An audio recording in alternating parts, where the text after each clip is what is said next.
What is up? Greetings, greetings. Happy Friday, and welcome to another versus fighting game viewer choice request stream. What do I call these things? I don't remember. Atomic Runner, Freeware Pirate, Timeout 600. What's up, folks? What is up? Hope everyone is doing well. Hope everyone is enjoying this lovely Friday. Well, I don't know if it's lovely. It's really goddamn hot over here. We've had a bit of a heat wave going on. And I'm not well equipped to handle that shit. I don't like the heat, but I mean that's the quintessential Swedish experience. Complain about everything being cold for 8 months of the year. Spend the rest of the year complaining that everything's too hot. But that's how it goes. The raffle's not open, by the way. Whoops. We are going to open it any second, though. Because that's what we're here for tonight, right? We are going to play some versus fighting games. You guys are going to help me figure out which ones to play. Gunham, what's up? Sword Fan, what's up? What's up? Yeah, I should mention that, I guess. I have a fan blowing cold air right into my face right now, and I hope it doesn't get picked up by the mic. The testing I did seemed to imply that it was fine. If you hear a loud buzzing noise in the background, tough shit, I guess. I'm not sure if I'm going to be able to survive without this thing on. Anyway, this is the first time we're doing one of these streams in quite a while. I was looking at my archives, and the last recorded fighting game stream I have was from Friday the 13th of March, which is a long time ago. Now, I'm pretty sure we did it once after that. I unfortunately was not able to highlight the VOD because I was in hospital at the time when it expired. So I think there is essentially a lost episode. However, I'm not sure if I marked those games off as played, but I guess I would have. Because I would have done that like at the same time. Yeah, it looks like there's a couple of games here we played in April. But that's them's the breaks. These things happen, and we're here to play some more games, play some new games. It has been a while, however, so a few of the procedures for setting up the raffle and everything, it's a little... my memory's a little hazy on that. Let me... give me a few minutes just to get up to speed here. But that's how this is going to work. You guys get to pick, or rather you get to enter a raffle, and the winner of the raffle gets to pick the next game. We do have coin rewards. You can see them below the chat. Well, you cannot see all of them, in fact, because they're disabled for now. There will be... We're going to do a proper raffle first, but after the first raffle, there will be a reward to just skip the next raffle and pick the next game outright. There will also be rewards to redeem to pick which character I'm going to play in whatever game gets chosen. So feel free to spend your hard-earned coins on that if you should so choose. I can't talk. I'm trying to... Giveaways, right? That's what we do. Mods are eligible. Keyword. Raffle. There we go. So, I believe that the raffle is now open. Type raffle in chat, any variation thereof, as long as those letters are there in that combination. And if you are the lucky winner, you will be able to pick which game we play first. First time in a while. Markerman, what's up, by the way? Welcome, welcome. Where are we? There we go. Let's just bring this back up. Waffle raffle. Something along those lines. Ugh, man, I feel... I was going to say I feel exhausted. That's just like my default state of being, and I feel used to saying that. But I don't know if I really feel exhausted. I feel... There's a degree of exhaustion that just comes with the heat. But I'm pretty fucking jazzed to play some fighting games on stream. Yeah, right. I'm like, yeah, just fatigued. Of course, my general state of health is also kind of... not keeping me in a constant state of fatigue, but I have a little less energy than usual. Although recovery is going well. I'm feeling just fine. And I'm also heading into, well, I'm going to enjoy the weekend first, but after the weekend, I'm heading into my last week of work before summer vacation, which feels pretty fucking great. Now, nothing to worry about. I mean, I'm doing all right. Like I said, recovery is going great, so I'm doing better by the day, and it seems I'm more or less back in full working condition, right in time for me to actually take a break from work, which I am very excited about. And basically do nothing for about 5 weeks, and that's going to be pretty sweet. I hope to be able to stream more during that time, but as usual, you know, summer break, you kind of make plans. Nico Jazz with a subscription. Unspeakable Horrors coming up. Thank you very much, Nico Jazz. That is highly appreciated. Thank you so much for your generous support. That makes me really happy.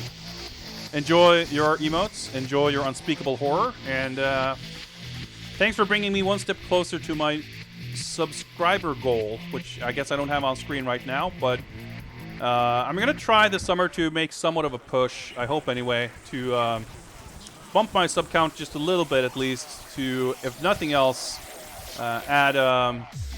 increase the number of emotes. That would be fun. It would be something I would really like to offer, but I'm not going to shield too hard. Of course, I'm not going to pressure anyone into, you know, donating money or anything like that, especially in these times where a lot of people, of course, might not have a lot of cash to throw around. Viewing, hanging out, being active in chat, that's more than enough for me to be very thankful. Anyway, we've got a couple of names here in the raffle. Let's call this the final call. If anyone else wants to join and have a chance to pick the first game of the evening, type raffle in chat or hold your peace for, I don't know, a little while until the next raffle. The usual kind of format for these streams is that we pick a game and we boot it up and we play for, I want to say, half an hour or like beating the arcade mode once, whichever kind of comes first. Unless there's something I'm really enjoying and I want to stick around and play the game for longer. So there's no exact set time frame, but I try to give each game like at least half an hour. But also try to squeeze in, you know, at least a handful of games each stream. All right, last chance to enter the raffle. Okay, that's it. I'm on Twitch delay, so you're probably going to see the winner in chat before I announce it. But the winner is Sword Fam. Boom. Congrats. Sword Fam has won the giveaway, which is not a giveaway. It's whatever Nightbot chose to call it. Samurai Shodown 4. Okay. Oh, well. Well, yeah, okay, we can do that. Hang on. So, that's one of the new additions. Oh, yeah, I hear in my headphones, like, blowing noises from the mic or from the fan. I hope that's not too bad. Anyway, I'm just going to open my Epic thing here. So, I recently picked up the Samurai Shodown Neo Geo collection on Epic because it was free of charge. And when I first booted it up, it had some weird crackling audio shit going on. I believe it has since been patched. But if it hasn't, and we can't boot it up without everything sounding horrible, I'm pretty sure I have the Neo Geo version, so we'll just do that. Give me a second here just to... Alright, I apparently have to log in here.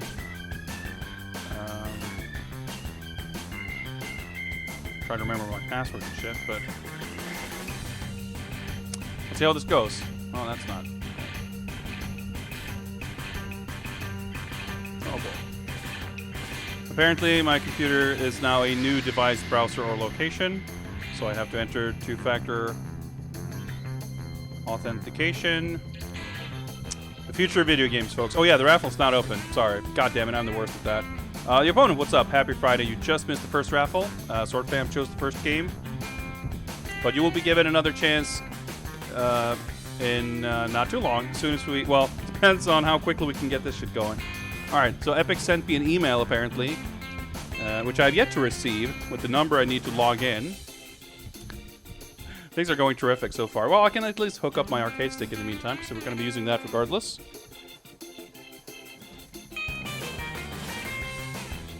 Ugh.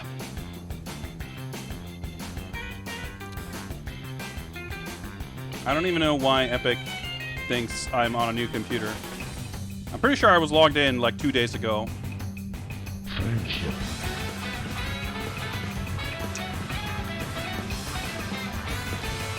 True friend Gun Tanks in Space with the host. What's up? Happy Friday, and welcome to another evening of versus fighting games. You're doing well.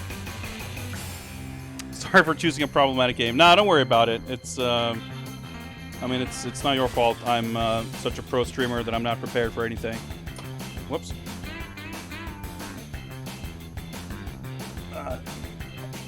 We gotta work out the kinks sooner or later anyway. Now, why I'm apparently cannot receive emails here is,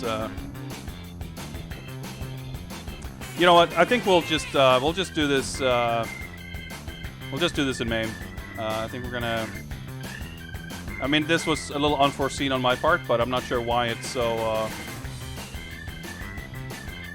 Why it's so weird. But oh well. I got the Horror Fighting Edge. I'm trying to remember which one that is, but horror stuff's usually not bad. So anytime you get a good deal on a stick, it's usually a good time. Gun Tanks in Space, you're here just in time for the first game of the evening, which is not Scaleboy. Why do I even have this here? It is not Double Dragon 2 either. It is Samurai Shodown 4. And I just realized, do I even have fucking artwork for this? Probably not.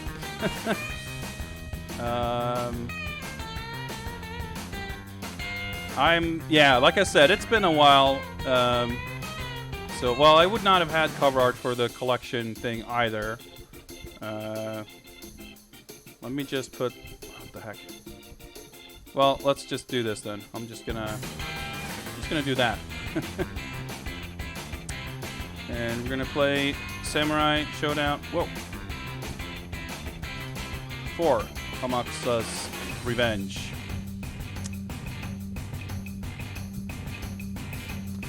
Fighting Edge is the premium one, the one with the brushed metal finish. Sounds vaguely familiar. I can't quite picture it, but I'm sure it's a cool one. It's been a while since I was like up to date on arcade sticks, I feel. It's been a while since I've been in the market to buy one, really. Where's Winab? There we go. Let's pause that. Okay, let me capture this instead, and we'll do that, and see if we can find. I hope I have it, but I should. Oh, do we want to? Well, whatever. Fuck it. Let's. I'm sure the Europe version is fine.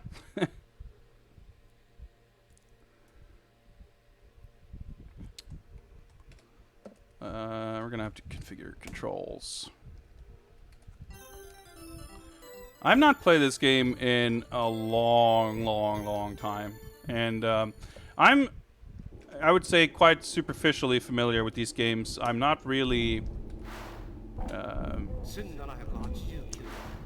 spent much time playing any of the Samurai Shodown games, much less in any kind of competitive setting or with other people.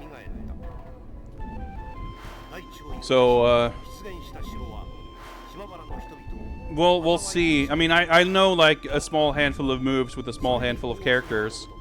So we'll see how that goes. Which reminds me, by the way, let me open up those rewards. There we go. They're now active. So if anyone would like to spend their con coins to pick my character, or to skip the raffle for the next game, those rewards are now available. And the art in these games are so fucking good. Yeah, I mean, I know there's like different BIOS settings that you might use for whatever, but for this, like, I guess we'll see if it's like super censored. That's, I guess, the one thing I would that would sway my decision. The opponent wants me to pick Earthquake. All right, Earthquake it is.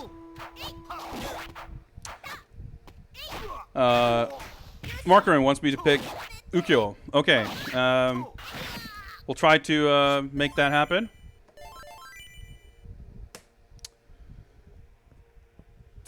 Oh yeah, so this game has this weird thing with the combos. Right.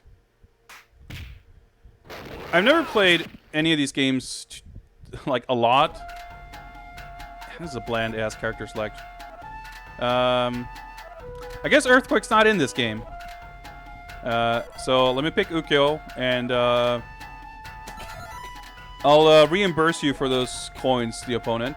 Oh yeah, Slash and Bust, right? We'll go Slash. So let me do that. That should give you your points back. What the hell is this? Is this difficulty setting? Blow like a storm, burst like steam.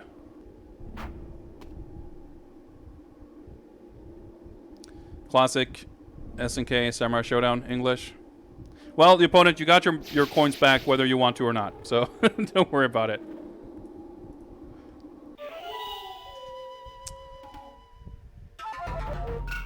But yeah, it's like I can't really say there's any one version of Samurai Shodown that I'm more familiar with than others.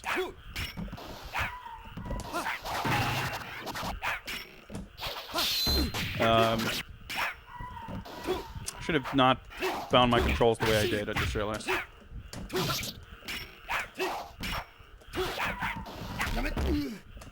trying to figure out the whole combo slash thing. I think it said... Oh wait, CD are these buttons, right. I pressed the wrong buttons. Yeah. So that's my A, that's my B, and that's my C right there. That vertical slice is the CD thing, which I'm not sure if you have to mash or, well, whatever. Null Vortex, what's up? Yeah, we just got started here. This is the first game we're playing after a little bit of technical issues. You know what? I'm going to actually rebind my controls here. So I forgot that, that this game is like, that's the other thing. Like, Samurai Shodown games are kind of different. Well, not every game, but I was going to say every game has a different control scheme. That's not quite accurate, but it doesn't have like a universal scheme that's the same for all of them. Like the first two games are basically pure Street Fighter. You have like 3 strengths of punches and kicks, or slashes and kicks. Although you use like A, B, and A plus B are the 3 slashes rather. There we go. I think it's in 3 where they changed it to 3 slash buttons and 1 kick button, or like 1 utility button. This game has 3 slashes and a kick. Some games have like a dodge button and stuff like that. It kind of changes a little bit.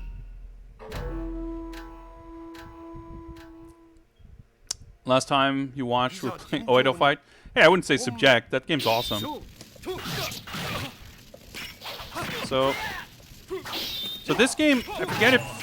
Like, I know 3 is kind of considered a little bit of a black sheep in the series because... well, I don't think 4 is particularly well-liked either. It kind of went hard on all this combo stuff. You can do these, like, really long chain combos and shit.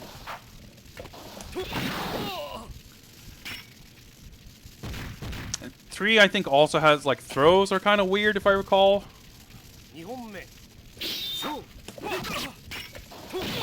But 3 and 4 has really, really cool graphics, and they introduce a lot of cool characters. But they're not super well liked. But I forget which one, if it was 3 or this one that introduced the slash and bust system, where each character has like 2 versions. With different movesets, basically. Oh well, got him. I'm surprised at how easy this is so far. I mean, I'm sure the difficulty will ramp up just fine, but I wouldn't expect even the first fights to be pushovers. Well, like I said, I've never been that close to this series, but my impression was that 2 was largely considered. I mean, I'm sure, like, I don't think 3 and 4, or especially 4, were like hated, despised, or anything. But people consider 2 the best one. Until 5 special, basically, yeah.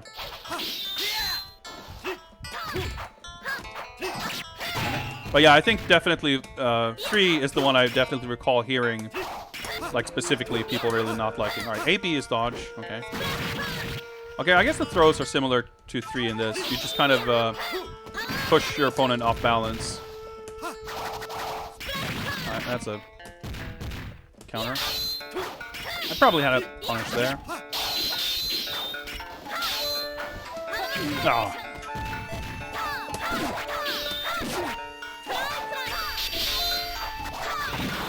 Alright, well, so much for being pushovers. 2 obviously is like I can see people preferring 4 because 2 is kind of still a bit, you know, Street Fighter with swords. I feel like with 3 and 4, with the new control scheme and stuff, like it became a little more, found its voice a little more in some sense. Dude, it's fucking ambiguous cross-ups.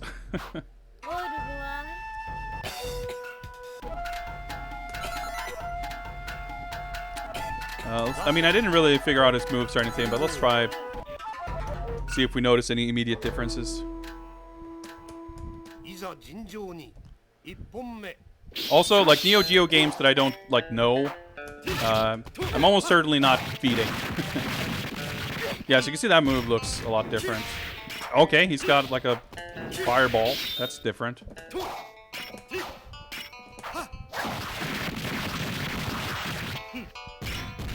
Well, Guntinks, you surely know the character better than me then. So feel free to let me know anything, because I know absolutely nothing. I know absolutely nothing beyond, like, hey, you might want to try to do half circles or quarter circles in a fighting game.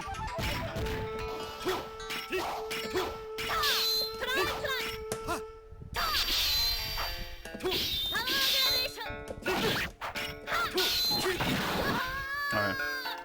Of course, Samurai Shodown is a little funky. Like, I get, in a way, it's an easy game to approach, even if you don't know it super well, because, well, this one might be an exception, but generally speaking, combos aren't really that big a deal. So, like, press a button to punish, and you'll do all right, that kind of thing. So I guess that's like a low crush move.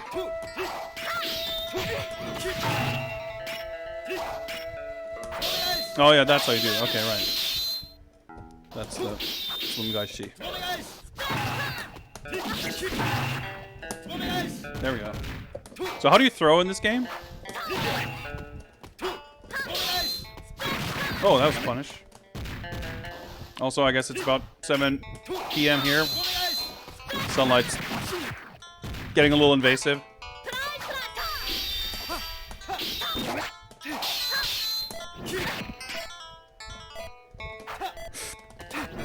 That's not the move I wanted to do, but fine.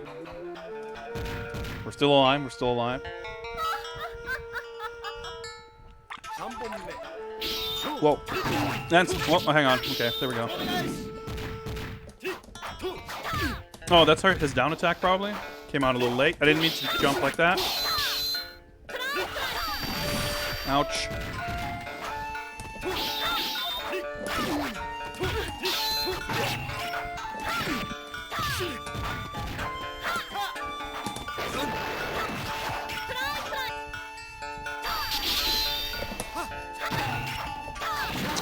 Try to do the super to no avail. Also, I have no idea how the, like, rage mechanics work. Well, I'm gonna... kind of weird, you can only pick him with A. Well, we keep going bust. I guess we can try beginner's class. I have no idea what this option does. If you do, feel free to let me know. 2 life bars? Yeah, it's kind of... doesn't really help, in my opinion. It just kind of makes it a lot harder to parse.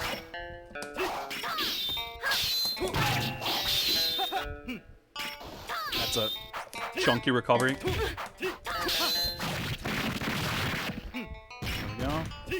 Whoa, did I just... felt like I moved backward. Nope. I guess you can't cancel into the Womengaishi because you need to be jumping to do it. That kind of makes sense, actually.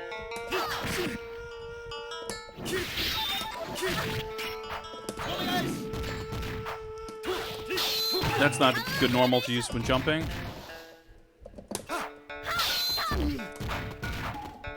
So how do I do that? Is this down, forward, or back, forward, down, AB?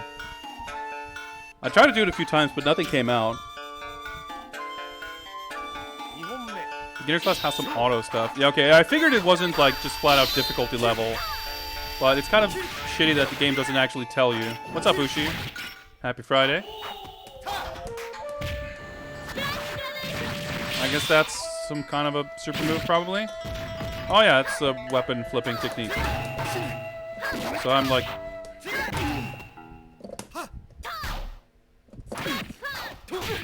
Is there any kind of roll or dodge? Well... I got my sword back.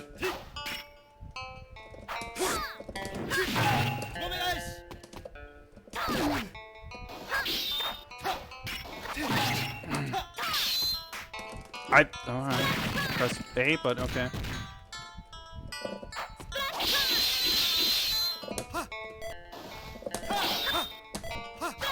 Nope, and I couldn't rage either. Okay. I don't know, I think a two-layered light bar for me is like easier to read than stacked buttons. Okay, I thought the match was over. Her pokes seem a lot better than mine. Well, his crouch B isn't bad. Oh, I meant to jump forward. I also never like... Okay, the hitbox in that is not quite as generous as it looks. What's up, Cody? Happy Friday.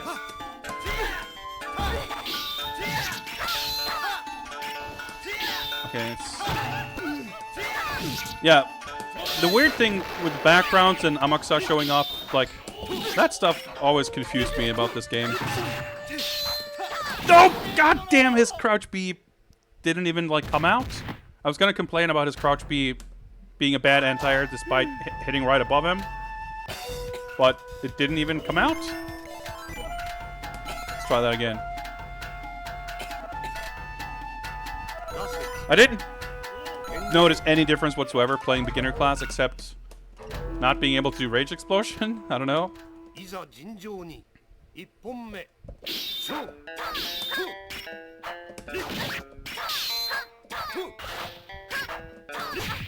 Okay, it's like a... Alright, he's got close normals for crouching. I see. Not what I meant to do, but that's fine. I didn't get hit, so... And we'll just zone her instead. Seems to be the most effective.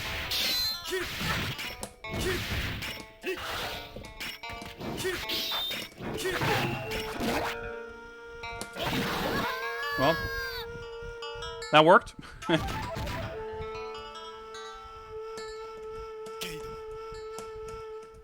Also, I just remembered I don't have a timer. That's fine. We'll play this for a while, I guess.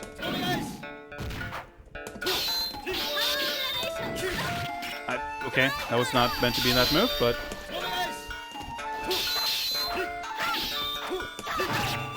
Alright. I'm learning.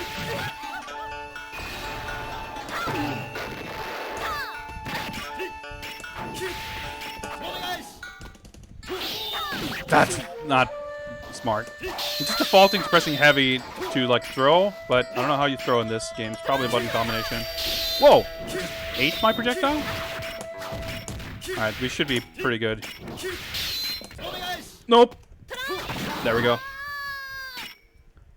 I was gonna say it's like chip territory almost. Alright, so that's the key. I just gotta be way lamer, and I do okay.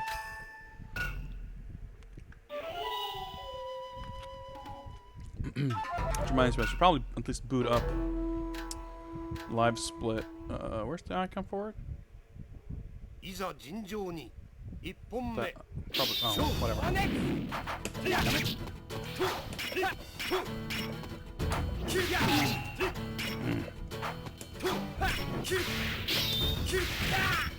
Katsuki and the Sogets were new in this game, right? Pretty cool characters. Alright. That's what I meant to do, but... yeah, close standing B seems to be pretty good in that spot.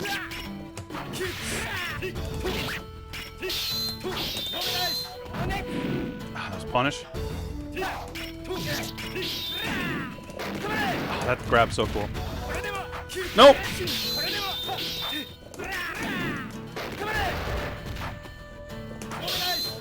Dead, yeah. Well, he had opportunity to punish me for the win like twice, so I can't feel bad about that. Yeah, what's up, Sage? Yeah, the whole weird background stuff is... I never understood it. That's not that much damage for a heavy slash in this game. Yeah, it's also weird, like, because the... so much of the presentation, like the drawn backgrounds, everything's like super beautiful. And then to have it kind of disappear, it's weird. Not what I meant to do. I get a lot of input misses here.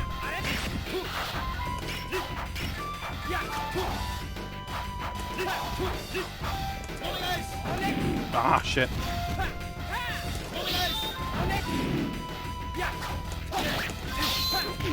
It's not a combo. No, god damn it. Whoa. Was it BCD? Oh, there we go. That's the Issen. Okay. It worked. Okay, sick. Nice. Okay. Well, so now we have no rage gauge, right? Right. So I guess the full rage gauge does give you a damage boost, right? Otherwise, it's not like I'm really using it for much. So turning that round from guaranteed loss into a win was definitely worth it. Man, there's some weird stuff going on with projectiles in this game. Because Charlotte like ate my projectile, and now I did the same to him.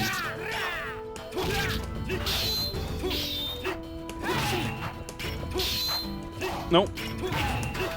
Got him. Nope. Okay, not quite, but... I was gonna say, I think we got it. Hey, I got a proper death animation.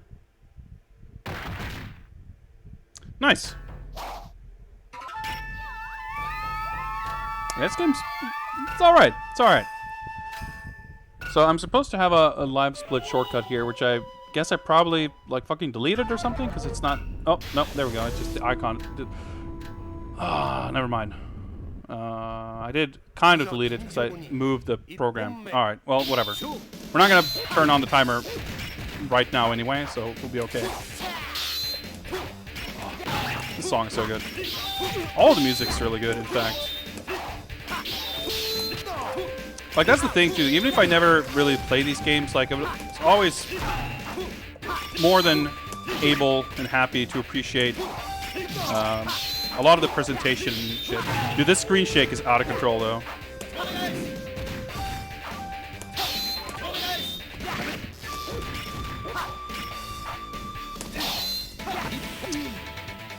I think that was probably kind of a low crush thing. Well, he might have just counter hit me out of my move, I'm not sure. I guess another thing about the stages in this is that they're all like generic. I'm not sure if there are any character specific stages in this.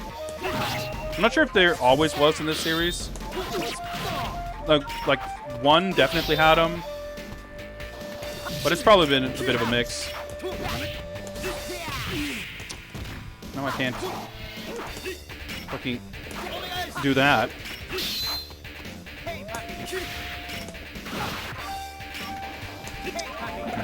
They're just standing normals are like weirdly kind of awkward.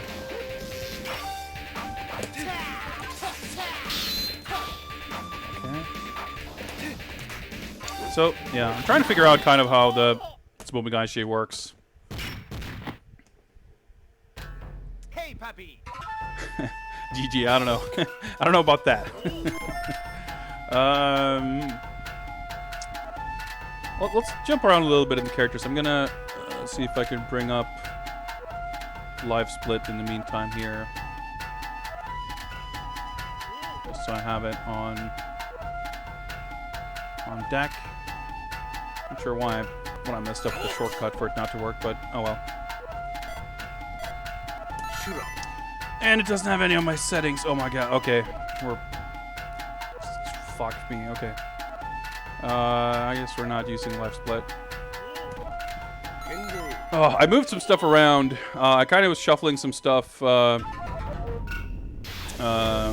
between hard drives and moved a lot of the stuff I had from like my folders and stuff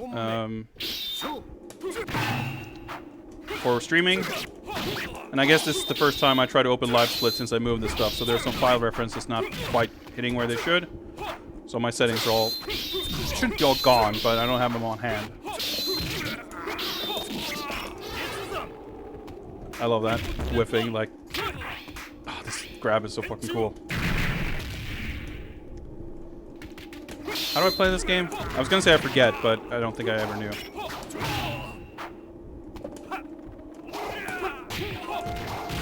Ouch. Oh yeah, he's got that move, right.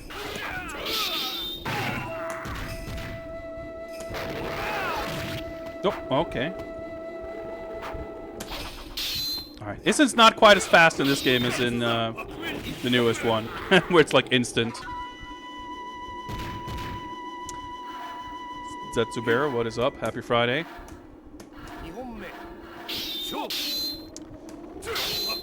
Yeah, at least Homer... I mean, whenever I play these games, Homer is like the one character I'm at least a little bit familiar with. I mean, not very, but... His normals, to me, feel like what I expect normals in this game to be like. It felt kind of weird playing as Ukyo and not really having that range.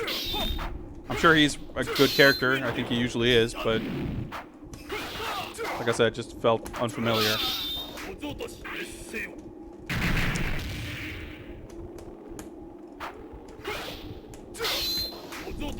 God damn it.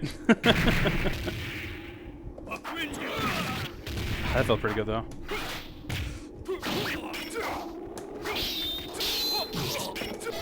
Oh. Man, matches, like rounds are pretty quick in this. Nope. Yeah, well. Didn't help, unfortunately.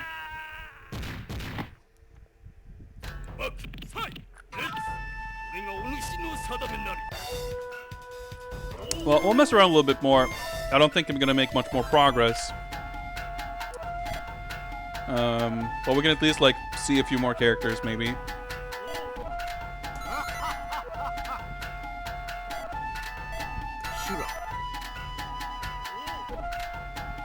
Well, like I said, I don't really think I can appreciate the difference between those modes anyway. But yeah, like, the stages are all just, like, yeah, very nicely drawn, but not very interesting. And especially, like, so... Like, all of them are pretty desolate, and they feel so, you know, in a lot of cases, unrelated to the character and everything.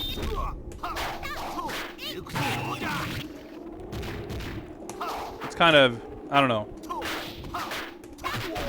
I guess they were going for something. I guess I don't know what they were going for exactly. Man, I don't like this character, and I don't want to say upset, but I wasn't a fan when Shizumata was announced for the new game. I just never liked kid characters in fighting games. God damn those low crush moves. AI's, well, I mean, it's the reading inputs, whatever. They have tendency to be very annoying with them. Would be cool to know a good anti-air normal for situations like that.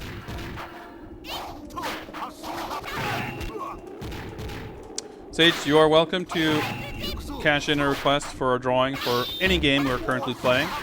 So if you want one for this game, dude, well, I mean, there's plenty of other Sam Show games we might be playing, but this one in particular, we're probably not playing that much longer.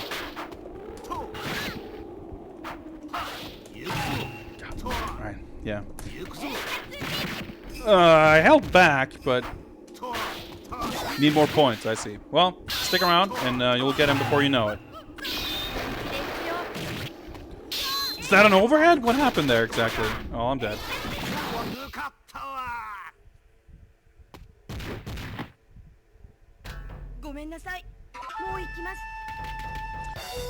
If the chat's not up, you don't get... I mean, like, if you hide the chat, and sometimes only the video is up. Yeah, I was gonna say, you're probably not gonna get points if I'm not streaming. But not getting points for hiding chat seems a little weird. But I wouldn't know how that works exactly.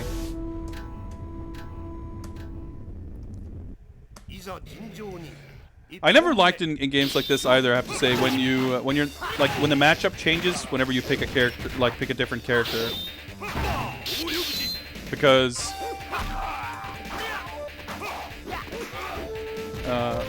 okay, I'm not sure what happened there.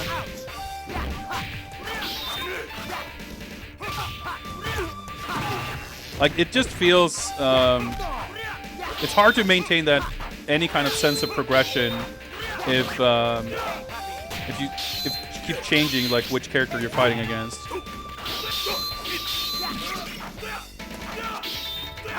Oh. Ready to drop the Pit Fighter 1cc bomb. Well, I mean, people have been threatening that. It's bound to happen. I do want to clarify, though, that redeeming that point in no way guarantees that I will be able to get a 1cc. It just means that I will indulge you in trying a couple of attempts, I guess.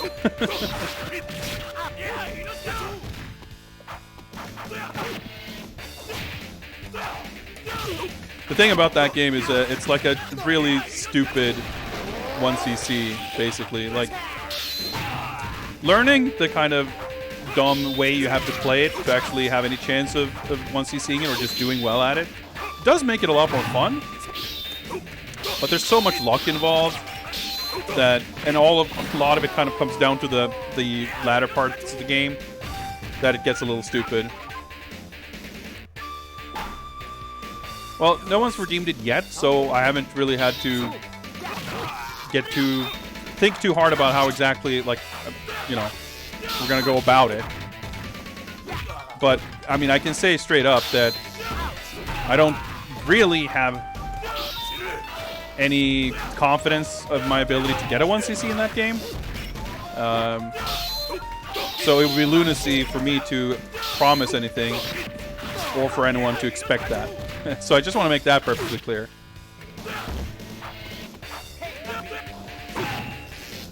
The opponent has redeemed Pit Fighter 1cc attempt. Well, I figure that was inevitable. So I've definitely not like thought too much about when or how, but because we're obviously doing kind of a fucking around whatever stream anyway, we'll just make Pit Fighter the next game and we'll play some of it for a while. Let's pick Yoshiro here so we get to see him. I always thought this character was sick. But I guess we're doing Pit Fighter next. It's gonna be more like Pit Fighter D-Rust attempts, because I definitely don't really remember how to play it very well, but we'll find out.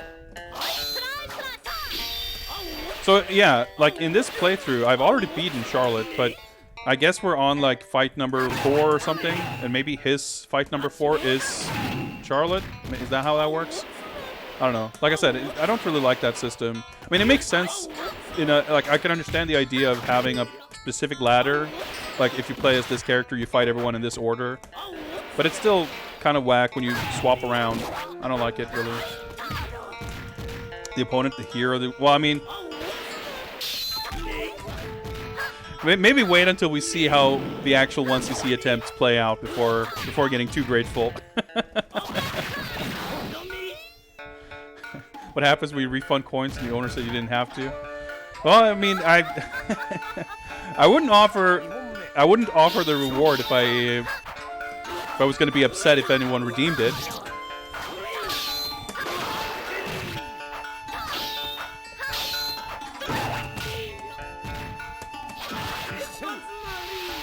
So I assume this is gonna damage. Yeah, it damaged like relative to how much life you have, I think. So if you're like on the verge of dying, it does like 90%.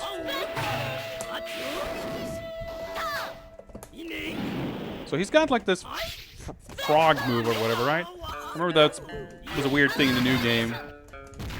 Like he jumps up on a frog and the frog like sticks its tongue out and it's a low grab or something. I guess I don't know for a fact that he has it in this game, but maybe it's a bust only move also. Got him.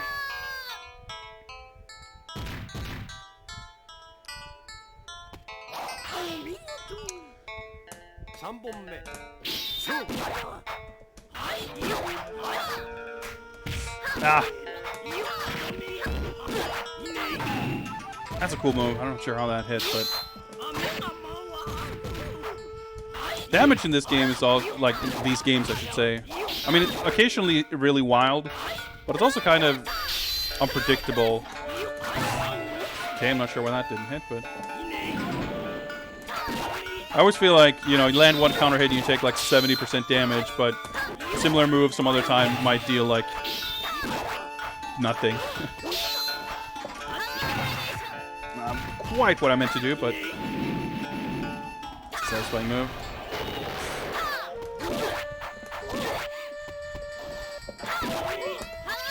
Ah! Oh well. I kind of panicked there a little bit because I realized that I was a lot closer to winning than I thought I would be.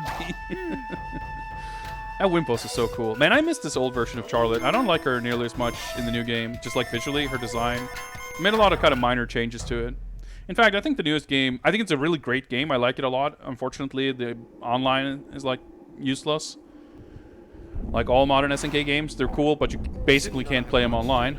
But the art of the new game, like, the characters, it looks fine, but I think it's like the least visually appealing of all the Samurai Shodown games. Well, maybe not less appealing than some of the older 3D ones, but it just doesn't look as good as the 2D games. So one of the things I don't really like is the characters in general have like kind of different proportions. They've all got like really big heads and big hands and feet. What happens if/when I actually 1cc Pit Fighter? That is a terrific question to which I have absolutely no answer.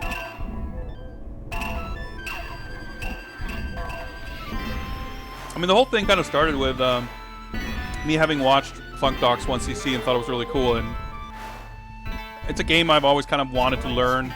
Like, it's a game I've always kind of liked, but whenever I played it, realized that I don't know how to play it at all, or it just seemed impossible.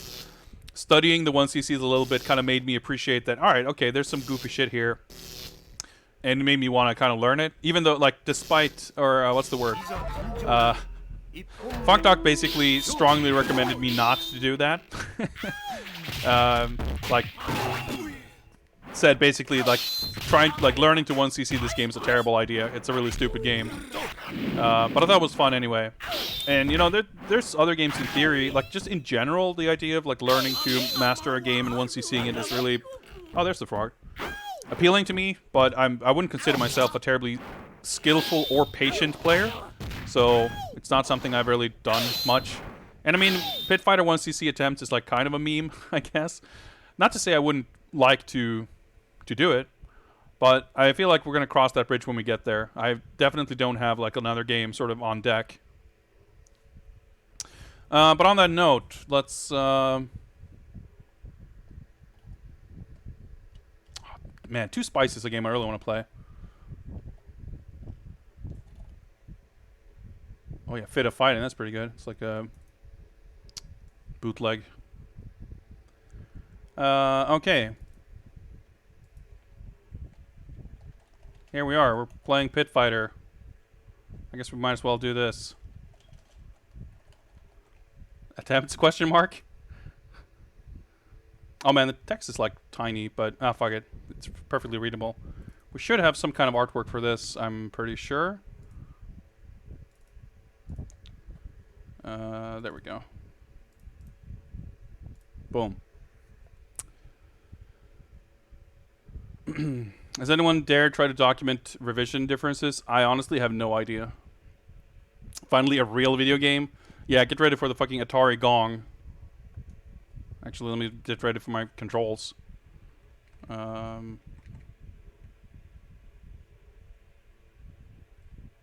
is this set this way? Oh, right. This is a weird... there's like no start button, so... Okay, right. Feel the Atari gong hype. Well, I guess I shouldn't be pumping full of credits, but well, it doesn't really matter, does it? So, let's see. Turn that down a little bit.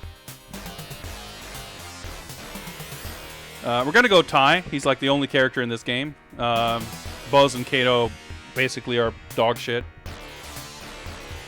So this game, for those not familiar, it's kind of a fighting game. It's a pre-Street Fighter 2 fighting game. You pick a character, you play through a bunch of matches. Every third match or so you clear, you do a grudge match, which is kind of a simple whatever thing. But throughout the rest of the game, it's like a survival thing. Your life bar carries over between matches.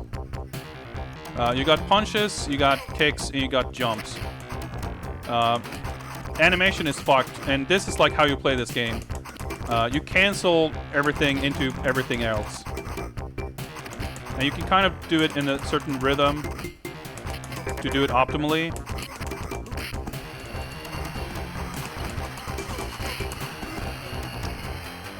There's other shit you can do. You can do... like, everything is cancelable to everything else. And there are techniques for, like, doing the dash, like his kind of cartwheel, to cancel in and out of stuff. You get, like, iframes. I do not remember any specifics for any matches. Alright, I've got Southside Jim. Oh, yeah. Some matches, weapons, can be a real problem. I don't remember if and how you can throw the knife. Alright. Sometimes you want to make sure to grab stuff. Sometimes you'd rather focus on them not grabbing it. Oh, that's a grab. You basically have very limited control over... there we go. This should be death, yeah. You have very limited control over what moves you're actually doing. So, like I said, there's punch, kick, and jump. If you press all three together, you do a special move, which is slow and kind of useless. If you press jump and kick, you do a little jump kick. But otherwise, most moves are just like... context sensitive. Yeah, there's like a back elbow thing. Yeah, you can like roll through them and do like this backwards elbow for a quick knockdown. I'm honestly shocked that I'm retaining this much knowledge about this game. Look for Power Pill. You do not want them to grab the Power Pill. I forget where it is. It's like... either it's in a box or it gets tossed into the arena or something. You do down attacks.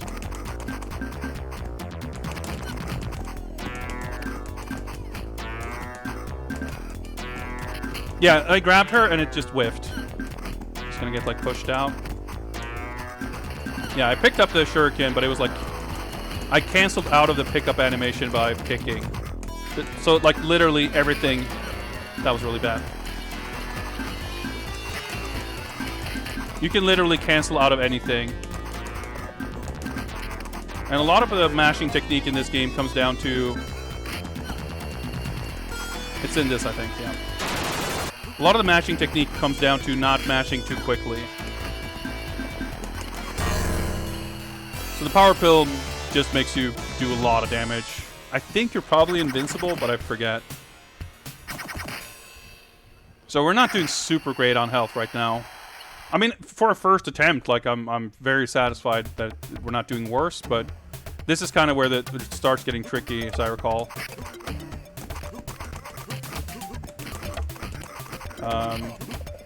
CC Rider and Heavy Metal definitely are like the kind of early troublemakers.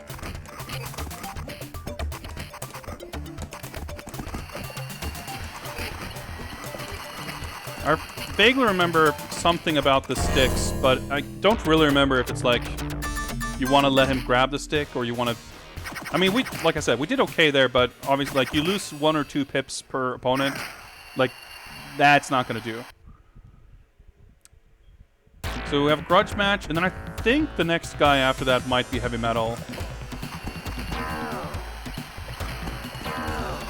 Yeah, knockdowns are confusing in this game for sure. Jump kick? Nope, let's not try that. There we go, that's a jump kick. So the grudge match is just for, it's a bonus level basically. So you've got a lot of fight money for that. But you can't lose health, and even if you lose it, you will move on. 5, I think. Oh, Chain Manetti. Okay, I think 7 is. I think 7 is heavy metal. I think there's a power pill in this match. But the problem with grabbing it also is they're in the barrels. Oh yeah, that move right there can fucking destroy you. But grabbing a barrel can be kind of risky because it's pretty slow. Yeah, he attacked me out of hit stun there. That's a thing that happens in this game. I try to pick up the barrel, but I'm doing my throw. Like, this game is kind of infuriating.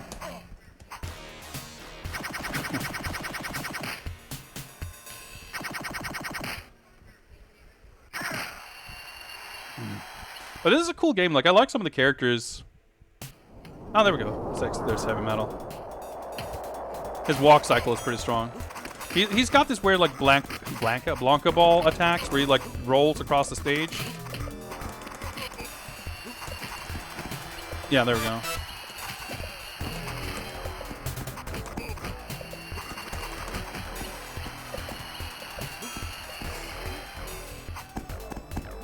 This can be really dangerous. Yeah, because, like,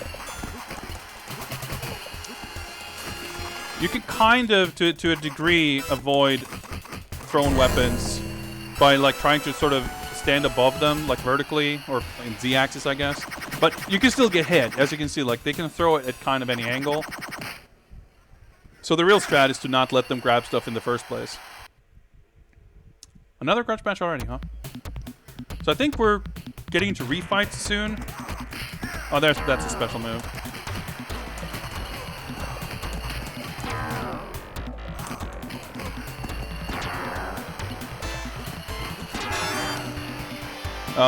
We fight Angel again, I remember, in Southside Gym. But there's Mad Miles. He might be first.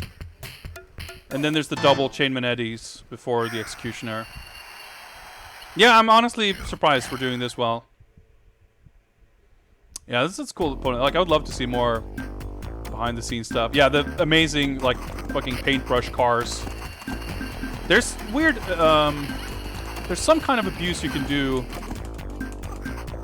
with the cars, I remember. There's something, like, the arena has, like, this irregular shape. Which, I forget what it is, but there's something you can do. Let's continue, just for the kind of practice and familiarizing ourselves with the matchup order. So the thing with this game is, like, what we're doing right now basically works on everyone, but some, you know, pretty much anyone, but especially some of the later characters, can just melt your life bar very quickly.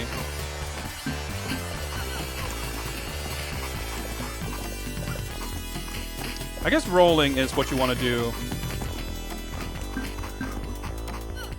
if, I try to roll, but rolling has iframes, so that's what you want to do if you're, you know, someone's threatening to throw something at you. But yeah, you can see we lost another 2 pips on our second credit on this fight, but that went really poorly. Angel, as I recall, is usually like the easiest character. There we go, Mad Miles. Fucking geography teacher extraordinaire. Oh yeah, he's definitely... He's also a stick enthusiast, as I recall. Alright, he grabbed a stick from somewhere, but... We might be able to kind of keep him at bay here, because the car... He's like kind of stuck on the car. And he's like not getting into a good position. I'm not gonna back off, dude. I'm sorry. Well, I'm not sorry, actually. There we go. That actually went well. We did take 1 damage, but a majority of the fight was actually very straightforward. So is it Jim again now, I think? I'm getting a decent chunk of change. Another grudge match.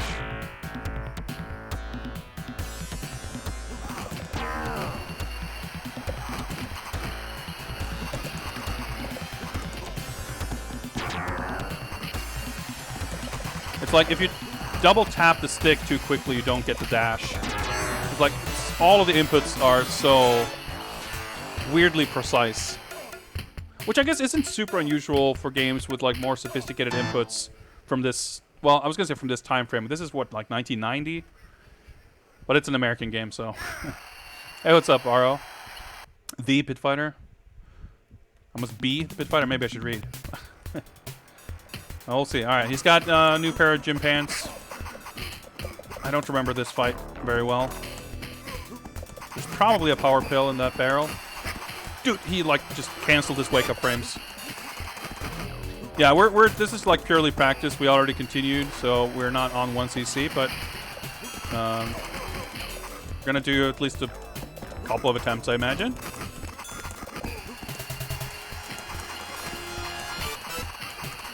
This guy can definitely cause some trouble. Yeah, the scrolling is pretty great too, by the way. Not good. So, I mean, the canceling kind of applies to them too, by the way. They can kind of do whatever whenever they feel like it. It's just like you, even if they attack out of their getting hit, you kind of want to cancel your attacks with the right rhythm so that you attack them out of whatever they're trying to do. What's up, Cody? Yeah, the FM twangs. Alright, double eddies. Yeah, right. This is the penultimate battle. This is definitely the run killer. Yeah, that headbutt thing is like ridiculous. Alright, so you can throw the knife, but I think it's just context sensitive. Ooh, I almost picked a different character. That's power pill. You do not want to give Chainman Eddie a power pill. Nice, thank you. So that's the other thing, like, even if you get the power pill, this is like far from guaranteed. Oh yeah, right, there is like, there is some kind of corner strat thing where you can like, because the crowd will push you back in, and when I say you, I mean anyone. Including dual Chainman Eddies. His name is definitely Chainman, by the way. It's not Chainman. It's Chainman Eddie. Roll. But yeah, you can, if you get lucky, sort of get them stuck in a loop where they get pushed. The crowd pushes them back into your attacks, basically. You can also make them headbutt each other, but because nothing has like startup frames in this, it's impossible to like react to. All right, there's a second. Let's do some research here. A second power pill. Yeah, look at my health bar, by the way. Oh, okay, I thought he had 0 health, but that must have been the other Eddie's life bar. So I was going to say, let's see if we can kill him. Yeah, letting him grab the power pill, not great. Oh, cool, I got pile driven. What's up, Electro? The 1cc was dead for a while, so that's no worry. But yeah, you might see, you know, how this match can be problematic even if you get here with full health. You can, yeah, you just get melted. But I have had a few 1cc attempts make it to, I think I've made it to the final match. But I did some like save state practice, and that's the thing. Like the final match is like even stupider. We'll probably see some examples. It's got cool music though. Oh yeah, it's a cool little dance. Well, and when I say cool, it's not really very cool.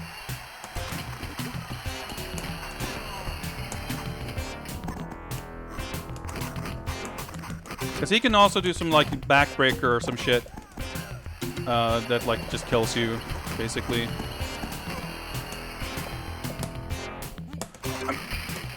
So the first time I pressed the button to throw it, it just didn't throw it. That was cool.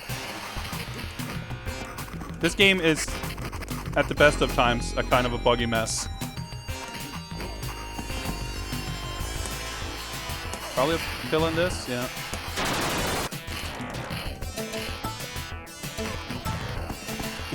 Keep fucking bouncing into each other.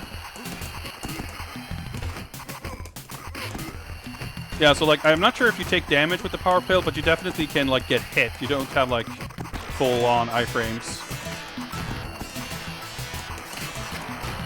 This is actually like a legit really good warrior fight. Well, not like a 1cc quality fight, but like, he didn't really get to do much of any cheap shit. Yeah, I like the ending for sure. Fucking dollar bills and the chicks. The rare pseudo full color characters. Because everyone is like weirdly colored. I guess like just the video quality they had, plus wanting to do like color palettes and stuff, had them pretty limited in the coloring.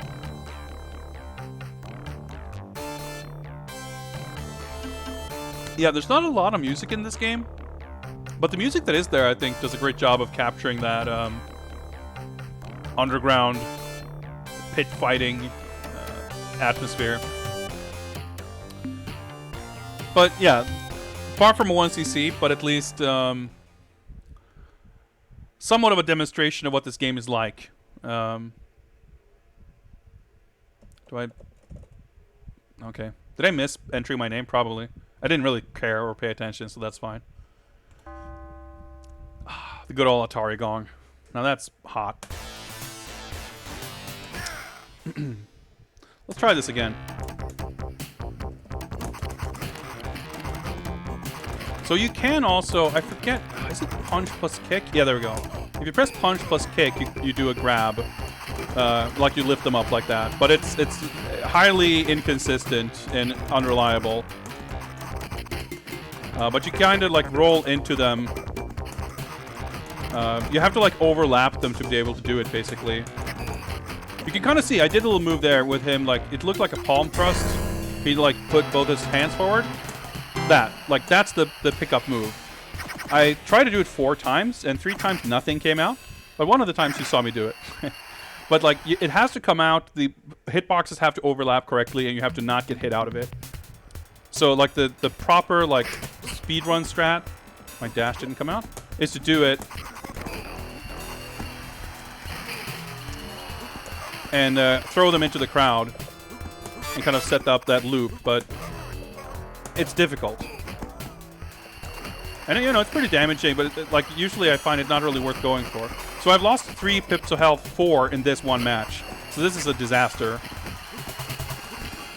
But that's what happens when I try to show something like that, I guess. So you can kind of set shit up like this.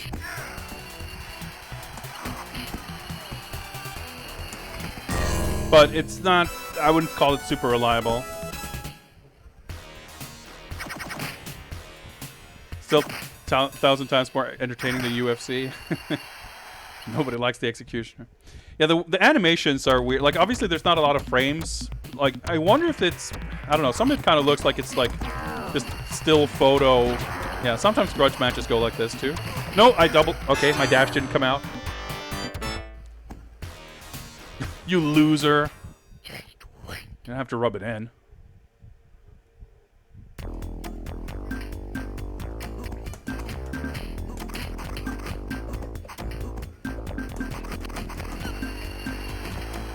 I do like that down attack, little axe kick.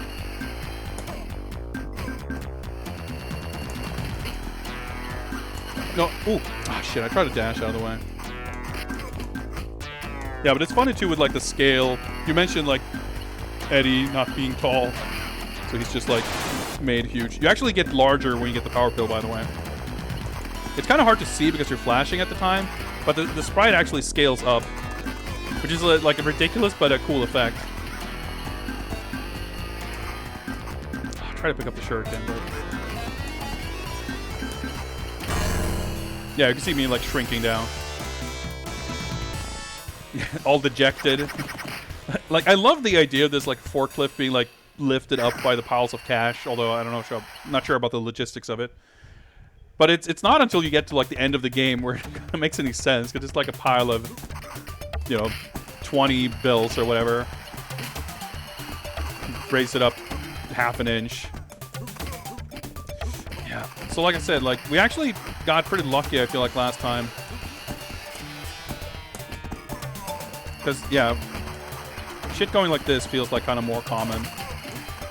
I'm kind of recalling, not this being a strat exactly, but the idea of being able to kind of abuse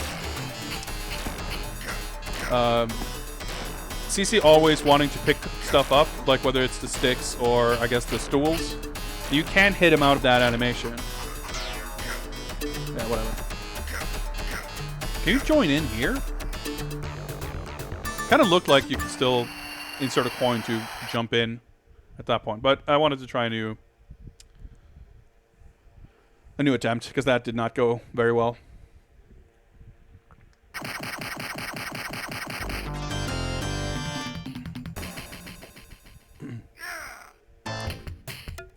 Yeah, the intro is so sick too.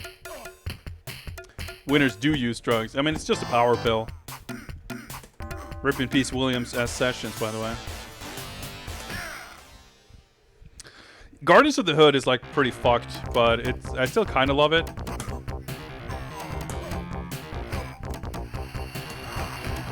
Fuck that up, but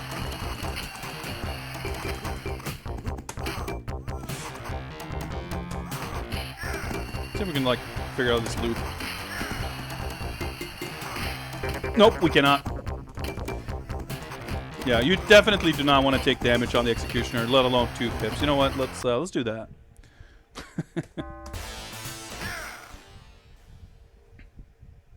Yeah, Guardians of the Hood, it's like it's a chore, and it's just like miserable. But it's got some like neat characters and everything. I'm still sad that like I forget the name of it, but there was that like prototype that showed up somewhere for like the sequel, right? There was like a game that had characters from both this and Guardians of the Hood in it. Because there was also that Pit Fighter 2. There was a Pit Fighter 2 in development, which I think was console only, which maybe also had characters from Guardians of the Hood in it, but I believe there was also some kind of arcade prototype. But I might be getting my wires crossed here. I don't remember exactly.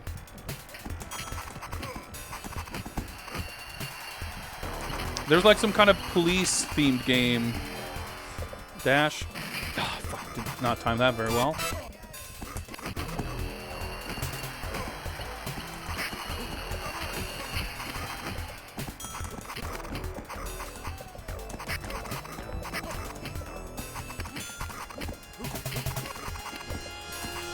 Nope.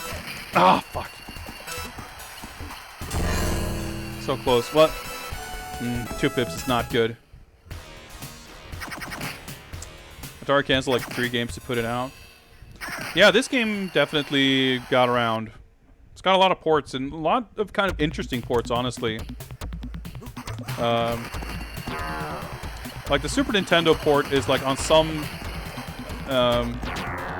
by some metrics, like one of the more accurate ports.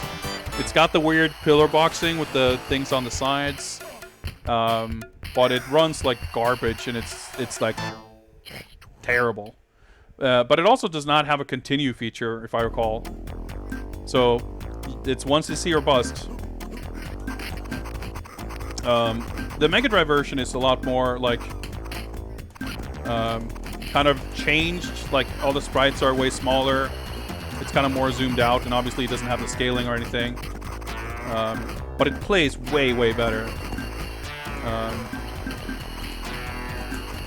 And I want to say, if I'm remembering correctly, the Master System version is also like weirdly really good.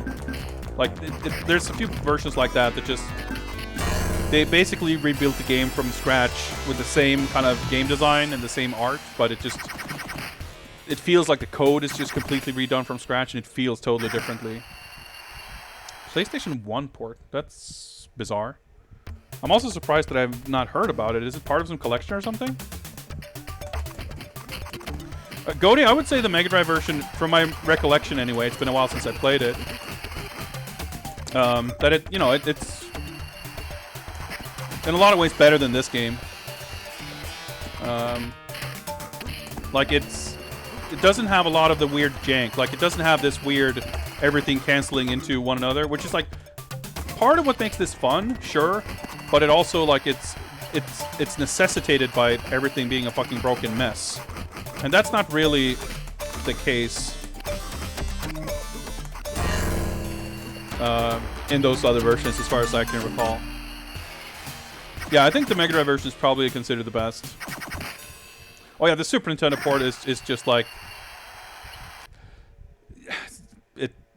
words aren't enough to describe it.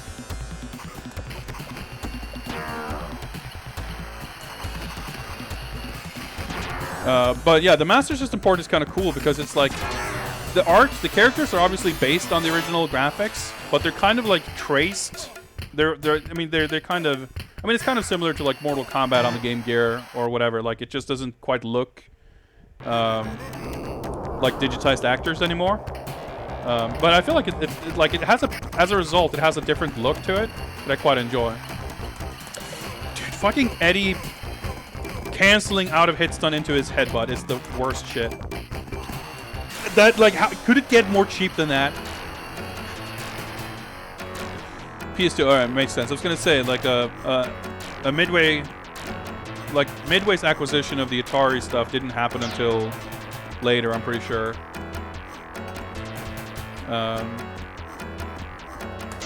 Yeah, you can actually do... Well, that's bizarre. Well, we're not going to do that. I just wanted to see if it was possible.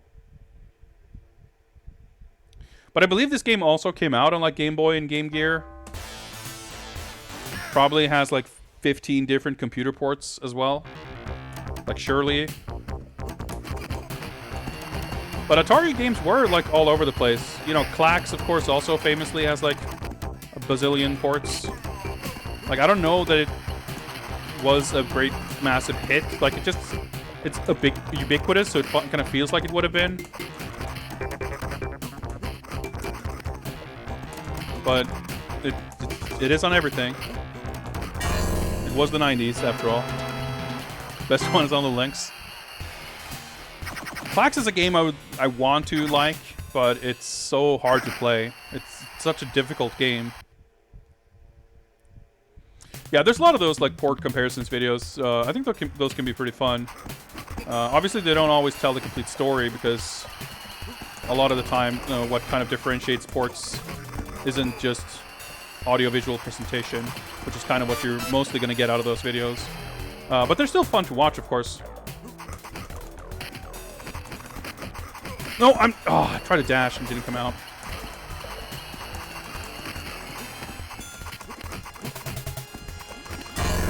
Alright, that was still pretty alright. 2 fights down and we've only lost 1 pip of health. Definitely, like on average, if you lose like 1 piece of health every other fight, you're kind of barely scraping by. But there are definitely some good ports of Klax. And of course, it's a simple enough game that it doesn't necessarily require a lot of hardware finesse to like be ported okay. But my problem with Klax is mostly that it's a hard game. Like the core mechanics of it, it's just too much information that you kind of need to parse at once. I mean, I'm sure you can learn to be really good at it, but I find like a game like Tetris or Puyo Puyo, which I also find kind of difficult.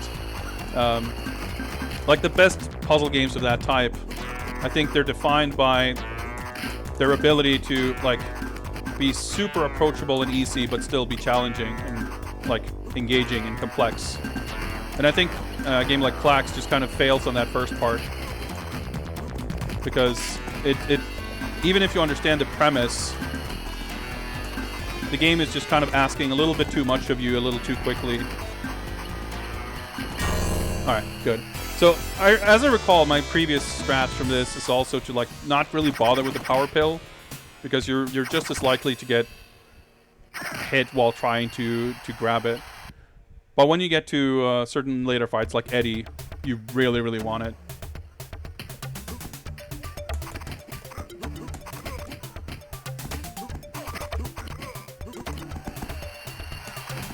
Okay, we might want to do this. Oh, I fucked that up. Yeah, his kick is like really fast. Fucking hitboxes in this game. This game is a fucking mess. I love this game, but it is a mess. Yeah, yeah, his kick is like a big threat. Hitboxes, get up! No, I didn't mean to do that. Yeah.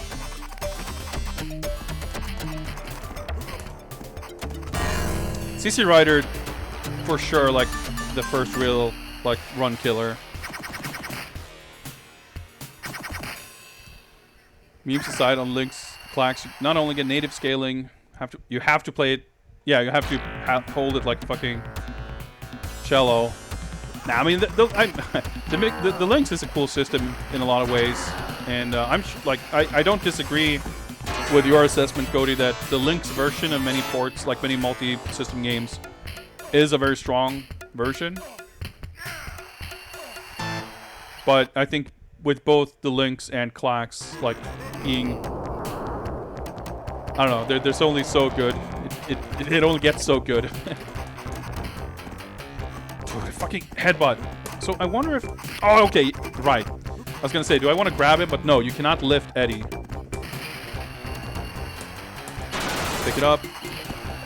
You get hit out of it. I wonder if you can like cancel out of the power-up animation.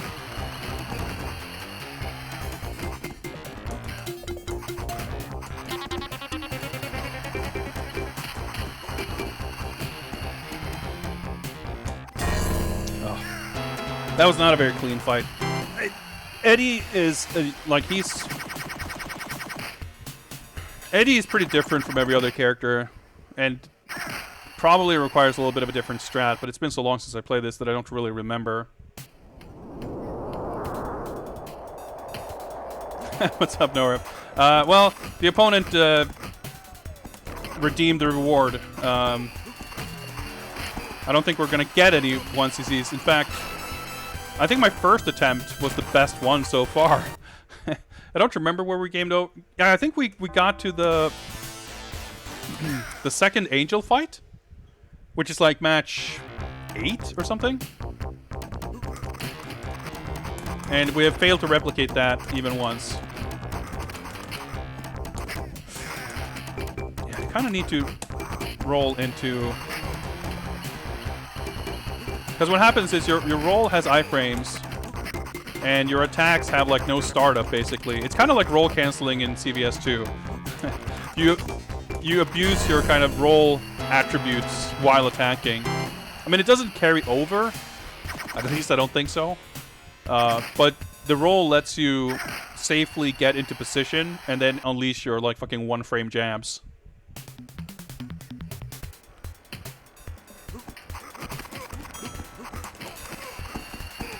Yeah, maybe I should reset it. Maybe the computer is weaker on my first credit. Who knows? I wouldn't put it past this game to do something weird like that. Whether deliberate or not. You get that weird like half knockdown too. You may notice I'm like turning around kind of weirdly too. That's because you also kind of don't know where they might end up. Or where you might end up. But yeah, so the life bar obviously is a little more, like it's segmented, but it's not hit points per se. You can get hit without losing health, but I'm pretty sure it's just a matter of the life bar not displaying. Like it's not like certain hits don't do damage, it adds up. And I'm pretty sure that it carries over. Like if you've taken, so to speak, like half of a pip of damage, I'm sure that carries over. But it makes it a little hard to know where you're at exactly. Anyway, that was awesomely done. I mean, I can only really judge from what I can see on screen. Have I tried it co-op? I mean, I played it. I played the Mega Drive version with friends and everything. But as far as like learning the arcade 1cc or whatever, I haven't. Alright. I forget if there might be a thing where you fight multiple opponents at once. I honestly forget. I definitely don't think I've ever played this with three people, though.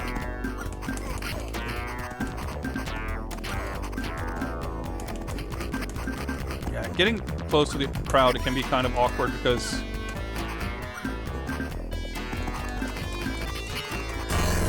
you can get bumped and like bounce away, and yeah, it's just unpredictable. And unpredictability is probably your worst enemy in this. Yeah, the final boss in this is like bootleg Lord Humongous. Lord Humongous with silver pants, basically. The stick hitbox is a little weird. Dude, I dashed!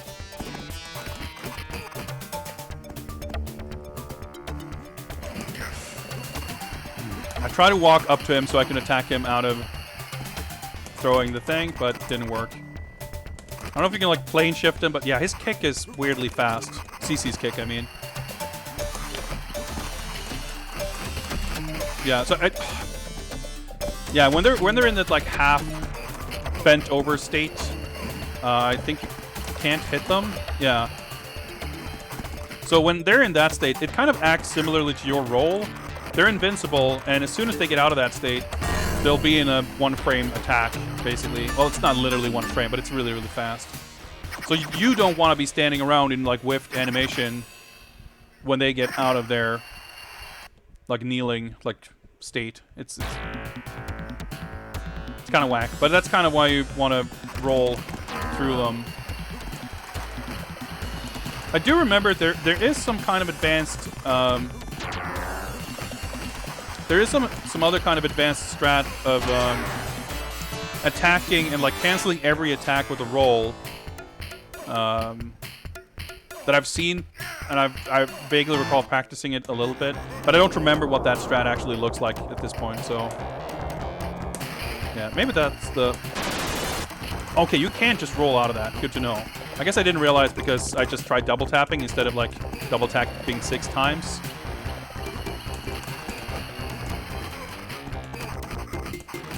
Oh yeah, he hits my like shin, and I bounce away.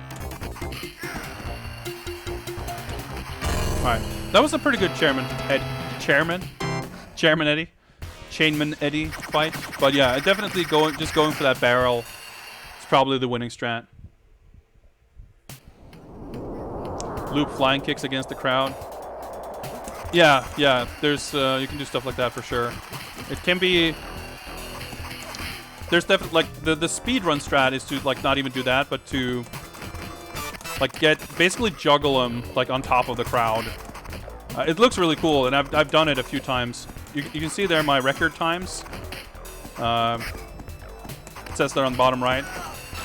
Like, that was probably that kind of strat. Also, Heavy Metal's sick walk cycle, just kind of waving his hands like this.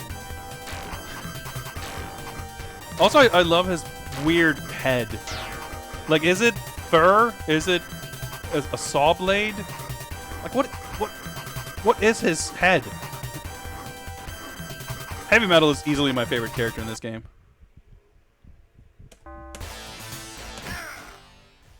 We'll give it at least one more shot.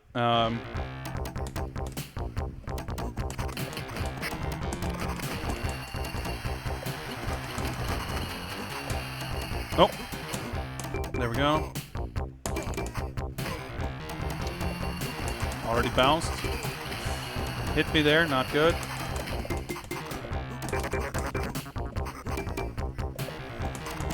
I kind of hate that you just dash out of the screen too. Oops, I mistimed that. That should be it anyway. I think we took one hit there. According to the credits, Heavy Metal is a woman. I find that hard to believe.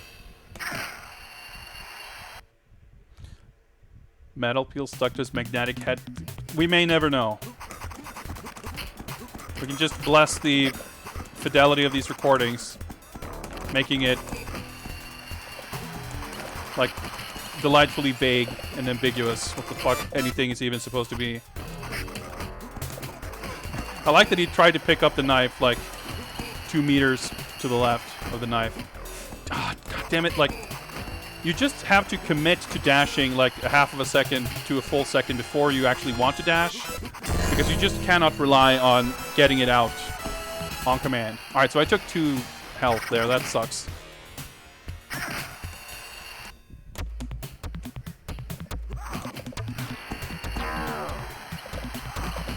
I try to dash, but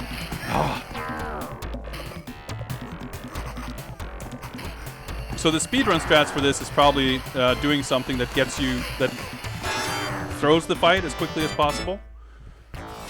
Because I believe this scene goes by, well, maybe not. I was going to say it goes by faster if you don't win, but you could just mash through it. So, Southside Jim, aka someone's dad.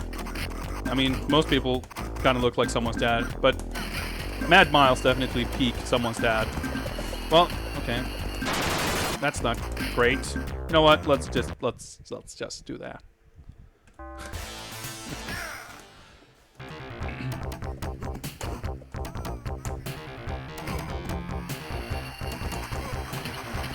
Like, throwing is ostensibly one of the more powerful moves. But the thing is, obviously, you can't, like, combo it. So, like, the DPS is terrible compared to, you know, fuck this. This is not going. Our runs are going deteriorating in quality horrifyingly fast here. You know what? Okay. I mean, I can't take damage on Executioner. That's just not gonna work.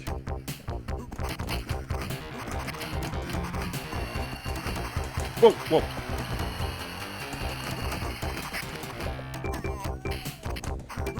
So the down attack just made him stand up instantly. That's exciting.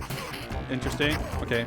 A few jabs here. Oh, nice. I lifted him up and accidentally canceled into a dash, so I dropped him.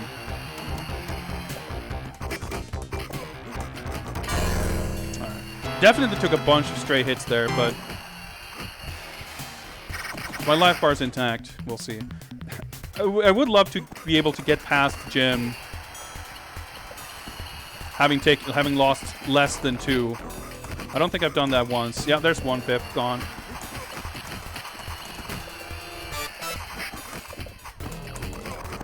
It's really nice when you get that kind of weird launch like that, because you can actually hit them in midair. That's 2 pips gone. Nice! Cool. It's Pit Fighter, ladies and gentlemen. It's Pit Fighter. Hitboxes, collision, physics, it's Pit Fighter.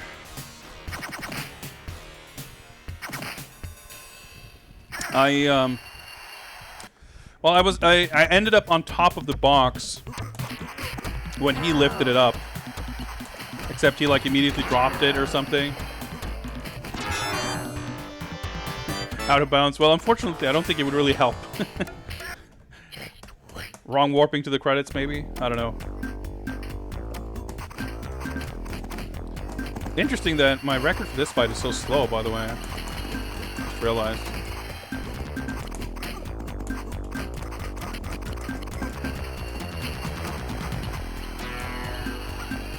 Dash! I got the dash to come out, but I still got hit.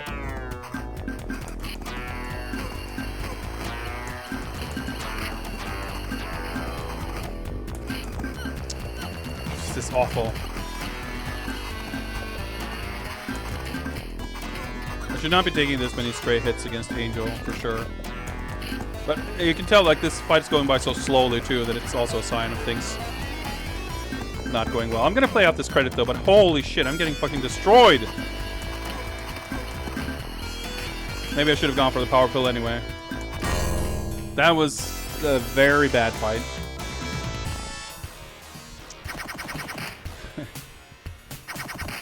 Tie with the Satsui no Hado. I wish. Yeah, okay, so I'm probably not winning this fight. At least if this fight goes the way it's gone so far.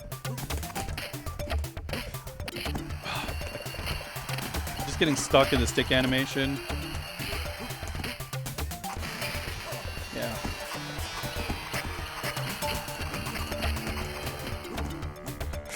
Okay, I didn't mean to pick that up, but...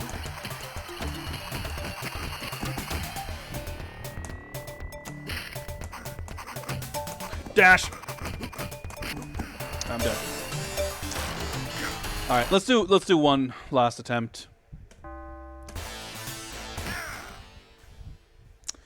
Actually, let's do one last attempt, and then I'll show Buzz and Kato a little bit just so you can see what they're like.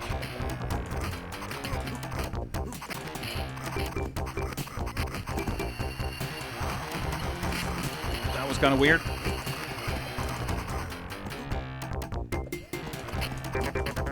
I got hit by something there, but that's fine.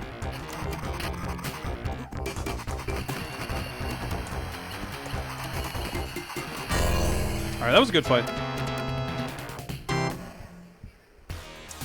Yeah, Norb, it is weirdly satisfying. I was talking about that before. Like, I liked this game as a kid, playing the Mega Drive version. But like whenever I played this on MAME, I was like, holy shit, this game is impossible. Little did I know, I just needed to mash harder. Although it is, as mentioned, not a question of mashing as quickly as possible. You just got to find the right rhythm. But when you land, like, when you just manage to completely melt their life bar, kind of like that, it is extremely satisfying. Oh, so close to... I was scared he got a second pip there. I still took more damage than I would have liked, but it was close to a perfect fight there. But yeah, we just like hit him like 8-9 times, and yeah, that shit feels really, really good.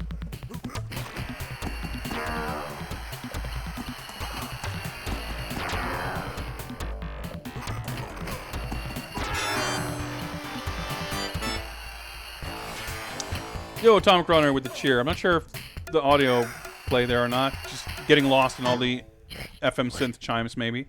But thanks a lot for the cheer. Yeah, you know, it's all about cool. Just like, let's do this shit. And some of their games are like legit awesome. Some of their games are like awesome like this.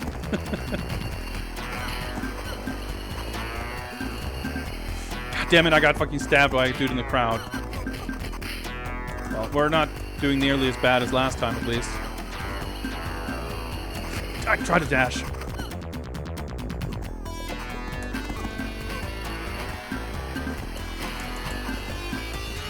Oh shit, she's got a weird fucking scissor leg grab, which I'm not sure if I've ever seen. Try to cancel into a punch, and if you're standing near an item, you'll cancel into trying to pick something up. So that was a pretty bad fight. I lost like 3 health.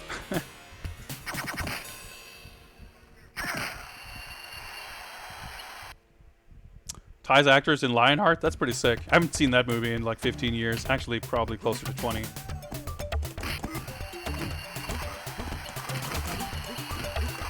Yeah, but it's all fun and games until you get to fucking CC Rider. His goddamn invincible kicks. I was counting on him getting pushed out by the crowd. No such luck. Oh, like I try to do a punch, and instead my dude tries to pick up a barrel that's like floating in the air above him, and he will obviously just like fail to pick it up. So you like, that might not be entirely clear, but I mentioned that a lot of the moves and stuff you do in this game are all context sensitive, but that doesn't mean that they will only come out in the right context. Stand remotely close to a barrel or a stool or something, and you'll try to pick it up when you press punch. It doesn't matter if you're actually in range to pick it up. It doesn't matter if you're actually in position to pick it up. It doesn't matter if it's standing on the floor or, you know, falling through the sky. You will attempt to pick it up if you press punch. I mean, luckily, you can cancel out of that attempt immediately, as you can anything. But it's... you would rather throw a punch a lot of the time. Yeah, I definitely watched a lot of martial arts movies and stuff back in like high school. I mean, I still love that shit, but it's not something I am as actively dedicated to these days. So sometimes that shit happened. Now the barrel's kind of stuck out in the crowd. Okay, cool. I try to pick that up. Or Try to pick him up, rather. Try to pick the knife up to no avail. Oh, I'm too close. Might as well. Some damage here.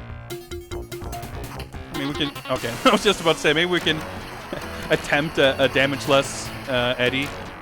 Didn't quite happen. Hey, what up, Jay? Has it been too long? I'm not sure. Might have been just the right amount of time.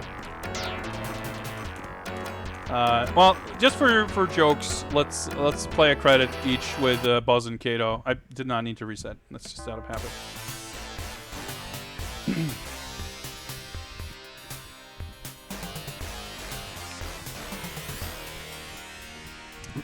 WMAC Masters was something I first read about on the internet in like the early 2000s. It sounded amazing, but it was never on TV here. Yeah, so Buzz has this goofy role. I mean, in theory, the same strats kind of work, I guess. But I assume Ty's normals are just way better than everyone else's. I like that you can kind of tell that when Buzz transitions from his idle pose into the roll, he's actually in like he's in the air, and he just like falls onto the floor, onto his head when he starts rolling. Dude, I did the down attack, but oh well. Yeah, the scaling is all messed up.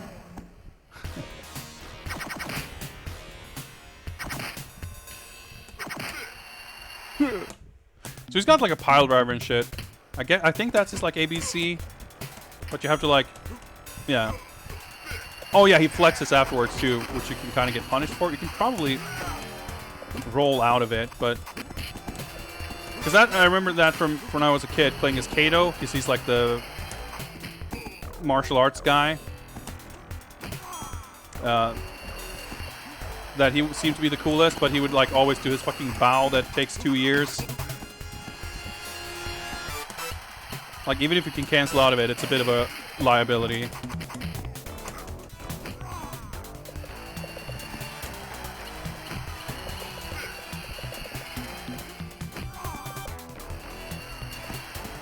I hate that shit. They get, like, pushed towards you, but they touch your foot, so you get knocked away. He looks so tiny next to the enemies. It looks so goofy. Yeah, and fucking idle stance.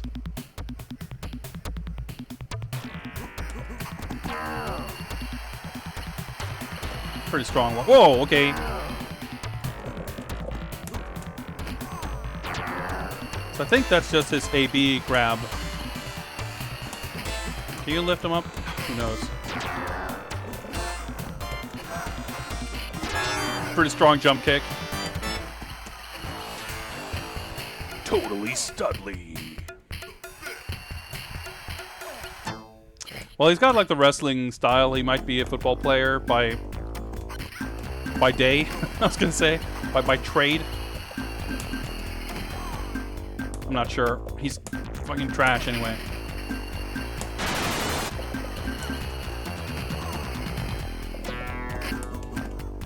Yeah, like he does this fucking overhead smash.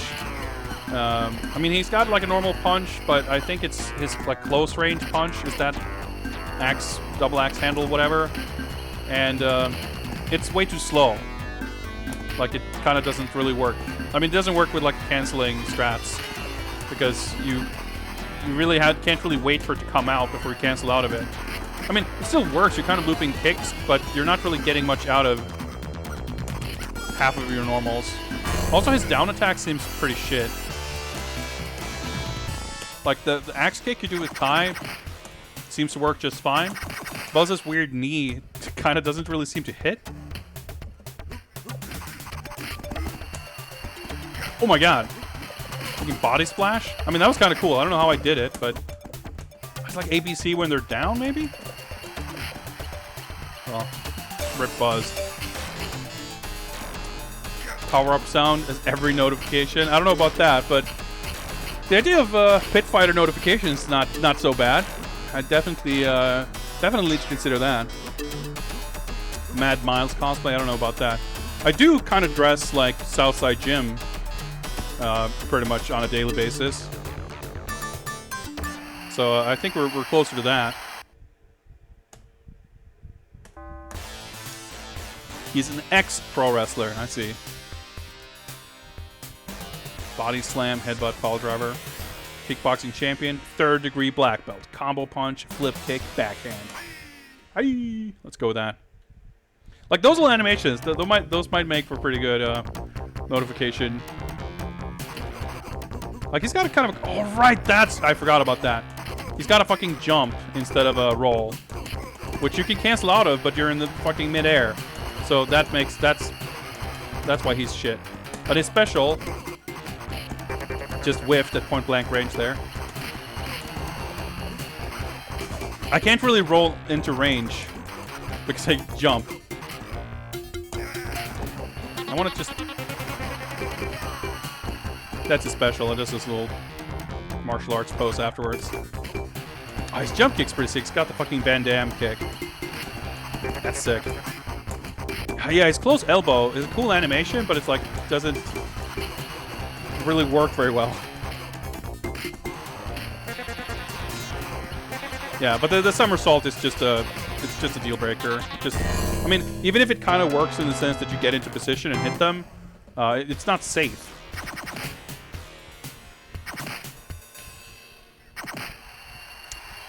The opponent technically is Southside Jim. Well, congrats. See, yeah, you're gonna either jump through them or bounce off of them. Like, it's just, it just doesn't work. Like, I wish Kato wasn't ass because he is cool. I like his fucking pants, like, he's got the coolest design of the player characters to me. He's got kind of the coolest normals too, honestly. Like the animations. Like that elbow looks really cool. Even if it's a little weird, the way it's like the camera perspective kind of seems to shift a little bit. Pretty strong footsies here. His kick seems kind of good. Well, kind of. And then you start canceling into whatever the fuck that was and rip Kato. Oh yeah, there's the ball. I got hit out of it.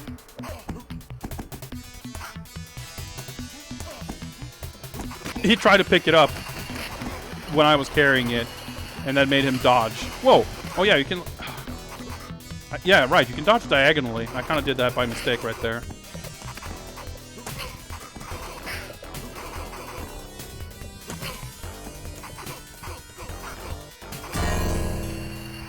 It said in the description that he had a... didn't it say something about a roll or something? But he's just got the fucking flip.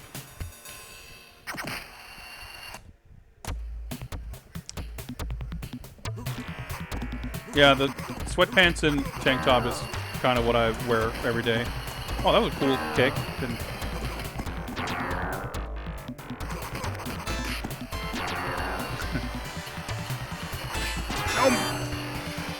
Hit detection in this game, man. Well, just this game, period.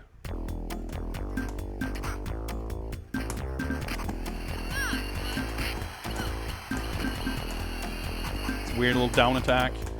I'm trying to grab, but if I can't roll through them to grab... I guess his jump doesn't fucking have iframes either, so it's like not only impractical for combo purposes, like it just doesn't have the basic function of the other characters' dashes either. Although, I guess technically, I'm not sure if the rolls have iframes or they're just so awkward to hit. Although, Ty is like... I was going to say, Buzz might just be on the floor, and that prevents him from being hit. But Ty is like doing a full-on handstand. His sprite is probably never larger than when he rolls. And he still clearly doesn't get hit.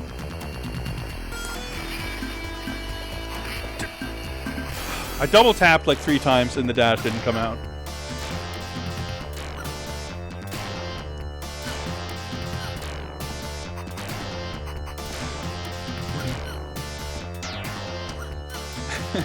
Yeah, they celebrate his loss. Something like that. Well, hey, that first attempt we had went shockingly well. I hope I have managed to deliver on the promise of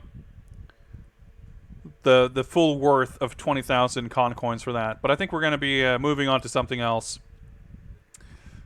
We'll do more once you see attempts in the future, but that's it for now, I think.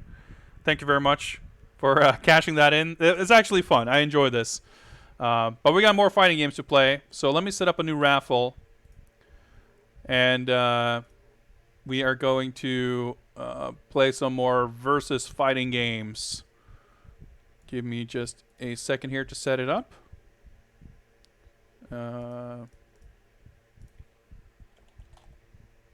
And there we go. The raffle is now open.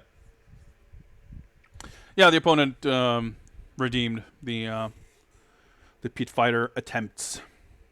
So the raffle is open. Type raffle in chat, and if you're the lucky winner, you will pick the next game. Except if your lamp station just fucking skips the whole thing.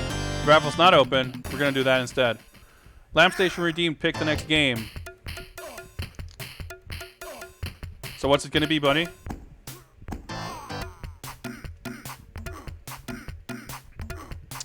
Raffle's not open. Sorry, guys. Lamp station has redeemed the choice of the next game to this music.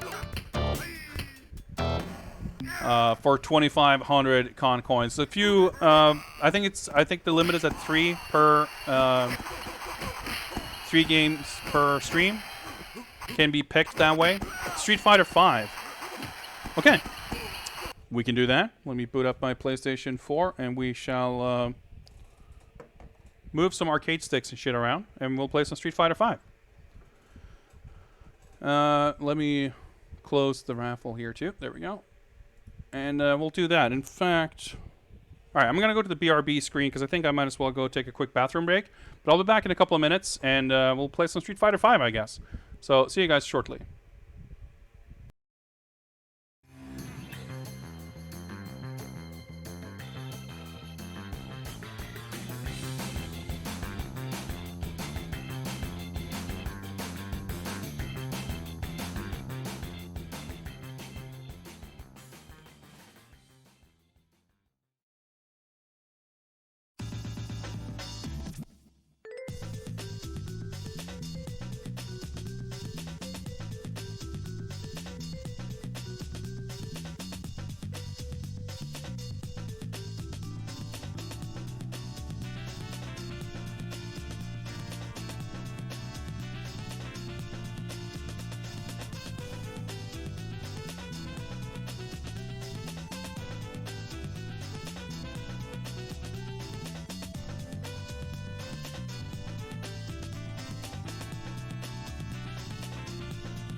let's install some patches, shall we?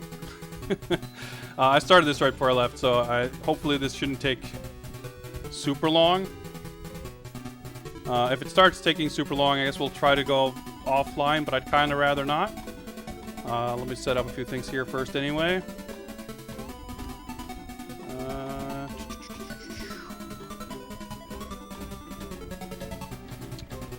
Yeah, let me pause this. We got the awesome Jamaican skeleton dance theme going on in the back.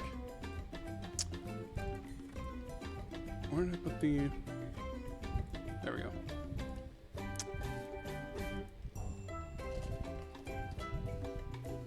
Street Fighter V. Well, we'll see if people have heated debates about the ups and downs of Street Fighter V. It's a frustrating game for sure in many ways. I can't say that I dislike the game, but I think trying to enjoy it is a frustrating experience. It's I think the core sort of game design,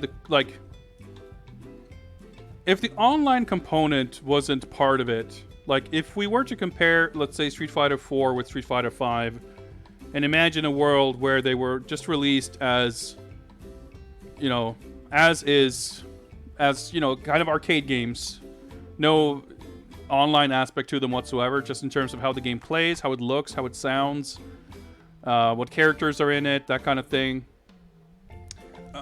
I think Street Fighter V compares very favorably to Street Fighter IV. Not saying it's superior in every way, but when Street Fighter IV was out, I played that game a lot, and I really, really liked it, but there were always things that bothered me from primarily an aesthetic point of view.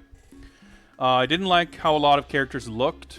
I thought a lot of the animation was kind of okay, but like obviously it didn't look nearly as good as most of the 2D games. Just the way the art direction, like the way a lot of the characters' faces looked and stuff like that, I just didn't enjoy. They got better at it over time, I think. By and large, the later characters were added to Street Fighter IV, the better they looked, kind of. But there were parts of like the focus attack and ultra systems and stuff like that I was mixed on. I mean, by and large, like I said, I liked Street Fighter IV. I enjoyed it, and I played it a lot. With Street Fighter V, I think, as far as the visuals and the presentation and everything I liked and disliked about Street Fighter IV, I think 5 was largely a more refined attempt at kind of the same thing. I think overall, the animation looked better. I think the characters looked better. There's pretty much no character, I think, that like just flat out looks better in 4. I mean, there are some cases with animation and stuff like that. There are some characters that have very awkward animation in 5, but generally, at least looking at like the launch roster or some of the early ones, looks really good. I think like the soundtrack, I like the soundtrack in 4 and 5, but overall, I like 5 soundtrack a lot. A lot of the stages are really cool. I really like how a lot of the stages in 5 have kind of a distinct color palette, and they do a good job of like tinting the background in a way that makes the characters stand out, like for really nice readability, which can be an issue with like very busy backgrounds. And there are a lot of stuff like that I just think they did really well with. But the entire journey of like following and playing Street Fighter V since launch has been not to be too dramatic, but it like kind of feels like being in an abusive relationship almost. Like you want to really enjoy the game, there are things there to really like, but then there are things that are just done so poorly and handled so terribly that like if there was a Street Fighter V that didn't handle those things so poorly, you would just go to that immediately, but there isn't. So, and what I'm referring to is, you know, stuff like the monetization, how the whole fight money currency works, how you gain it and how you spend it, the complete lack of any reasonable offline single player content, Even things like, if you guys remember, I don't know if you watch like competitive fighting games, but like for a long time in Street Fighter V, when you play local versus, only the first player can choose whether you go to character select or rematch. So whenever you did like tournaments, only like player 2 had to like do fucking hand signals to player 1 to let them know if you go back to character select or not, which is like such a utter amateur thing to get wrong, especially after they had gotten it right in pretty much every fighting game previously. There's a lot of weird shit like that. And of course the online is terrible, not just in the whole netcode, like with non-functional rollback and shit like that. Just the experience of trying to play online is kind of miserable in the game. But not just that, like it's just so much of it is frustrating. Like I spent a lot of money on this game. I bought all of the season passes and stuff like that, and even then, like you buy those things to kind of get a lot of the stuff without having to grind for it, and then you still grind a lot, and then you still can't buy even close to everything. Stuff like that I felt is just, I feel like, you know, obviously every fighting game, or every game for that matter, that has like DLC and stuff like that, it's a revenue stream, and it's a way to make things, you know, it's a way for developers and publishers to survive, frankly. So I can't fault them for anything like that. But I think you can, like, I'm not upset that the game has DLC or anything like that. That's absurd. But I think when it comes to, like, nickel and diming your loyal fan base, you can do it in a way that makes the customer or the player feel welcome, and, like, you can do it in a way that makes the player feel like there's something valuable on offer, and you can do it in such a way that makes the player feel like their trust is kind of abused. I don't know. Yeah, there's like the PC stuff, the rootkit. There's a lot of weird stuff, input delay, and like, yeah, there's a lot of weird issues.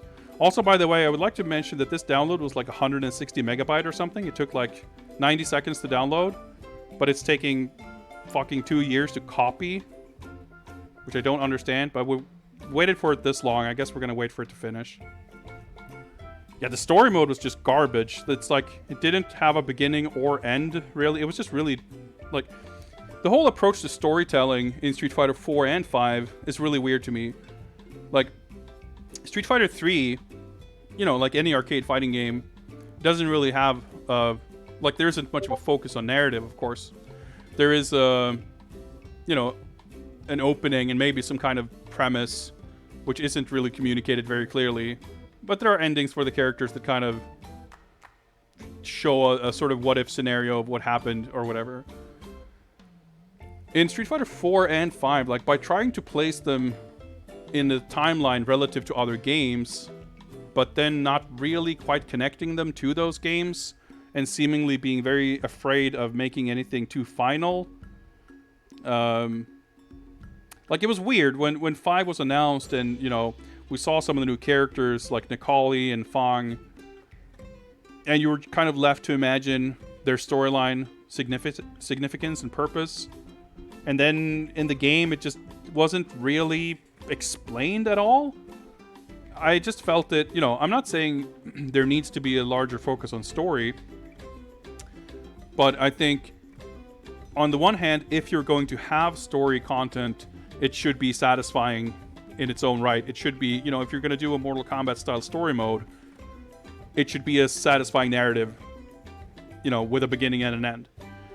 But more importantly, I think characters in these types of games need to have a clear, like, there needs to be something clear for a player to latch onto from a kind of character perspective, from a backstory or narrative perspective, to sort of identify with and enjoy the character. And that aspect can be sort of shrouded in mystery. That's a fine approach, sure. If you want that to be the character's gimmick. But with Nikali, for example, there's this weird, vast thing that's kind of alluded to, but not ever made explicit to the point where it's just, you know, it's not like a mystery either. It's just, he is some sort of deity. He pops up out of a pile of goop on the ground or something. Like, it's so weird. I can't even explain. You know, if someone asked me who is Zangief, oh, he's the Russian pro wrestler, blah blah blah. You know, who is, you know, it doesn't even have to be a character that's that old. Like Abel, who is one of my favorite characters in Street Fighter 4. He's a mercenary. He's got amnesia, so he does, you know, his backstory is vague, which is gimmicky and whatever, but he has some kind of connection to Nash and Guile. He doesn't exactly know what it is either, but he recognizes Guile's sonic boom technique or whatever. Like, there's stuff there, but like if someone is to ask me what's Nikali's deal, I don't really know. It's kind of weird. I think there's stuff like that's like some kind of new story premise details are established well and firmly, but a lot of it kind of isn't, and I think that's a little disappointing. And not that it's hugely important in the grand scheme of things, but like I said, if they're going to attempt it, I'd rather it be done well. Nash, I mean, I'm not a huge fan of the character, never was. I don't like his Street Fighter V version at all. But that too, like, if they're going to do that kind of a major thing and bring him back and tie it into Gil and his Illuminati and whatever, it's weird that that's so just not explained either. It's like hinted at, or I don't know.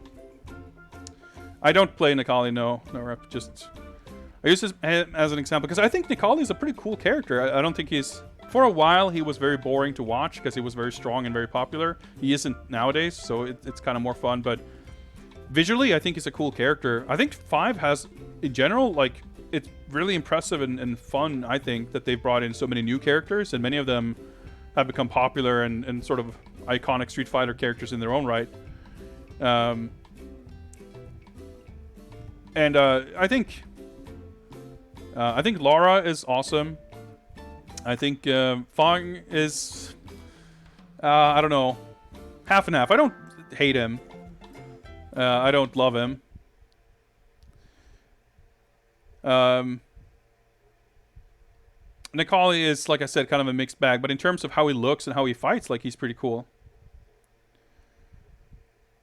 Abigail and Zeku, and there are others like that aren't new characters, but they like kind of might as well be.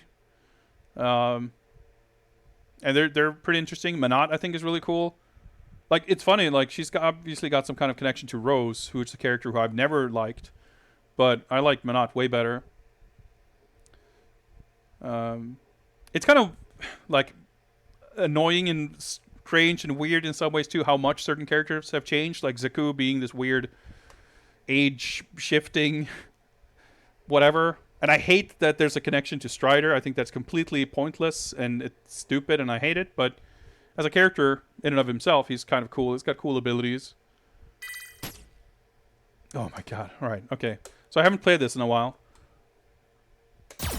But I'm pretty sure we can play offline modes just fine.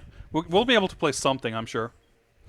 Arcade Edition added a bunch of new stuff. And I think the survival mode, which was like kind of the one offline mode that was there at launch, was awful. But the new survival mode that they updated in Arcade Edition, I actually think is really fun.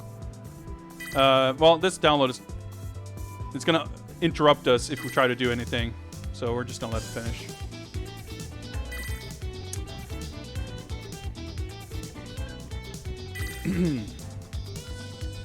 So, I think the last time I booted this game up, well, I may have booted it up at some point, or at least downloaded the patch for the Champion Edition stuff, because that update would have been much larger than this. But I haven't played this, I think, since Lucia, Poison, and Honda came out last summer. I bought those, like the pack with those characters, did like 5 trials with Lucia, and then haven't played it since then, I think.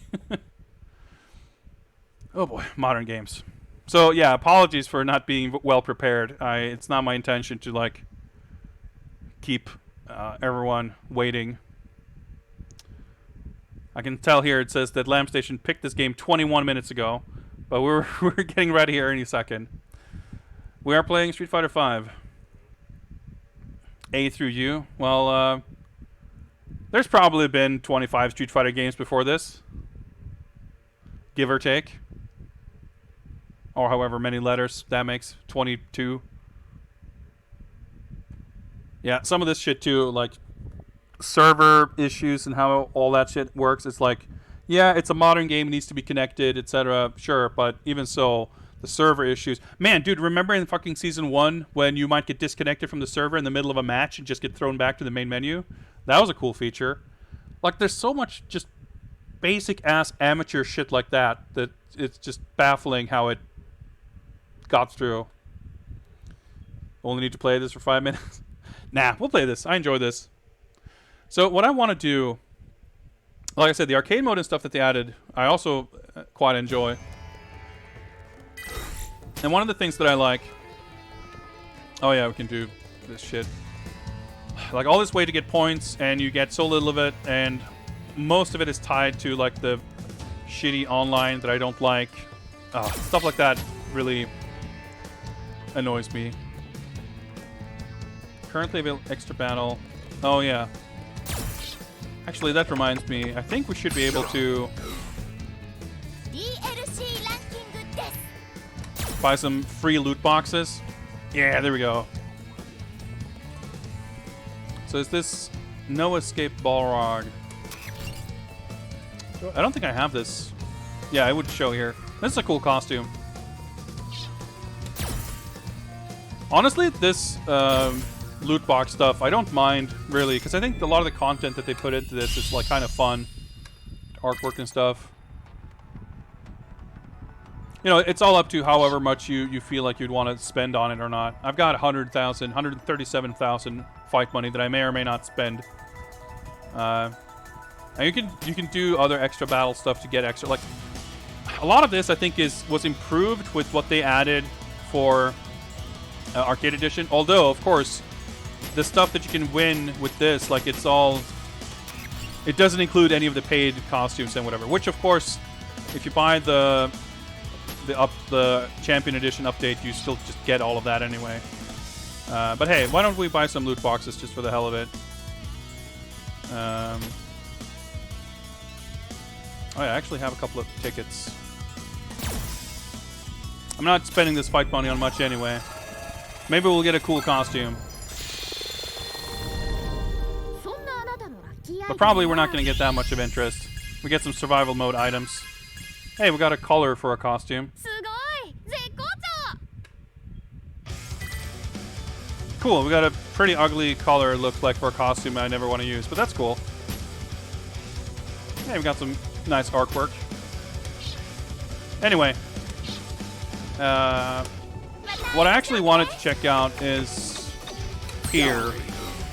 Because if I'm going to be playing this game, I might as well be looking to unlock some new endings. So yeah, they've added Lucia and Poison are in the Street Fighter 1 route. And there's some cool like guest art, or like, so the legacy stuff is whatever, it's just old artwork. But these like the special artworks are like new commission artworks that are stuff you can unlock usually by clearing with special, yeah, like 1CCing with Honda. Defeat Akuma with Sagat. I'm not gonna do that. So yeah, I've like grinded out some of this stuff, but far from all of it. So I just want to double check, like get a quick idea of what I might. Oh yeah, Kage. I was like, who's Kage? And it's like, oh right. Fake Evil Ryu. Clear with Honda on hard. I'm probably not going to do that. Apologies, by the way, if everyone finds this like extremely boring. I'm just kind of curious. Oh yeah, Gillen and Seth I don't have. So I never got the update. Gil, well, okay, I don't have Gil, so that's... At least I'm pretty sure I don't have Gil, as far as I can remember. Seth, yeah. So at the very least, I want to make sure to pick someone whose ending I haven't seen. Cody might be fun to use.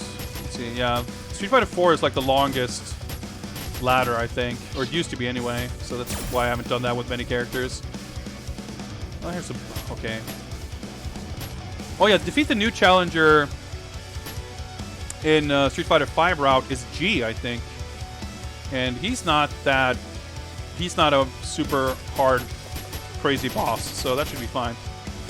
I'm actually kind of curious to. Well, obviously, I wouldn't have beaten it with any of the new characters, so I think we might just go Lucia. I mean, obviously, I don't know how to play her at all, but she's kind of cool, I guess. So let's do that. Let's do an arcade run with Lucia. Arcade.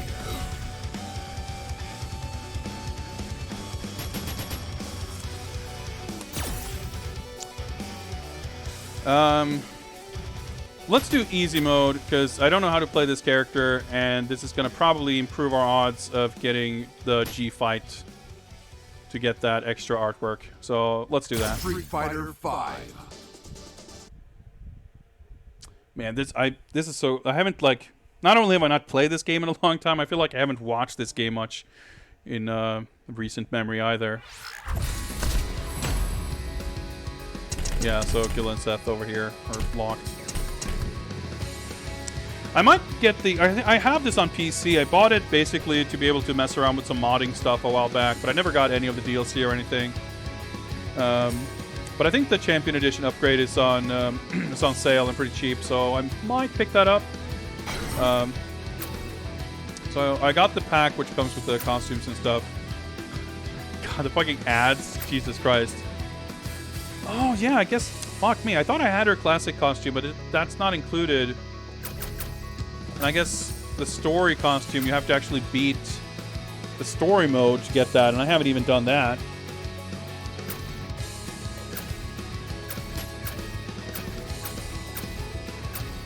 Man, kind of weird colors.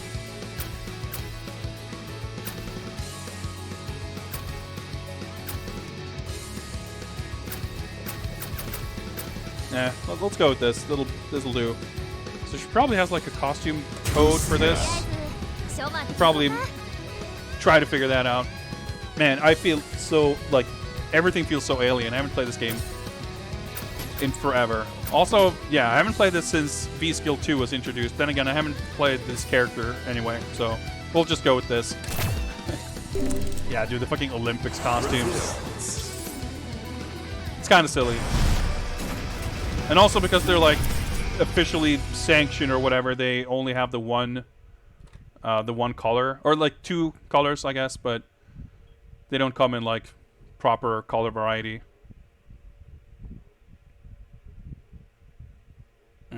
Load times, man. Like this isn't even online.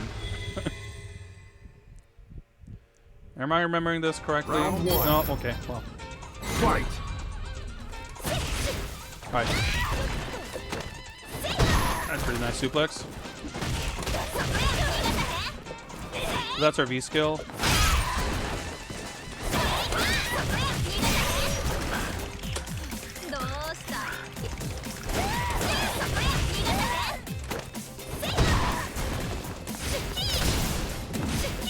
There we go. It's got a fireball thing. Okay, I'm learning. I'm learning. Yeah, I like Laura a lot too. I think she's a cool new character for sure. Fight.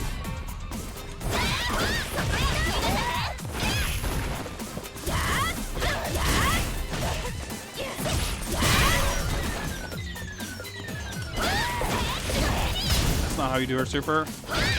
That's probably it. Nice. Okay. Well, easy mode is not terribly hard to begin with, but that's good. So, if I'm remembering correctly, as far as like getting the extra fights, You win. the new challenger fight, which we need to in order to get some kind of reward thing, I think it's up to. It might just be a score thing, but I think it's probably getting certain numbers of super knockouts and perfects or something like that. It's one or the other. So I'm gonna try. Also, that was a perfect and a super, but so I'm not sure if it counts as both or only one or the other.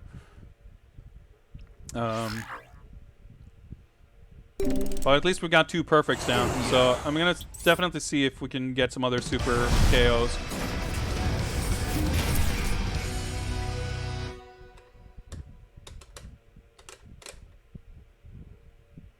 Oh, yeah, maybe this is the correct thing. Also, it's kind of weird. Maybe I accidentally skipped it, or it's just an arcade mode thing that we don't get the intros. Round 1. Yeah, it feels kind of weird.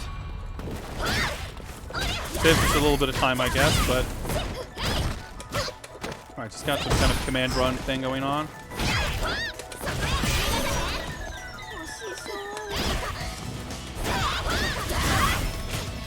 Well. Oh yeah, I think you get a different win icon for winning with an EX move, so maybe I should try to do that also. Round 2. I love those special corner knockouts, but once again, like, for every good thing about this game, there's like an annoying thing to be reminded of. In this case, that like one stage had any of those things when the game launched. Perfect KO. Okay, I tried to do the super, but I guess we got a perfect anyway. And then like a year later, they patched in corner knockouts for like a handful of stages. And in a bunch of them, it's like it was abundantly clear from day one that there was meant to be that kind of thing in a lot of the stages, but they just weren't implemented. And then they, like I said, a year later, they added it in, like that one right there. And if you knock them in the right corner, they get like thrown away by an elephant or something. And those things are really cool, little flourishes. And then after that, they never did any of that again. Japan. It's like disappointing. I mean, features get cut all the time. Like, that's not the end of the world, of course, but it's having it so plainly there and then just it not being implemented is Round 1. disappointing. I mean, also, I mean, it doesn't help the fact that when the game was... Okay, that's a move. Does she have different kick follow-ups? No, it's just a punch and a kick, I guess.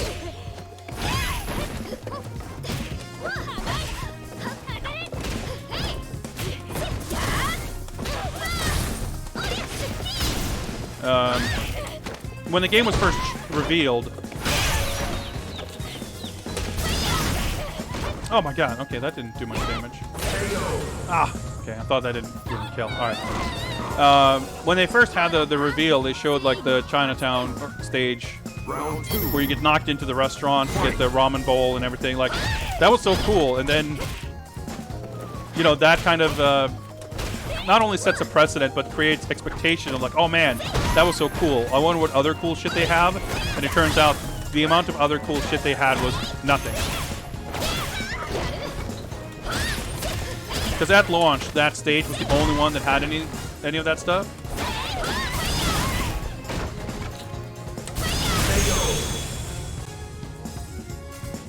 And then this stuff like was added like a year later. It's like this stage, the jungle stage, the India stage that we just saw. Yeah, the Shadaloo airship. I guess we might. Yeah, we'll pick Zangief. You get knocked into the snowman. The medium Shoryu. Okay, cool. Yeah, I figured there was some kind of follow-up. It definitely seemed like it.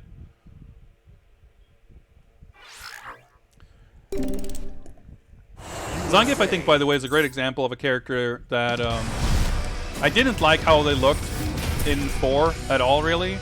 But I love, like, Zangief to me has never looked better than in this game. Like, I feel like this is the platonic ideal of a Zangief. Just his build, his, like...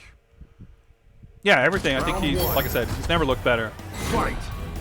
Also, we're not on the Russian stage, I guess.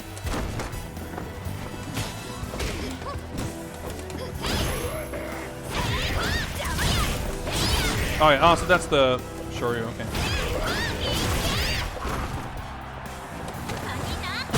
Oh, that's that throw.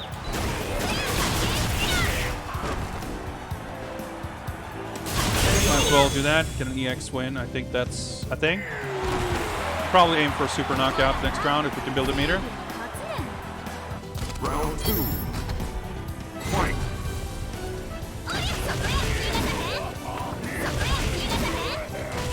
I'm not gonna get like B trigger, but that doesn't build a shit ton of meter either. Yeah, I'm not gonna. Well.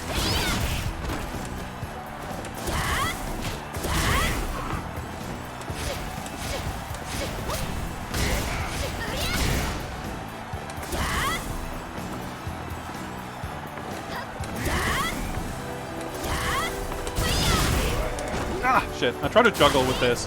Oh well. Actually, I was gonna say that it's perfect anyway, I guess. I didn't remember Easy being quite this much of a pushover, but it's fine by me. I'm just kind of wasn't necessarily looking for the challenge. I mean, challenge. It might could have been more interesting, I guess, but yeah, Sakura is a character who I'm not super fond of how they did in this game. A lot of her animations are really kind of strange. Not a big fan of her new design. But Mika in this game is awesome. Like, I've always loved Rainbow Mika, and I was like just super thrilled with how she's been in this game. Like, I always liked her because I think she has a cool design, and I like wrestling characters, I like female characters. I like her personality. Like, she kind of ticks a lot of boxes in terms of what kind of characters I like. But in Alpha 3, she was a really awkward, strange character, and she was not very strong. So Mika is like completely redone in this game, basically. And that can be hit or miss. I generally like... I think that's one of the other things I like very much like about this game in general.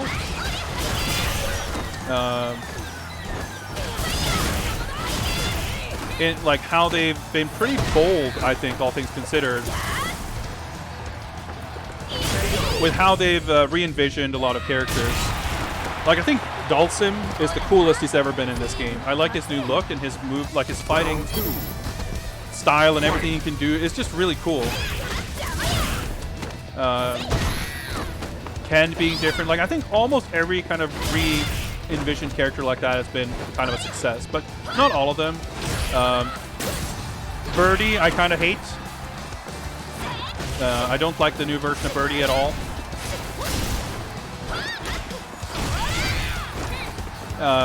Karin, I think, has like a like the counters and the rekkas, like all the cool stuff that made her sort of unique is like relegated to a V trigger and or just not there. Punish? Got her. But I think it was pretty sort of bold of them to just do that in general. Like, they could have so easily not done that, which is the case in Street Fighter IV. You win. So that's something I've enjoyed, even though, like I said, not every case was a success. And yeah, Lucia was definitely a character who I would have thought would make a great like left field pick. I ended up not being particularly excited when she was announced because I think through a combination of her kind of look and style and what she does, like with the fireballs and whatever. But more than anything, just me not being particularly into this game at that point.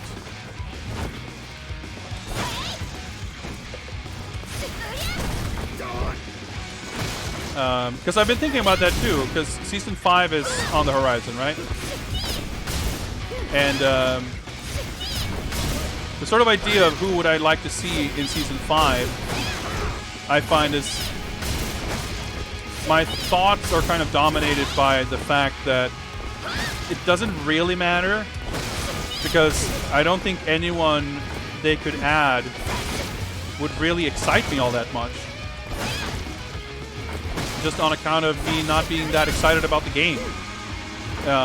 Unless they make some really drastic changes to... Nice! Got a little lucky there. Unless they make some really drastic changes to the online experience and other things, it's too late for them to turn me around on what the game is, or like to kind of get back into it.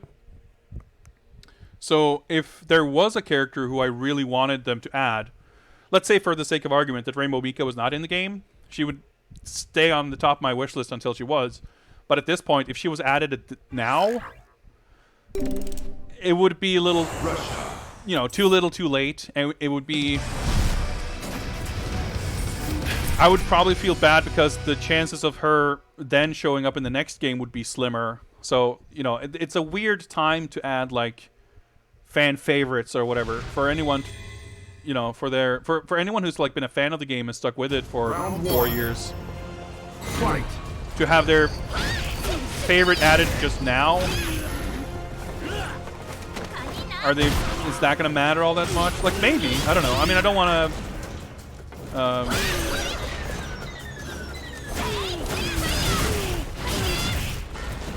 I don't want to take anything away from anyone who would enjoy it or would has a particular character they'd love to see. Round 2. Well, it's not really about, like, Street Fighter V being bad and, like, oh god, like, but it's more about the game. It's just at a particular point in its life that it doesn't seem, to my, in my opinion anyway, it doesn't really seem like there's that much life left in the game. So, do we get the snowman? Yeah, there we go. You win. If they can make current players happy, that's cool. But it would be a mistake, I think, to, like, appeal to someone who's not already into it, I guess. I don't know. That said, like, I think what would be the most fun, in a way, would be, like, weird left field picks because that's kind of who I think is fun to see in general. Although, actually, I think the true answer to who I would like to see would be characters who have been mentioned or introduced or been in the background as, like, story characters in 5, who are very unlikely, like, to be part of in the future series. For example, they've kind of introduced, not so much in the games, but in, like, supplemental materials and the like, a bunch of other wrestlers from Mika's like, wrestling organization. And some of those characters have really, really cool designs. They've introduced a couple of other yoga masters of the earth and of the entire universe, who are, like, Dalsim's peers or whatever. Those might be cool. Rashid's, like, manservant, who has, like, a past in pro wrestling or whatever. Granted, there's a bunch of wrestling grapplers already, but whatever. Just as an example, like, those characters, I think, while we're still in the world of Street Fighter V, those would make fun additions, I think. So that's probably my answer as to, like, the kind of characters I'd want to see. Also, G's theme, fucking best. not my day. I love G as a character. Anything to do with Q, I think, makes him worse. But I love his personality and style. His song is the best. He's cool to use, too. Let's delay this a little bit so we can get this awesome music.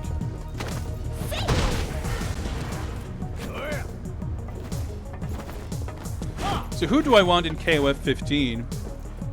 That's another interesting question.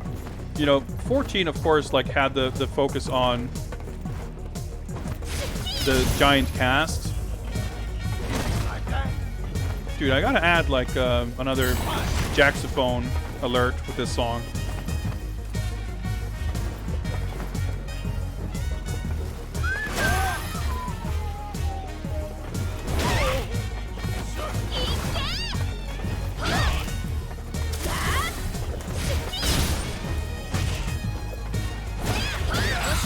Alright, that's enough. Yeah, the President of the World, that's a cool song too. That's a weird thing with, like, every fighting game, like, having original music for all the trailers and then not use that music in the game. But I really like his theme. Yeah, they don't really do much on easy, do they? Oh, dude, speaking of jacked theme songs, Jury's theme, like, a really cool song in Street Fighter 4. In fact, her theme song was, like, I don't know, I feel like her theme song and the, like, Volcanic Rim stage theme were like the two songs that were like iconic for Super Street Fighter 4 that they used a lot in marketing and stuff. And then in this game, the like remix of her theme is just bizarre. All right, I guess we flew to the exact same stage again. Yeah, we've had weird luck with. I'm just picking opponents kind of at random or not with any much reasoning behind it, and the stages they pick for each character is a little weird in some cases, and we end up just going back to the same stage. Round 1. Fight. But yeah, like KOF 14 obviously had such a huge roster that they had kind of most characters. But they also specifically brought back Angel and Ramon, who are two of my favorite characters. Oh, that's an overhead. So I was super happy to see those characters back. In 13, Takuma was like my main character, and I was sad to see him missing in 14. I feel like almost every one of my weird fringe picks have like seen a comeback at some point or another. Like Duck King was added in KOF 11. Bajai, not necessarily a character I asked for, but cool to see him. Even Raiden in 12 and 13 was like, really? They're gonna have that character? But oh well, you know. I guess we're not gonna get to hear how shit this song is, but fine by me.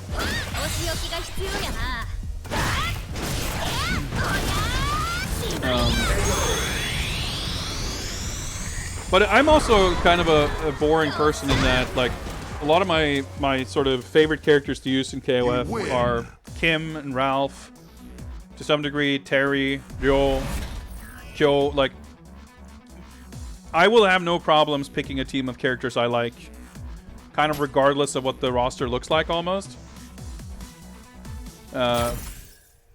Because between like the characters who are like absolute mainstays in KOF, I like a lot of them. So like as far as KOF 15, or in many cases KOF in general, my sort of thoughts and wish list for that kind of thing don't typically revolve that much around the character roster. Like if I have to think about it, I know, or I hope anyway, very strongly that KOF 15 will kind of go the opposite direction from 14 and focus on fidelity and polish and presentation. Not that I think those things were like distinctly lacking in 14, but clearly 14 was focusing on a massive roster. And it had, what, 50 characters at launch and then an additional 8 as DLC, I think? So, you know, there was a lot. Perfect KO. Yeah. Maybe easy was a mistake.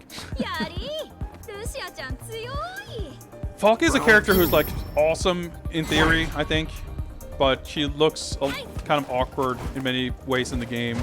But I think she's a cool character. I like Ed as well. Like most people don't really like those characters at all, I feel.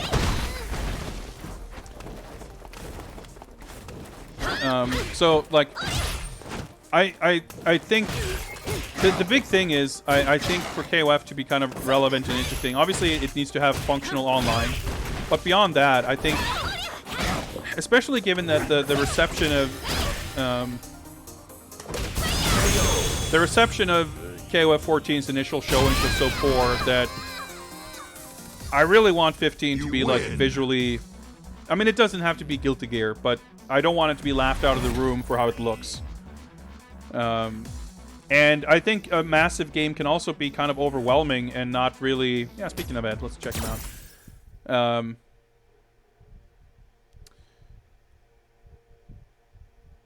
You know, there's a lot of discussions about what are the ways to actually bring in new people, new fans, new players. And a large roster can be exciting, but I think the more important part isn't necessarily the size of the roster, but the ability for a new player or any player to find a character that they really like and gravitate towards and connect with. And I think you have a better chance of doing that if each character is like visually, not just the characters in themselves, but like the game in general has a great visual appeal. So, I mean, oh dude, Ed's theme. It's sick. Forgot about that. Man, it's been so long since I played this. Yeah, I gotta enjoy the music for a while.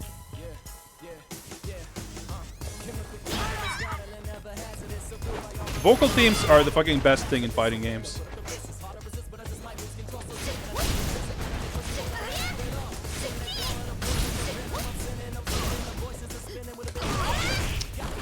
Anyway, I got too caught up listening to the music.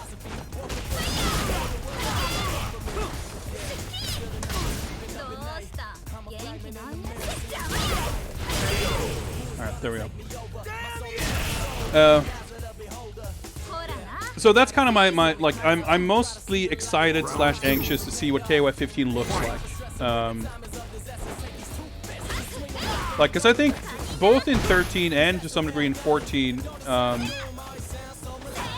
the things I don't like about those games is how, in many ways, they're kind of lacking in that kind of extra little bit of flair, all the kind of stuff that's not necessary, but is really appreciated when it's there. Stage intros, custom character matchup intros, that kind of thing. And I would rather see a smaller roster and a bigger focus on that kind of thing in 15. You win. But I will say, you know, 14 had a lot of new characters who I generally think were well done, and I would like to see at least a few of them stick around. I agree that Antonov was a great, fun character. He has a very fun personality and a cool style. Like, he's a very much a character that fits me. I think like Xanadu is so cool. Also, I wouldn't like he's fine to kind of be a one and done character, but he was cool. I think Nelson was potentially sick and interesting, but I didn't find him, like, he was too awkward to use. But I liked that team. I think Banderas was an interesting, cool character, and I forget her name. Shit, the girl, the capoeira girl on that team. Like, I like her visual look more than how she moves and fights in the game, but she was alright. Some of the other new characters, like, I don't know, Shun'ei is kind of whatever, but he was like the protagonist, right? So he's probably gonna show up in the next game. And there's the pajama sleepy kid who, like, it's kind of whatever. I didn't really care for that character. Oh yeah, there's like Love Heart and what's her name? The Chinese girl, the pachinko girl. I guess like weird guest characters like that are probably kind of the first to go if you're gonna slim down the roster. But who knows? Guest characters obviously is the thing. Maybe Chad Warden from For Honor is gonna be in King of Fighters 15.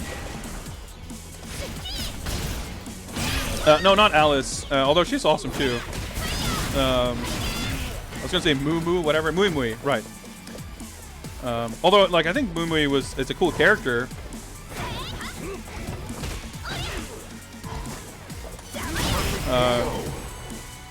Connection to the server was lost. Well, let's hope we didn't lose all our rewards.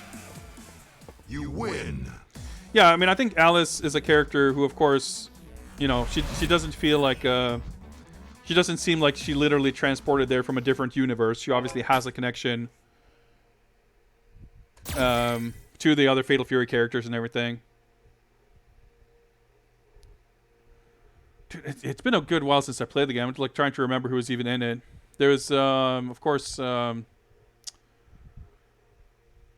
Sylvie Paula, who's a pretty neat, fun character.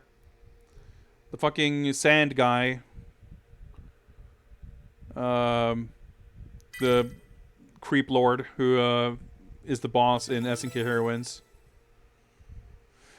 But yeah, I mean, I guess it goes to show, like, I enjoyed many of the new characters, but I didn't necessarily latch onto any of them super strongly. Antonov, probably the closest. She's a terrible cook. Alright. Rip Cody, I guess. But hey, we get a little Carlos cameo. Dean still nowhere to be seen, I guess.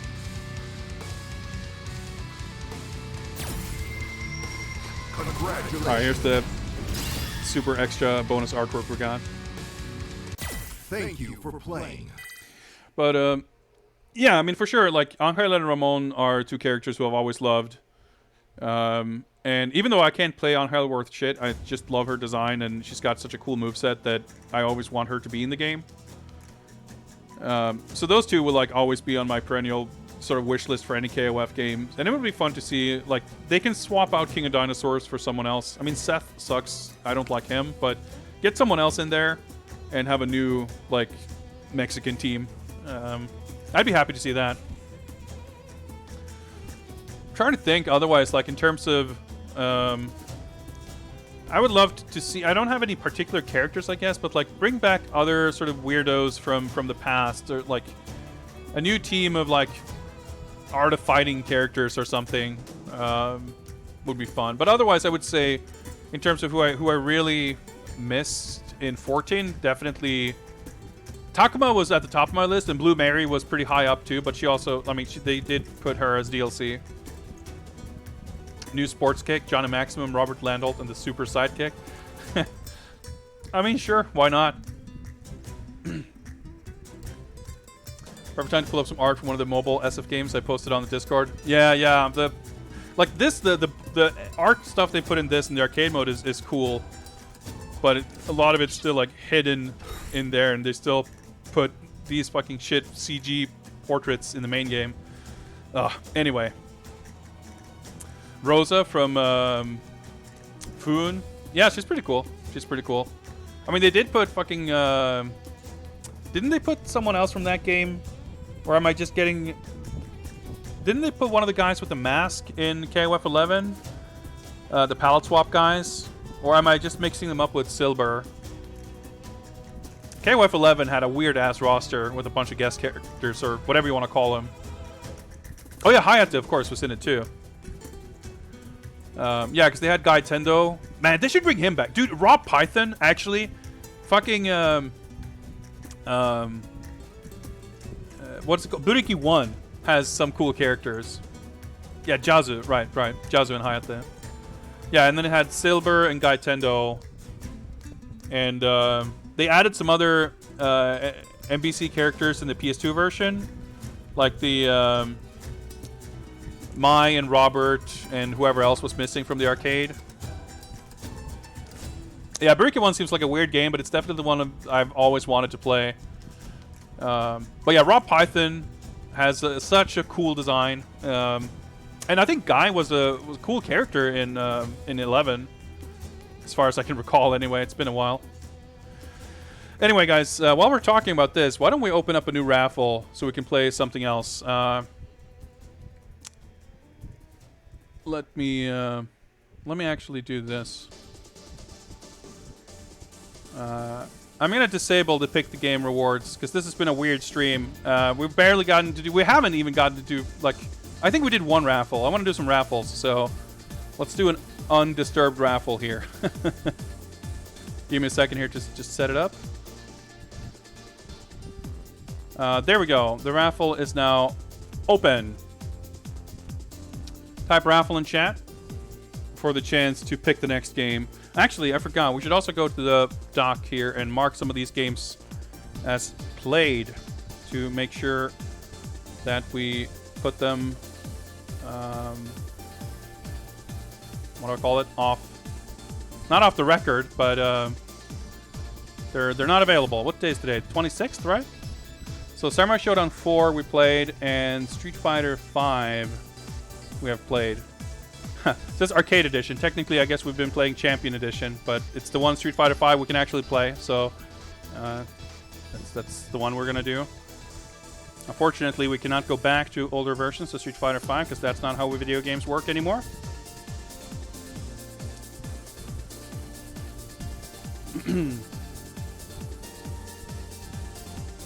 But yeah, I'm very anxious to see almost said Street Fighter 15. King of Fighters 15.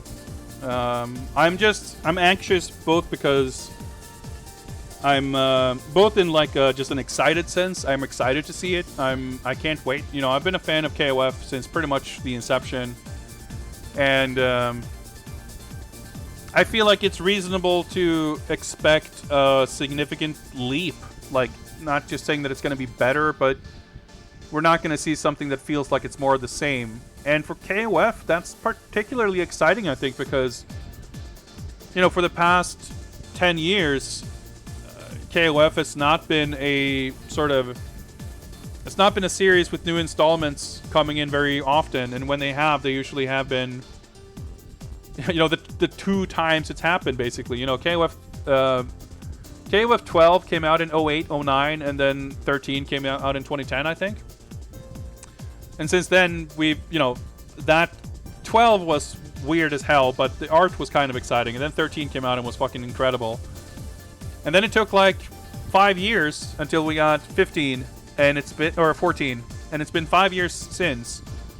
So it's exciting to have a new KOF game, and it's exciting to not know what it's going to look like or what it's going to be like. But of course, I also am worried that it's going to be disappointing. I think my biggest worry, of course, is that the netcode is going to be terrible. Because I feel like it's so clear with Samurai Shodown that that's a great game, but the online is bad, and because of it, it has like no presence. And I mean, it's been super clear, I think, in like the wider fighting game community. You know, this year with everything going on, every game that has good online is like thriving. I don't want to say like never before, but in some cases like never before. Killer Instinct and Skullgirls are doing great. Them's Fighting Herds is like getting a lot of people on board. Mortal Kombat's doing well. And it's, you know, every other game gets left by the wayside. I mean, Street Fighter V, they just had the Capcom Pro Tour online shit, and it was like a bit of a shit show with like people forfeiting their matches in top 8 because they felt it was too laggy to play. And yeah, it's just embarrassing and frustrating. And yeah, I mean, it's not really... I mean, I don't disagree with you, the opponent. Like, yeah, of course, they need to be held accountable, but it does, like... What does it matter? Like, reviews, I don't think matter. And, you know, when the fans of the games continually, for years, yell at publishers and developers that their online is shit, they need to fix it, and they don't. Like, what's a review gonna do? And, like, if no one buys the game because the online is bad... Does that mean that the next game just doesn't come out at all? That could have had good online? Like, it's a very frustrating situation. I just really hope that, like, even in Japan, developers start, like, understanding. You know, Guilty Gear Strive will reportedly have rollback netcode, but, like, who knows if it's going to be any good. Street Fighter V has rollback, but it's garbage. And it's like, this is a solved issue that... It was solved 10 years ago, and still, it's just, I can't find the words. My frustration knows no bounds with this shit, because there is no reason for it to be this bad. And if Samsho had good online, you could play. I mean, I don't particularly like online play personally, but there would be a lot more reason to be excited about the game, and the game would be more healthy in so many ways. And it would just feel incredibly disappointing with KOF to, like, if it came out and the online is bad, I feel like many people will not give it time of day. They will just like, well, I'm not going to play this, and that just spreads. So I really, really, really hope that they get the message and understand. Well, I don't read reviews and haven't for like 20 years, so I don't know or care really, I suppose, but I think it's kind of a moot point. I don't know. I mean, any like online... I mean, you can't really review what a game is going to be like online in a few months anyway. So, I don't know. I don't...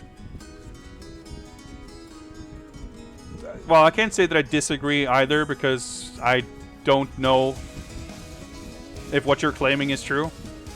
But I think that's... it's kind of... I don't want to say irrelevant, but that's not really what it's about. Or, I mean... The communication between players and developers, I think, is more crucial, and that's really lacking. Anyway, let's not dig ourselves deeper in this depressing hole. Let's pull a winner for the raffle instead, shall we? Let's hide this thing before I forget. The winner and picker of next game is Electro Altruism, and we've been disconnected. What perfect timing. Congrats, Electro. What's it going to be? Not Street Fighter V, I assume, so let me close this down. Just enjoy some Jamaican skeleton dance in the meantime.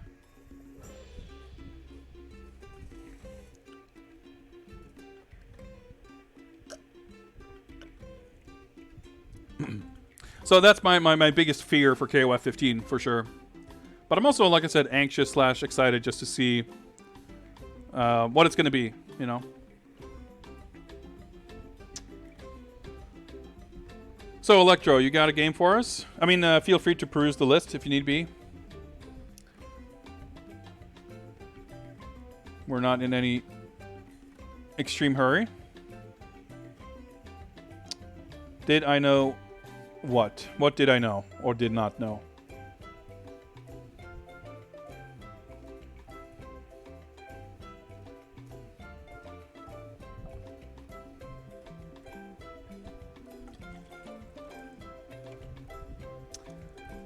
Johnny Cage has left Mortal Kombat for Bloodstorm.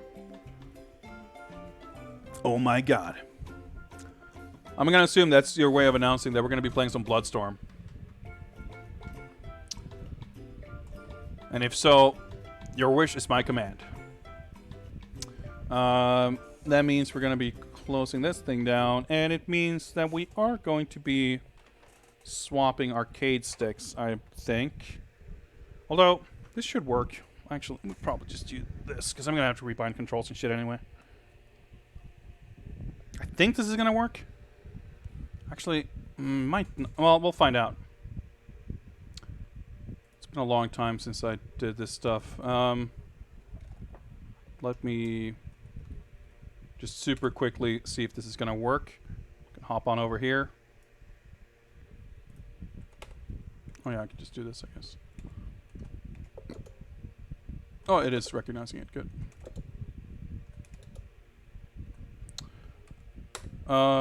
Let's hope we get the buttons right. We're probably not going to get them right, so we're going to have to go into the test mode to check this out. Also, if people know, like, the dumbass hidden shit in this game... oh, yeah, this is kind of weird, isn't it? What button do I want to... can I use this? Yeah, that works.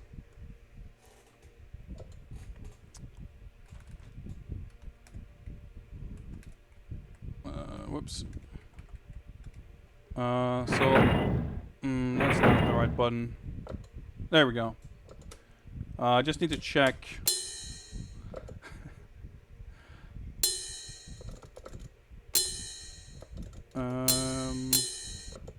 No. Do we have just... No, wait. System tests is what I'm looking for. Holy shit, I actually bound the controls correctly. I was kind of guessing which one was which, but it actually worked out. Well, first of all, Electro, it was Daniel Pacino who was in the ads, not Carlos, just to be clear. But I also think, like, there's a lot of misconceptions about what the sequence of events and how that went down. There's a broad misconception. Yeah, speaking of which, here's the image right here. Daniel Pacino, who starred as Johnny Cage in Mortal Kombat, has switched to Bloodstorm, the fighting game for real fighters. Or something like that. Yeah.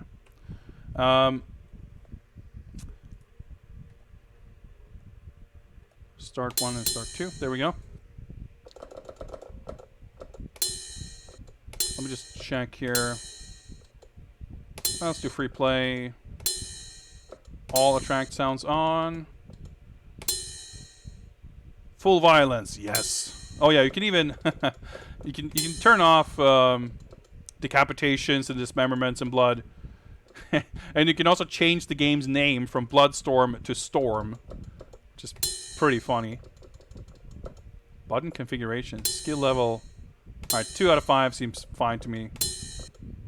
Bloodstorm. Pretty good. Yeah, so one of the kind of broadest misconceptions is that, whoa, that's loud, that Daniel Pesina was fired for appearing in the ad. Which is not the case. Fucking Strata, Incredible Technologies. What happened, my understanding of the events as explained by the people involved in various interviews and stuff in more recent years,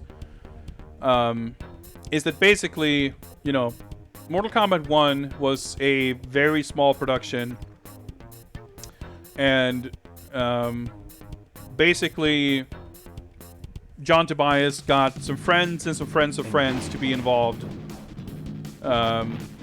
including Daniel Pesina and, you know, some other Chicago martial artists, and they did the recordings for, you know, basically a handshake deal, you know, a verbal contract and a couple $100 or whatever. And of course, the game turned out to be a gigantic, massive hit. And no one really left after the first game. I mean, Liz Malecki was not in 2, but it wasn't for any reasons like that, I don't think. More that Sonya wasn't in the second game.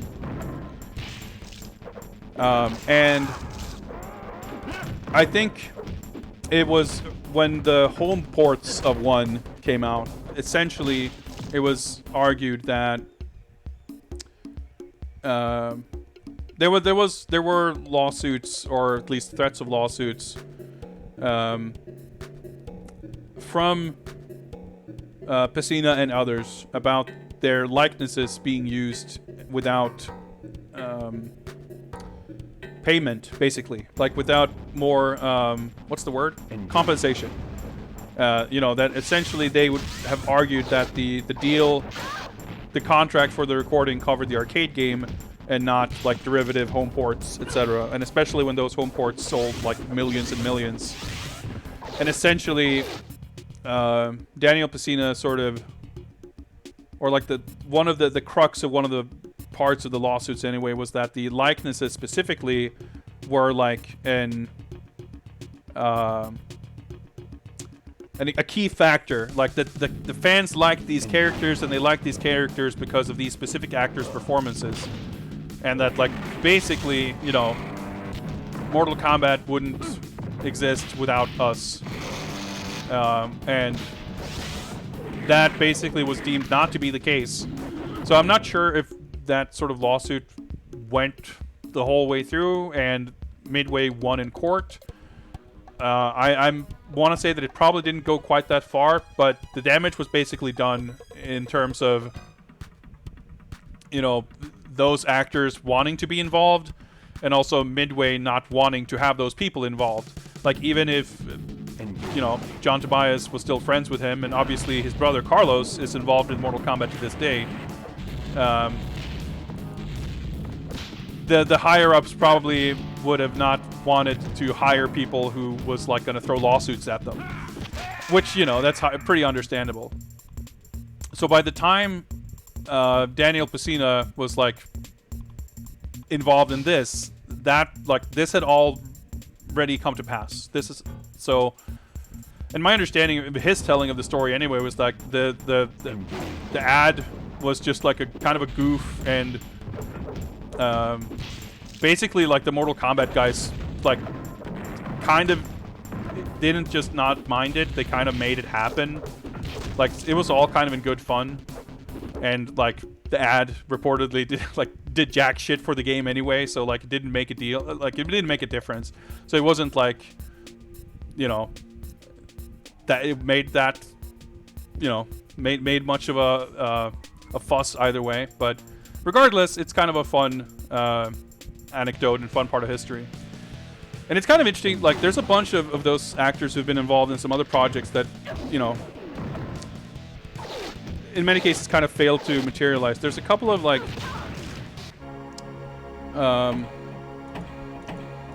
these fucking characters. Oh, we gotta go with the hot chick. There's a game for the Jaguar called the Thea Realm Fighters, which never came out. They had like previews. Got him.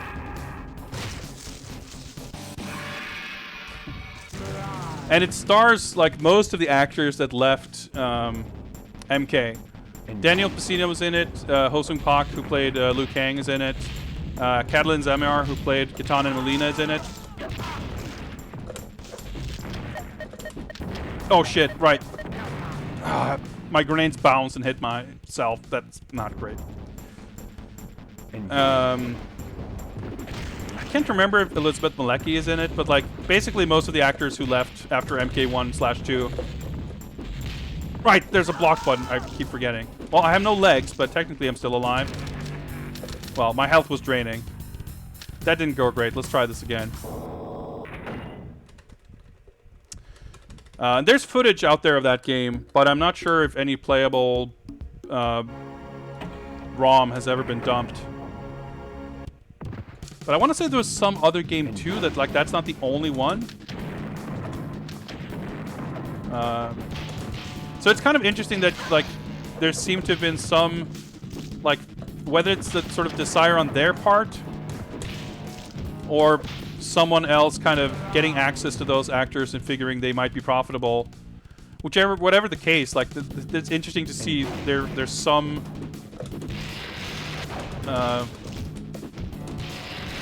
there's some games that almost happened at least starring those actors, but it seemed very unimpressive from what footage is out there.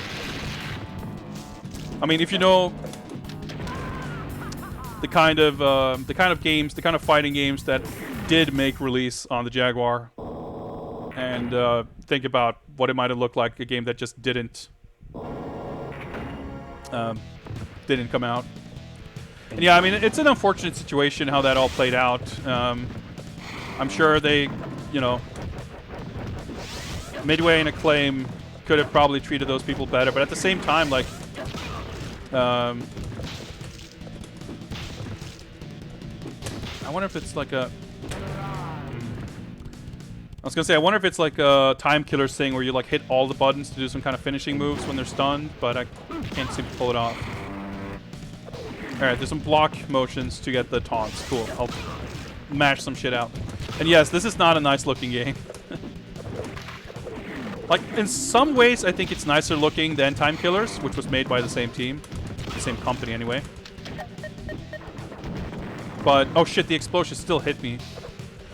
Dude, the zoning, this guy is crazy.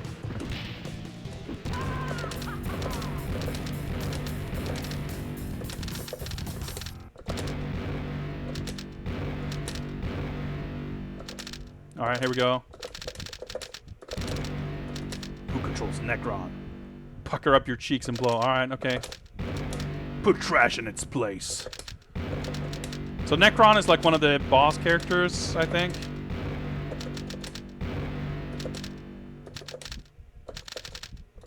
Alright, I think we're good there. Yeah, so I forgot to mention this. This game has like a Mega Man mechanic where you gain the special moves of the opponents you defeat. So one of the interesting things like that this developer did in their games is put a lot of weird secret shit in them. Like obviously kind of inspired by what Mortal Kombat did and all of the, how those kind of things clearly contributed to Mortal Kombat's. Did he just gain a full life bar again? What the fuck just happened? Did I fucking buffer overflow his life bar? Is he a boss that has dual life bars? What the hell's going on here? What happened?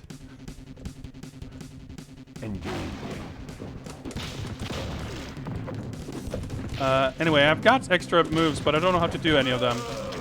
Cool, I cut his legs off, so I was gonna say, wait, we should win that round. That was a perfect even. Pagitic Sunder? Is that a thing? I don't know what that means. Anyway, yeah, these games have a lot of weird secrets, and Street Fighter the movie is no exception. Also made by the same company, by the way. Clearly, you look at this game and say, we need to get these guys to make the next Street Fighter. The grenade is unblockable when it returns to you. That's really great.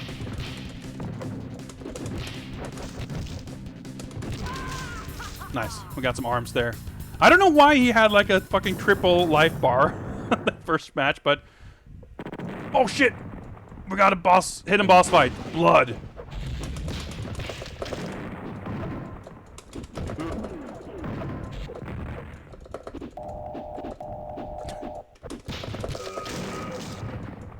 I think I'm like mashing down and heavy punch to do the missile. Okay, that uppercut hit somehow. Ah, shit. I'm alive? Okay, well, sort of. I have a theory that they implemented every single idea and didn't throw anything out. I mean, maybe. I definitely appreciate that. I mean, it's like, whether that's the case or not, it definitely feels that way. And it has kind of a chaotic energy that I can't help but appreciate, even if the games aren't exactly good. Alright, well, I'm not surviving this. Okay, I think... Is that a game over then is the question? Or is this like a hidden extra fight? That looks like a game over. Well, maybe not. Blood, join in now. Yeah, okay. But our streak might... No? Okay, we just keep going. Well, we got to one of the hidden boss fights. I have no idea how I did it, so that's awesome. We got to at least see that. Oh, the trash talk stuff uses buttons. I only use the stick. I guess you're always stunned at the end there.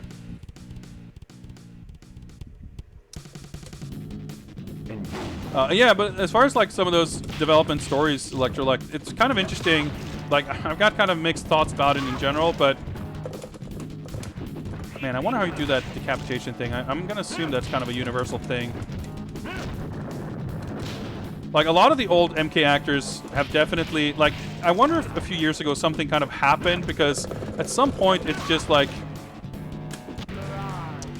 Daniel Pacina most kind of visibly, but a lot of the other guys too, like, started going to a lot more conventions and stuff, and selling like autographed prints with photos from the MK shoots and stuff like that, which like seems weird that they would be able to do that. Like, they must have had some kind of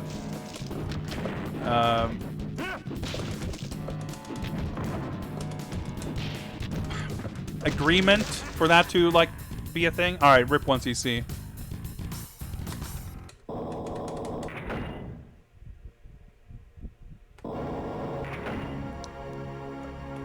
So there's probably like codes and shit you can do here also. Scorch AQ. So I know some of the secrets in this game are based like on the levels. So the like the cave stage that we're playing on first. I think on there's like a... So there's these pits with the spikes at the bottom, right? And if you can like knock down rocks or like stalactites from the ceiling or something into the pit, and if you do that, you can jump down onto a little platform. Maybe we can see if we can get that. I don't remember exactly how to do it, but I think that's like the basic gist of it. There's some weird, like, there's no dashing in this game, but you can like double tap forward or backward and attack and do those little hop attacks. I don't know how any of this shit works. But yeah, there's also been like more sort of interviews and stuff with Tobias and Danny Pacina and some other people. And you know, I've as long as I've been a fan of Mortal Kombat, which is, you know, since MK1, I've been into these kind of behind the scenes. Like, I remember, like, honestly, the actors who were in MK1 were probably some of the first names of people involved in video games that I learned.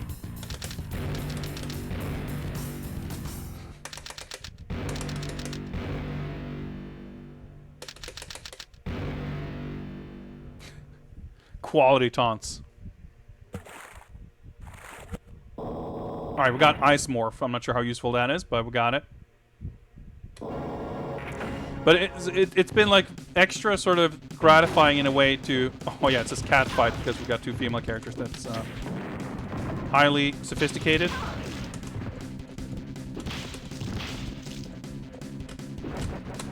Trying to press every button at once.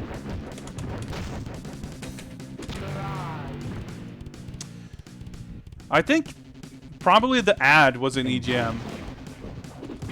Because the ad that we're looking at there, that's not like an arcade flyer or something. That was like a full-page ad that I put in a game magazine, which was like, my understanding was that was kind of the sum total of this game's marketing. No, this doesn't work. Oh yeah, I think I just tossed away my gun. That's the thing you can do, I guess. Do I just not? No, okay.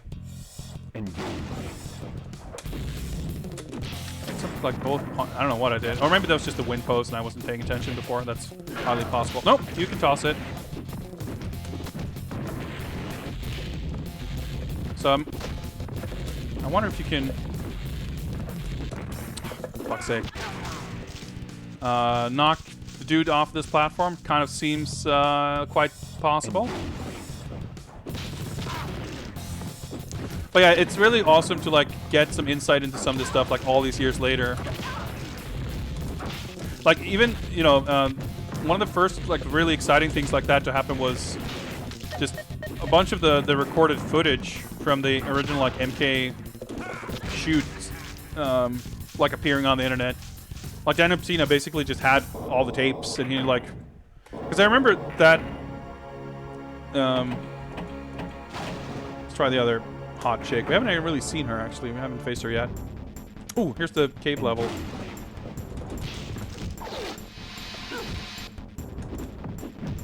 So let me jump over here and take a look.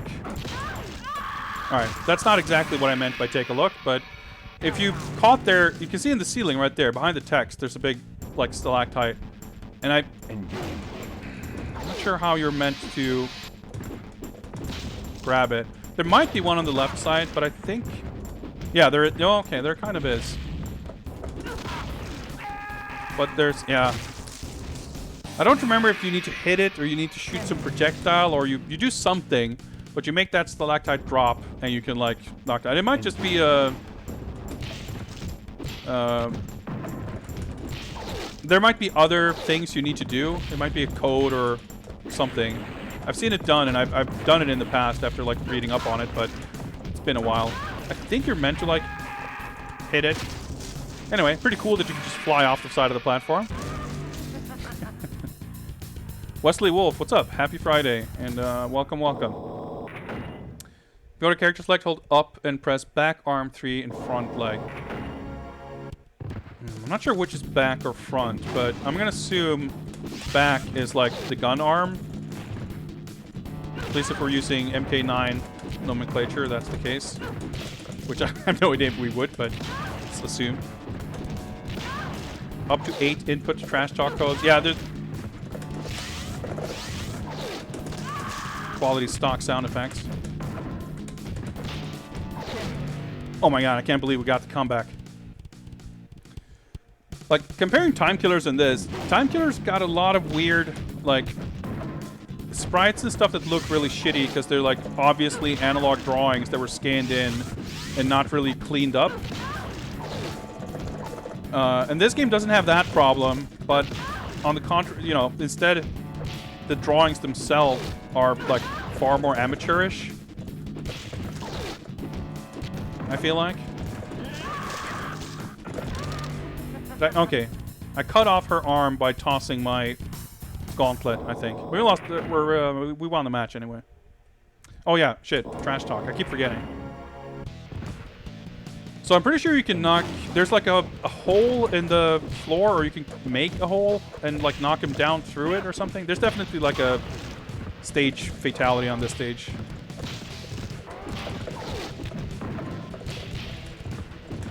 Oh yeah, I guess you don't get anything for winning the mirror match because you already have your own ability, obviously. Alright, I didn't need that head anyway. There we go.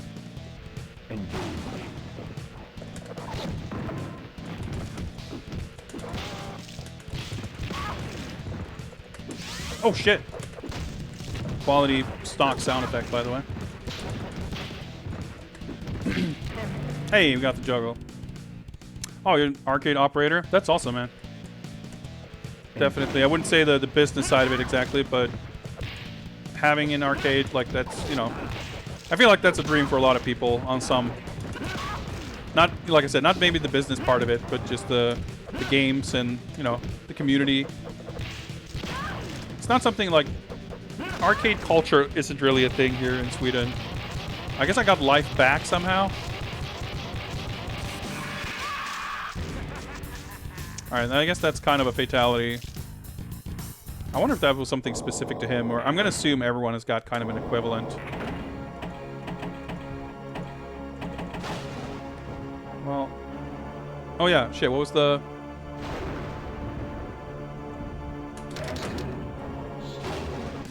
Alright, okay, I tried to do the code, but I think I was probably fucked up. As soon as I pressed the button, it picked a character. So I'm not sure if that's meant to not pick them. Okay, that's another move. But that grenade probably also bounces.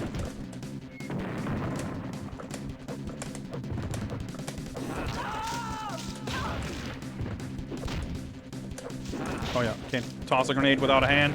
I guess it's probably not possible to mash out of that stun state.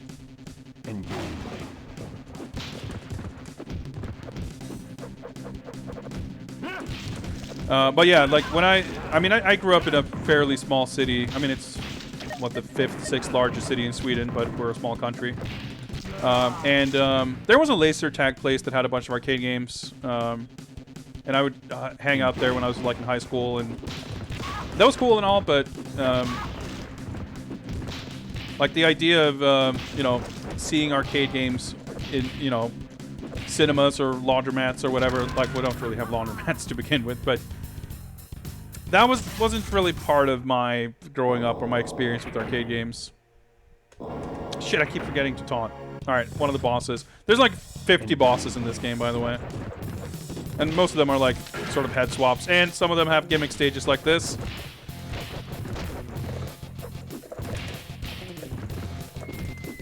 Oh, that doesn't bounce. But there's a lot of like sort of head swaps. So obviously Mirage is, or Sin rather, is a head swap of my character Mirage. And Blood was like some other generic dude with a different head. But it's, you know, pretty clever, and it's just to a degree less obvious than in certain other games. At least like they have different heads and different weapons. Then again, even the characters with completely unique sprites don't feel that different from one another, so that's pretty cool. I have the weird glowy green eye. Shit, I keep forgetting to taunt. My god.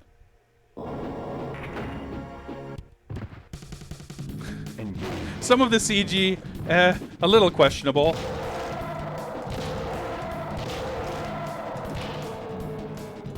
But yeah, I would say definitely overall, like artistically, like this is definitely a lot less appealing than Time Killers.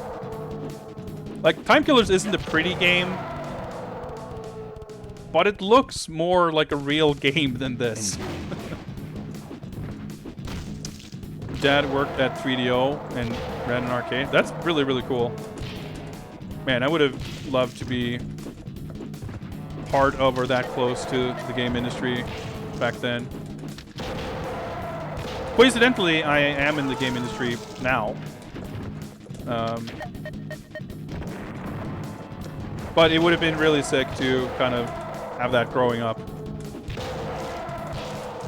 But yeah, like as I said, like the whole kind of, can I win without arms? I think so. That was quite the hitbox. Armless victory.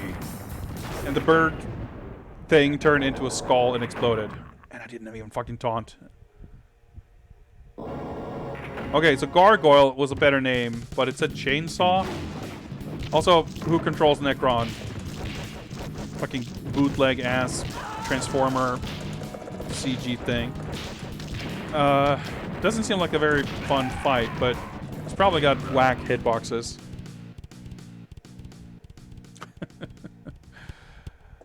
But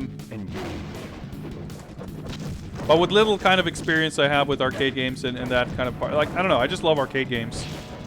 And I definitely want to / intend to, you know, I live in an apartment which is spacious enough for my needs, but not really the type of place you'd want to stack full of arcade machines.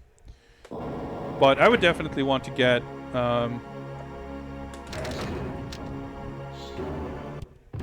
alright, it said password stored. I tried to put that button combination. I don't know if I pressed the right buttons, but it stored a password, whatever the fuck that means. Probably a Necro. I mean, I can believe that. I'm, like, I wouldn't expect a game like this to have particularly sophisticated AI. And that can kind of go both ways, you know.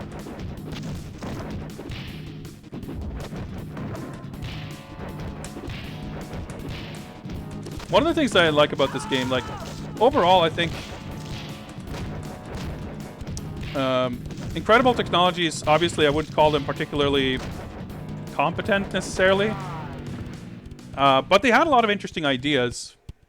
And one of the things that I like about this game that it does is the life bars. Well, there's a lot of things that are terrible about the life bars, but specifically that they make it abundantly clear who is in the lead. Dude, the projectiles are a little bit cheap. The colors of the life bar indicate which player is in the lead. And I think that's an interesting... I thought that was the first round, but I guess not.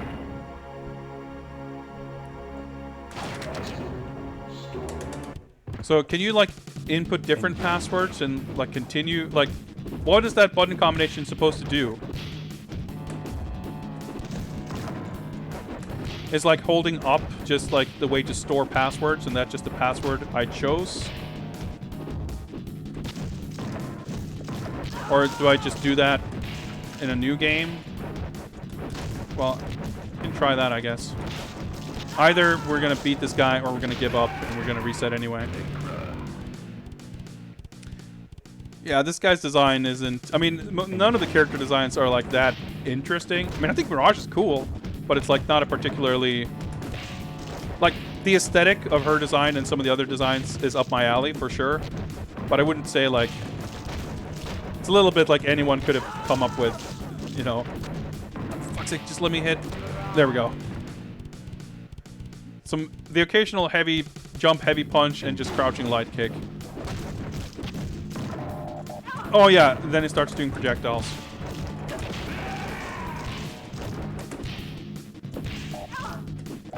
I can't even fucking see the projectiles behind these giant-ass foreground statues. Oh yeah.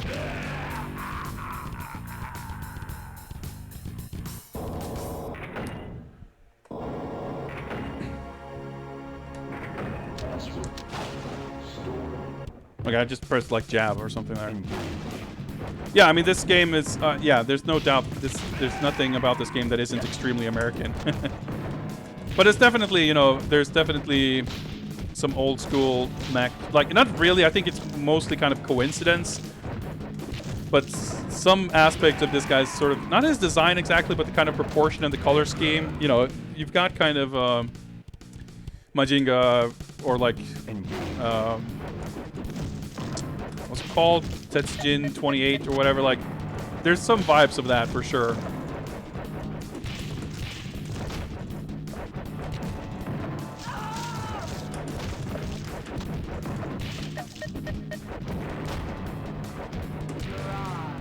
Alright. Maybe I just... Well, I take chip damage too, I think. Do I block and wait to punish that thing?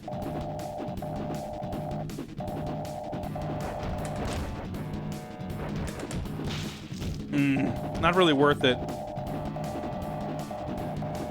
when that happens. I'm just trying... I'm doing research here. I can't crouch under that. No. Her crouching heavy kick seems like the same as her light kick, but punishable. So it's like kind of garbage. Basically, Necron lets me win one round, and then he's just like, nah, I'm just gonna do infinite fireballs.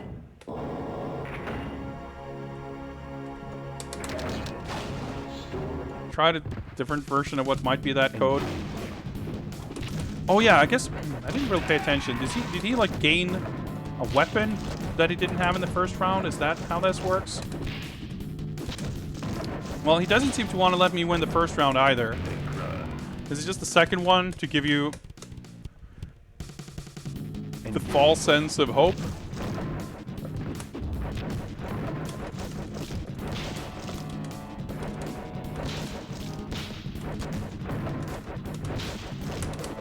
Like, okay, cool. His, he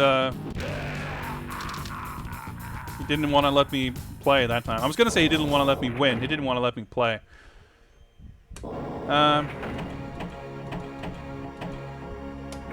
Let's pick Tempest. We're probably not gonna win anyway, so let's mess around with some other characters. I'm gonna guess this at least has endings. I think, Mirage, that's her name, right? She was the coolest character, so I'd rather go for her ending, but if you find any Necron strats, I'm all ears. Hold up, back leg 3, and then both back. Alright, so I don't know exactly which is front and back, but I think I know. I think the heavy ones are the back. That seems to be the case. Well, I guess they aren't necessarily heavy, but because they're like the furthest away from the opponent. It's not always super easy to kind of see from the animation, but alright, let me try that again then. Back leg 3, okay. Does it say if I need to be on a certain character or something?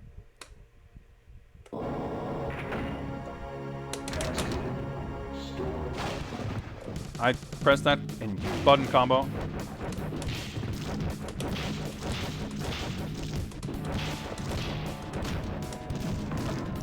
It's like, I can hit a few things if he, like, really is cooperating. Oh, shit, I kind of got close there, but... Alright, well, it doesn't work. Unless by back arm, they mean the front arm. Which maybe, who the fuck knows. Could be they changed the codes in every revision or some shit, too. Who the hell knows?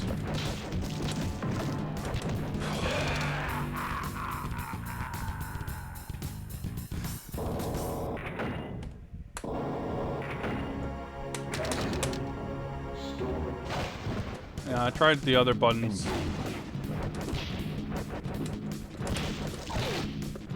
Yeah, so that, I guess that move is meant to, like, ensnare the opponent, and that doesn't seem to work on him. Which, you know, he's a boss that's not unprecedented. Annoying, but not unprecedented. Okay, I won the first round somehow. Growing up, never really able to do combos. Yeah, he has a weapon now, which he doesn't in the first round. That explains why he's a lot different now.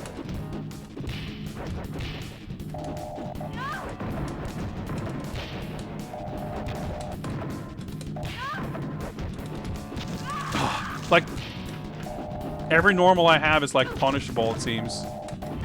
And I can't... The frame data on his projectile is just ridiculous. There's like, no gap, and you can't crouch it. You have to block it. And... See, you cannot jump over the next one. You can't, like, slide under it or anything, it seems. Like, for real, though. What? You gotta, I guess you have to just not be in this position. Alright, he, like, juggled me. And his, like, he just sticks his arm out and it covers half the screen. And then his projectile covers the other half. Yeah, no real hits done.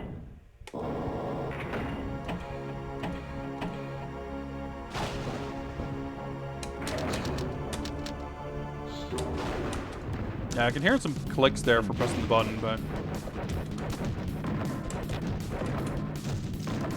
Maybe... Yeah, like, he doesn't believe in frame data, that's for sure.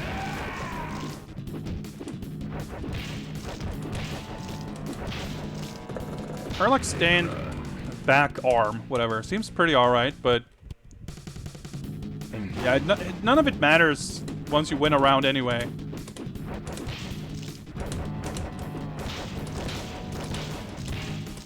just so dumb. But I want to say when we played Tattoo Assassins, which had about it equally, was it? Yeah, I was gonna say, was it Tattoo Assassins or was it Time Killers? I think when we played Tattoo Assassins, I actually did beat the boss eventually, even though it was, frankly, even more ridiculous than this. Significantly more ridiculous, even. Let's pick some random here. But I want to say Time Killers we did not beat. We just gave up on the final boss. Alright, well, lost the use of that arm. I just wanted to see, like, okay, well, we lost both arms. Anyone who has, like, moves that kind of go low or some shit.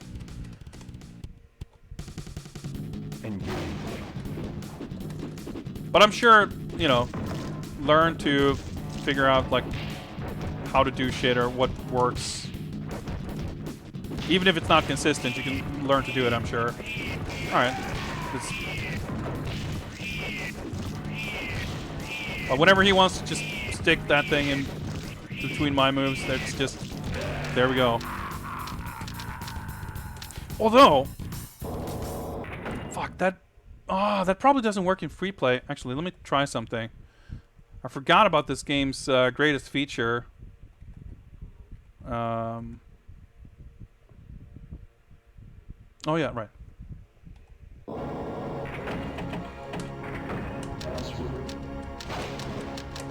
Yeah, I'm just pressing buttons here. I'm gonna try to unleash my secret weapon if it works. It doesn't work. Fuck, we should not have played on free play. That's my bad. Because if you do not play on free play, you can insert coins to get health. Which is a pretty amazing feature for, well, I was gonna say for a competitive fighting game. That's maybe not what this is exactly, but it has a versus mode.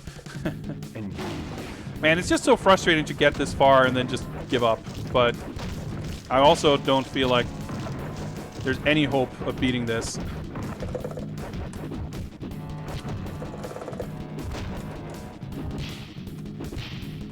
I mean, it's obviously stupid, but at the same time, it's kind of genius. It's like Galaxy Brain game design. Like, you know, if the game lets you do it, why not? Like, obviously, you know, the sanctity of competition is pretty much out the window. So, you know, you have a pretty good excuse. Like, if you get beat by someone who fucking inserted extra credits, you know, you've got the claim to, you know, not having really been beaten, so... Oh, fuck! So close.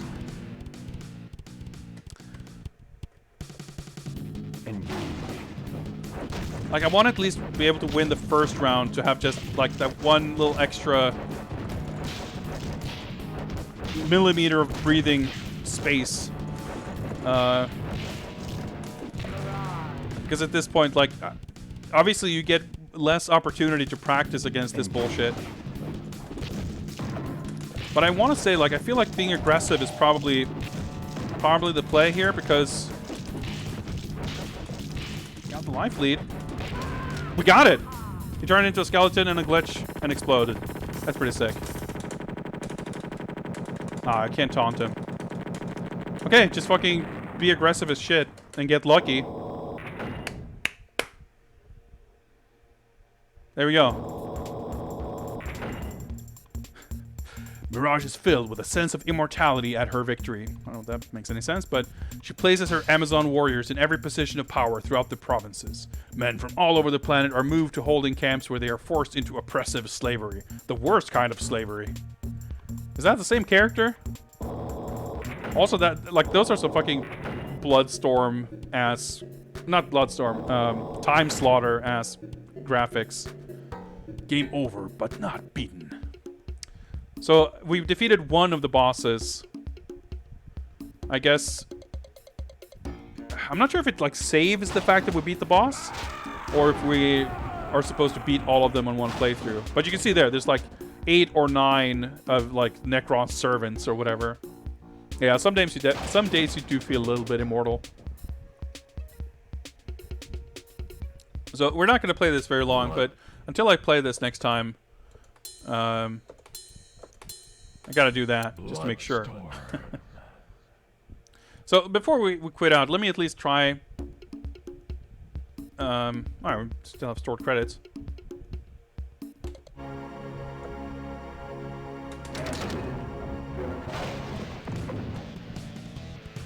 Okay, so I got right. Okay, I stored a password, which gave us the chainsaw dude special move. I think we got one more special move at least. So that's, or whatever icon that is. So that's how that works. It like you can store passwords to keep your boss weapons, or well, in Mega Man terms, they're boss weapons. Yeah, I can see I have his like green cyber eye. We have the optic blast, which of course I have no idea how to fucking do. Well, he uppercutted my head off. Well, we can at least see if we can win one round and try some more taunts here.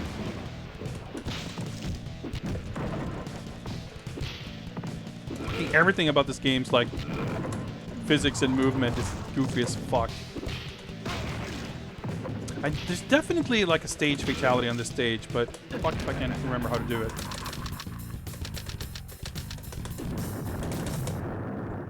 Damn it, I couldn't even get a single taunt.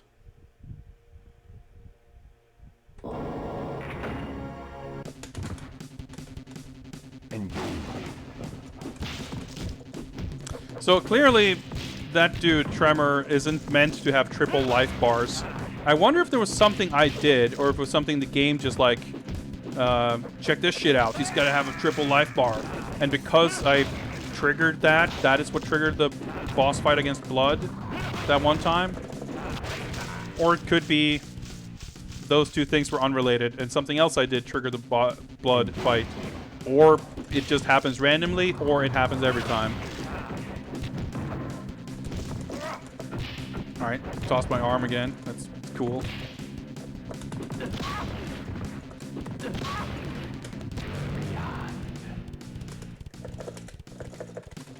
Yeah, dude, I can't taunt. Well, maybe you can't do it first round? No, I think you can. I think I did before. Fucking, this Tremor is like cooler than Mortal Kombat Tremor.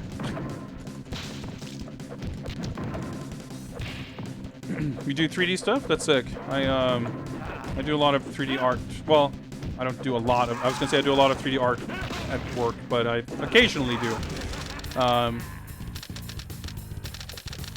Okay, I get the sounds for like input and taunt codes after losing. Well, let's actually... Oh, fuck it. I think we're done with this game. Let me set up a new raffle and we'll play something else. How about that? I'm going to open the raffle, and it is now ready. Open and ready. Boom! There it is. And I'm going to update the dock here to take Bloodstorm out of the running. Where are we? Bloodstorm. There we go. Play that game. I hope you're satisfied. We did get an ending, so it's pretty good. Thanks for playing. Well, you're quite welcome. Thank you for picking. So the raffle still is up now. Just type the word raffle or any variation thereof, as long as the letters are there, and you're in. You're in, Wesley. Don't worry about it. But yeah, I do a lot of different things for my job, but I teach 3D art and I do some 3D art. Among other things. Yeah, I mean, there's a lot to like about this game, completely unironically. Like, it's got a lot of weird, interesting secrets. I think the premise and style of it, of course, the very nature of its jankiness has its own appeal, but I think also divorced from that, it's, you know, if you could have had a game with this setting and awesome art, and it could have been super sick. It's like a, to me, this is like kind of a sort of a, not necessarily post-apocalyptic, but like a weird futuristic version of something like, what's it called? The console fighting game with the fucking Simon Bisley Barbarians. I can't believe the name's escaping me at the moment. American Namco put it out. James Goddard worked on it. Shit, what is it called? It's called like Weapon Master or Blade Master. Weapon Lord, that's the one, right. I feel like these games have like similar... Obviously the premises and settings and art styles are very different. But I feel like there's a lot of similar kind of...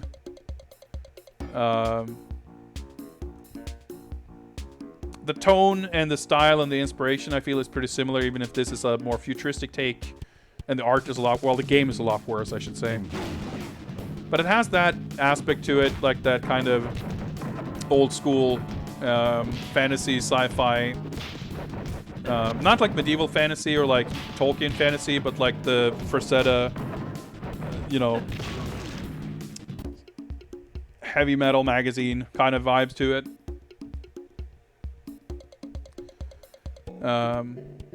Which I think is kind of cool. And then it's also janky as shit.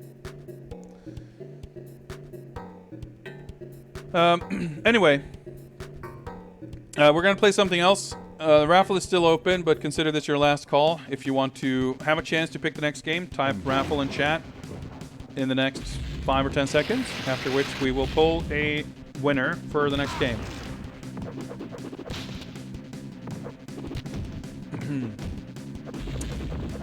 Alright, here goes.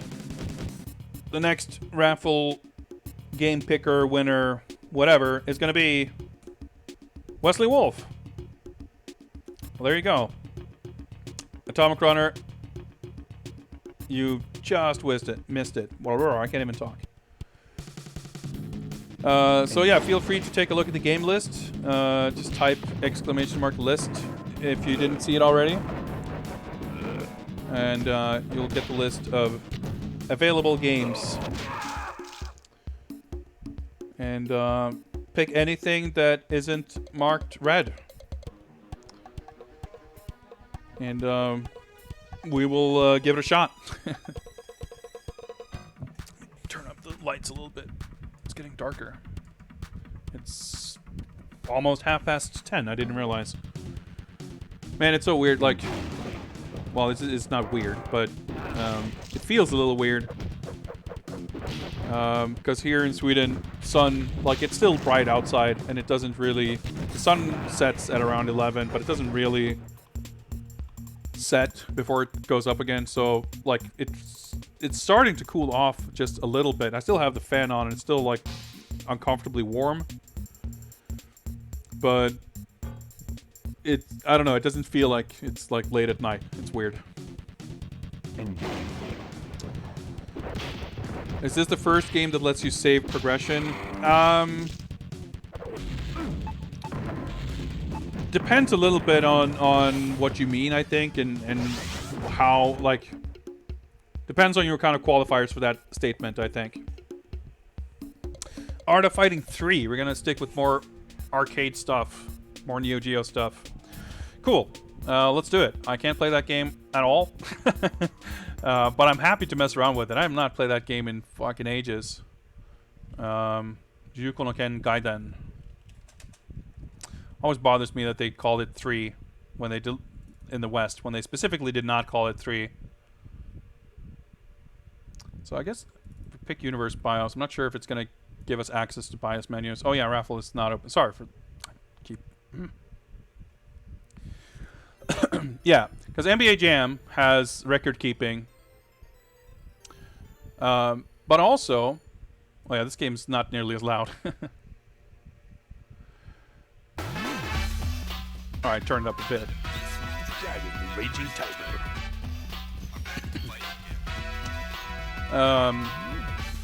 The Neo Geo, as we're playing right now, the Neo Geo home system had memory cards. And those memory cards were also supported in the MBS arcade hardware. I'm pretty sure... Not Art of Fighter. It's not Art of Fighting 1. Let me fix the artwork here too, as much as I like this drawing. Do I even have this? Probably useful guiding. Yeah, there we go. Yeah, Art of Fighting, Ryuko no Ken Gaiden.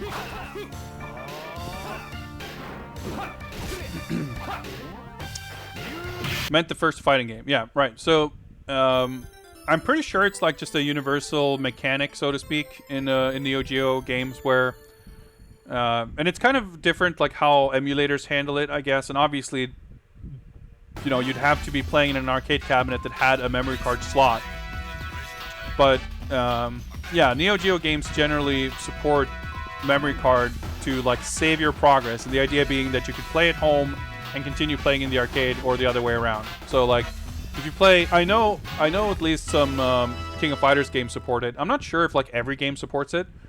Like, it seems like the kind of feature that they would have been excited to implement once they had the technology. So it wouldn't surprise me if like the Fatal Fury game supported too. But basically, you can play in the arcade and like game over and save your progress, and then load that save data and continue from there. Yeah, this game is... A lot of parts of this game are really gorgeous. It has like rotoscoped animation, and a lot of it looks fantastic. The sprites are huge and everything, but I also think it has an issue with characters not being very cool. Like, it lacks a lot of stylization and exaggeration that you see in like all the other fighting games. So it has a realistic look to it. You saw that thing in the demo with Kasumi grabbing Jin and throwing him. Like, that looks tremendous. But at the same time, like, a lot of the characters in this game, not just like in their costume design or anything, but like the way they move, the way they fight, has a very, I don't want to call it a bland feel to it, but a very sort of understated, like for a fighting game in 1996, it has a very how do I even put it? A very sort of down-to-earth look and feel to it. But one thing I really do like about the game is, like, the concept of the entire sort of combat system in this game is more or less putting like a 3D fighter in a 2D fighting plane. A lot of the mechanics in this game are kind of closer to 3D fighting games than the typical 2D fighting game. It's got like strings, it's got juggles and down attacks, and all that stuff I think like work together to de-emphasize the use of special moves, which I think ties in well with the whole spirit gauge system. It always felt a little awkward in the other games that special moves are like tied to a resource like that. I mean, at least if you can consider how you would use special moves in most other 2D fighters. Yeah, what's up, Killer Miller? It definitely has a... I mean, it is it's like a vacation game. Let's set up some controls, shall we?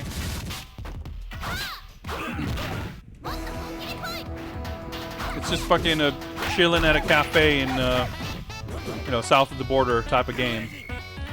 So I don't remember the controls for this at all. So I'm not sure how I'm gonna want to bind my buttons here. We might redo this, but I'm just gonna bind them in the kind of standard way first here, and if I want to use a different setup, we'll come back to it. So does this? Nope.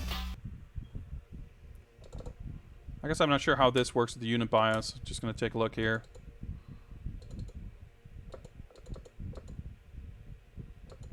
Alright, well, I think we got all the settings we needed there, so... Level 4 might be brutal. I don't think we're going to beat this game. This is not an easy game, but... maybe I should just put it down lower. But fuck it, let's see how this goes. Yeah, like, both... what's her name? Sinclair? Is that her name? And Weiler are, like... Yeah, I don't know a lot about this game.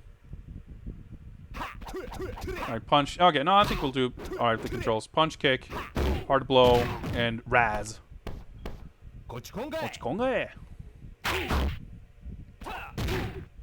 Yeah, the weird, like, parry. Do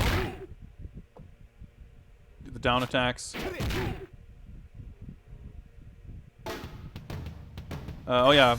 We got the bosses here. Even Jin, like Carmen, everyone's got like a sort of goofy, shitty fighting stance. Kasumi, like, there's a reason I feel like Kasumi's the only character, the only thing that ever really came away from this game. I do think Rhodey's cool. He's like the other cool character.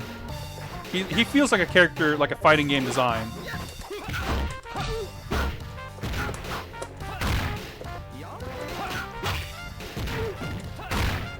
We have like frame drops. Like that kick that Ryo just did was not cool. In fact, Ryo doesn't like. He's got that goofy ass mullet, and one thing I've never. Well, I mean, I don't know. The mullet looks all right on him, I guess. But one thing that I've never liked about the design of Ryo in these games is that he apparently tucks his top into his pants. Like, who does that? It looks ridiculous. I mean, specifically, you know, like a karate outfit. Oh yeah, you got like launchers and shit.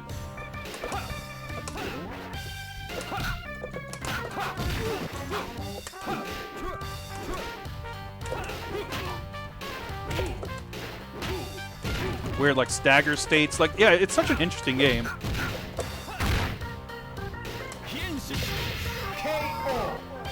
And if you do the super, if you win with a super, your character's like outfit explodes, and you can actually win. I love Yuri's design in this, by the way, although it sucks that she's not a character. You can win a match, like you only have to win one round if you win with the super, which is a incredible mechanic.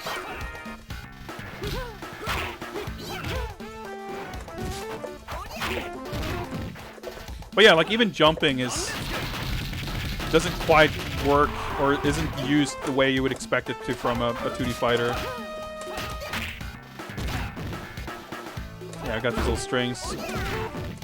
But it is a cool game. Like I like it, but it's weird.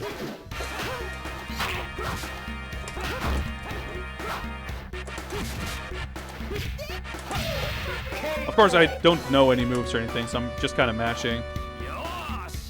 Yeah, the ultimate KO, just like...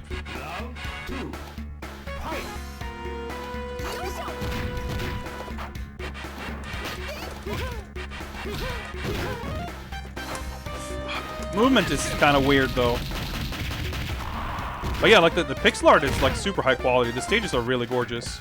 Also, the stage we were just at, like the Rhodey stage, like... Well, I guess it's not his stage, but... It looks a lot like one of the stages. I think it's the Art of Fighting stage in KOF 96, right?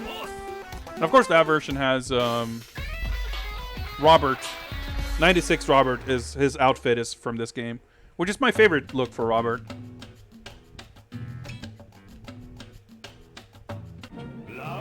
Cinco de Mayo. I assume that's meant to be Cinco, but yeah, it's just got like these short strings. It's not complicated, but yeah, but Lenny is a good example of a design who's like not a bad design, but the nature of like the way, like she looks like a cosplayer, right? She doesn't look like a fighting game character. She looks like a cosplayer. It's kind of how I feel about a lot of characters in this.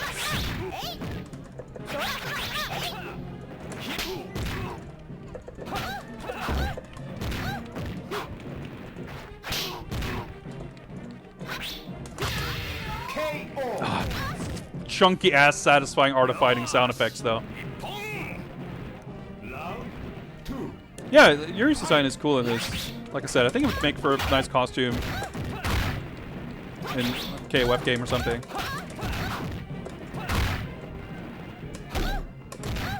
Do that little twirly animation. Try to throw her, but nope. Feels like there should be a wake-up roll or a wake-up kick or something. I love that little stagger. Like, it looks a little goofy, but it feels like it's straight out of Virtua Fighter, so I kind of love it. Ouch. That's a big-ass command grab. Oh, my God. Oh, shit. Like, animation is fantastic, but there's still, like, she's... I mean, of course, not to say that the design is like unsalvageable. Of course, she could be super cool if they were to bring her back, but overall, like, it's not a terribly exciting looking character in the context of this game. It's on its skin. No, I meant to dash and fuck. I wanted to dash forward and do the down attack. Shit, the hitbox on that thing. I need to stop jumping. Is that fucking overhead?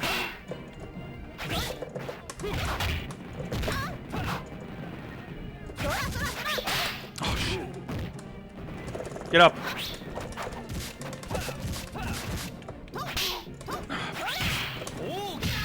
Whew. I was lucky.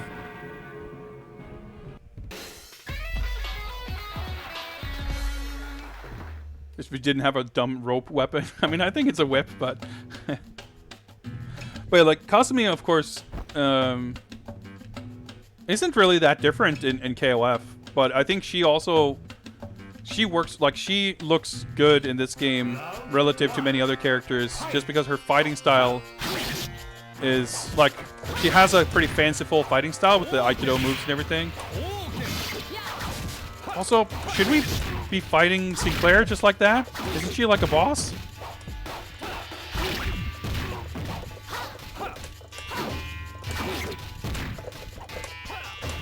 So, is there... How do I do the Ryuko Rambu? It probably requires like a lot of meter.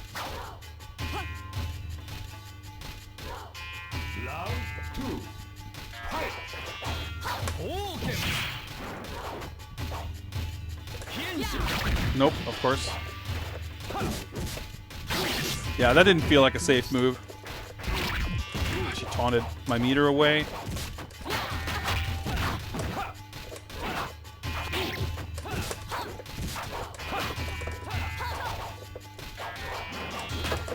She sounds like King, by the way. I wonder if it's the same voice actress. It's an overhead, I guess. Or it's just cheap as shit and the hitboxes are kind of whatever.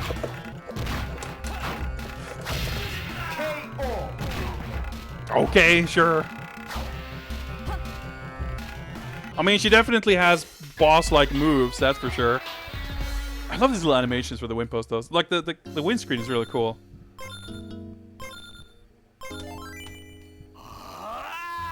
It doesn't feel like I should be facing her here or now, but... Obviously that move's slow, but...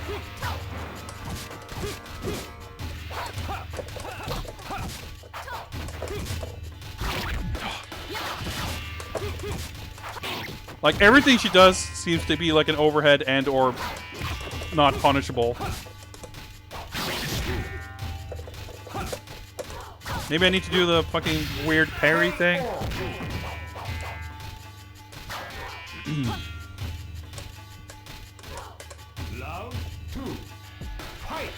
But like, she is like a boss character. She's not normally playable. So like that like just the way she's positioned, it's hard to reach her. Not jump there, but well, I mean, I obviously did. I didn't mean to, is what I meant to say. Nope. Oh, I hate that. But that's my fault. I could have pressed the other button. Got her. That felt pretty good. That's just his fucking standing kick, and it's unsafe. I mean, level 4 is the default, but it's not easy. It's a Neo Geo game. Of course it's not easy. It's barely a thing. Such a thing as an easy Neo Geo game. I mean, it's barely such a thing as an easy 90s arcade fighting game, for that matter.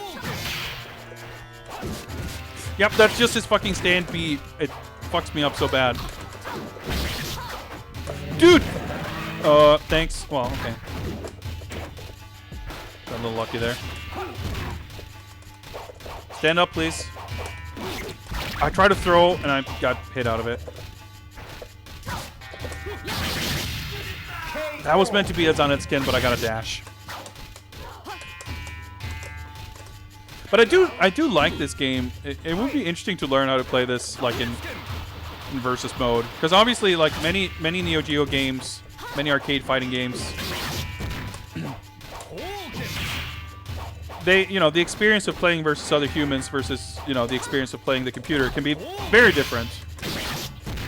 And some games are more enjoyable as a computer, facing the computer. A lot of games are a lot more enjoyable playing against other people. Her recovery is just like too small.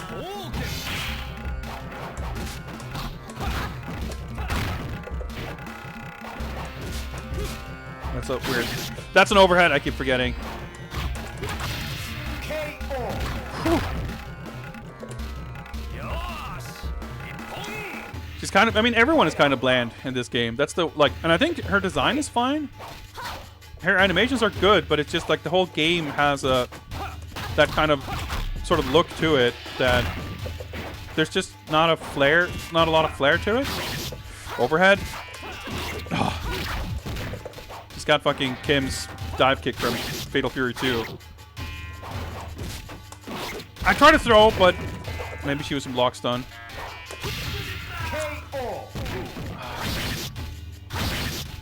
Can someone do me a huge favor, by the way, and look up how to do the super? I'm assuming the motion is the same as it always was, but I'm not sure like which buttons or how to do it. And whenever I am low on life, I have like half a second to try it before I get killed.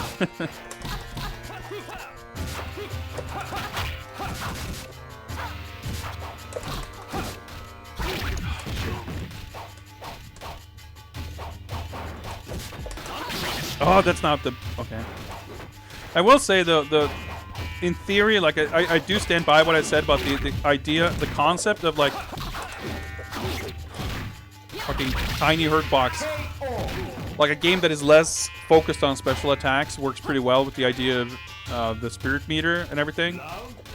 Or rather, tying special moves to a resource makes sense with a game where special moves aren't as prevalent. However, having a lot of like directional inputs, like command normals and strings, and overlapping with special moves, that's a bit of an issue. Because you get like trying to dash forward into a diagonal, resulting in like a Shoryuken motion, which kind of fucks you over. I can't believe I blocked that correctly. I'm doing this fucking pro as shit until she did her super and I just stood there because I got scared. Yeah, Hosokoken is like just a regular special move, I'm assuming. I'm wondering about the Ryuko Ranbu. I don't know what the mechanics of them are exactly, but I'm assuming you need to be flashing red. Or, I mean, you are flashing red occasionally, so I'm assuming that's tied to the supers. It's crazy, but... Nope.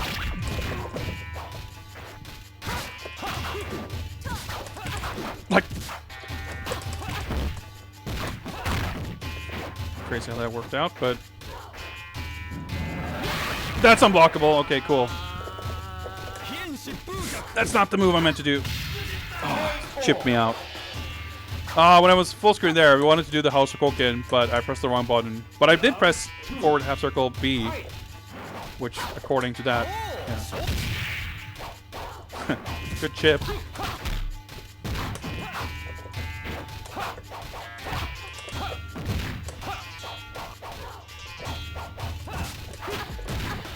It's kind of weird. You do a lot of weird little kicks with the A button and stuff.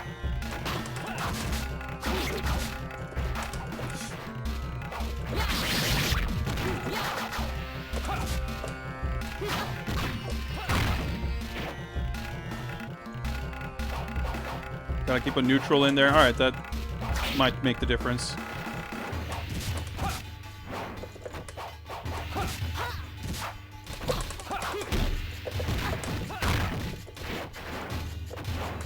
Don't really have a lot of room to try it here, though. Nice, we still got it. I'm kind of getting the hang of this. I gotta misstep it.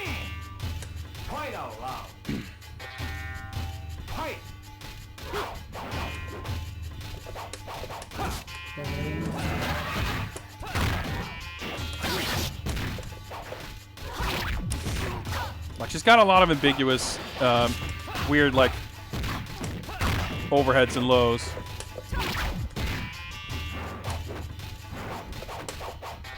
I'm trying to do that motion, and when I do try to like get the neutral in there, he just does nothing instead of the Hien Shipukyaku.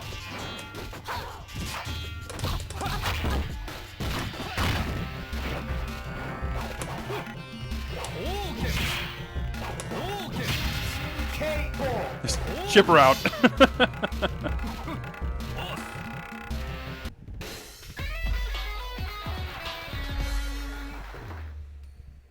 Oh yeah, Freya is the girl we saw in the intro who we're looking for, I guess. There's some kind of story to this. Train you. Alright, we're just gonna fight this buff-ass ninja here at the train yard.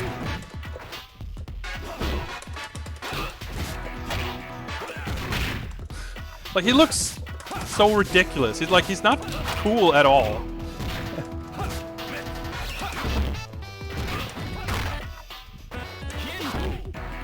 Yeah, dead. Nope. Well, okay. Down attack. Nope. Okay, I'm alive. Until I mashed out that punishable move. Like, compare Eiji in part 2 to this guy. Like, it's not like the costume design or the character design prevents him from being cool, but the way he's, like, animated... Like I said, everyone looks like a cosplayer in this game. That's not the move I meant to do, but that was pretty cool, so it's probably worth it.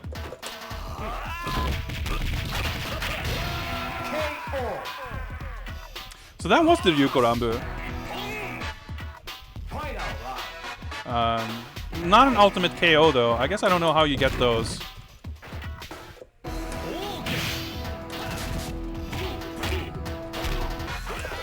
Weird ass stagger combos. Okay, so I guess if that's...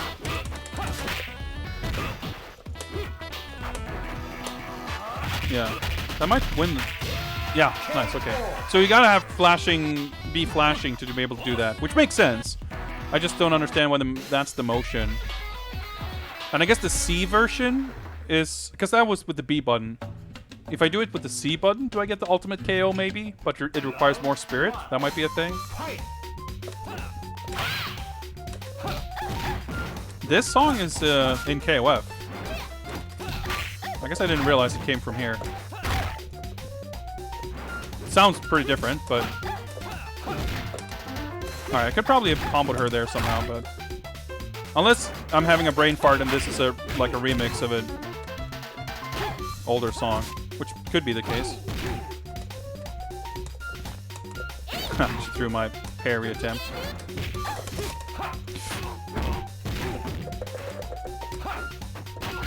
Oh! Parried. Alright, that was pretty cool though.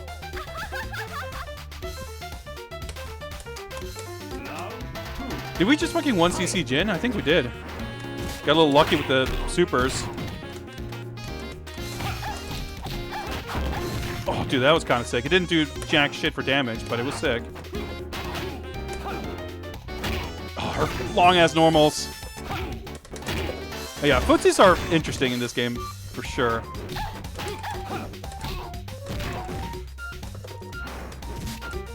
It also feels kind of weird to have, like, A and B button. Alright, so okay, so C button is Hao Sokoken. But that was clearly blockable. Okay, so I understand what was going on here.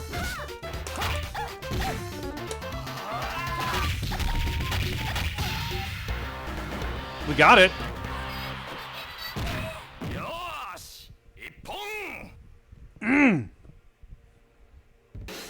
There we go.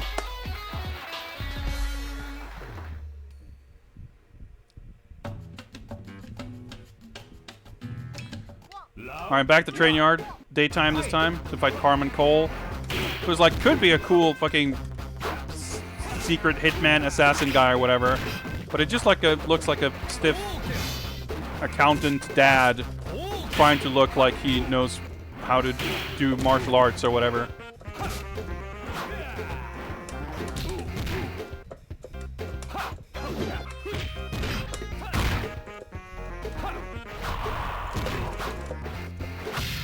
Ah, shit. つまらん汗をかいてしまった。 Yeah, Jinfu is like a meme, and he definitely is like made a few appearances here and there, like cameo stuff. Oh, that's not a good jump in. You literally kick backwards. Like that shit is satisfying. You can do some cool shit in this game. Yeah, Jin's windscreen is amazing. I was blocking low. Don't tell me that's an overhead. That's not an overhead? The giant axe kick is a mid or a low, I don't know, but the fucking shin kick is an overhead? Maybe you meant Carmen has a cool win pose? I mean, it's alright. It's alright. It's probably the coolest thing about him. Round 1. Fight!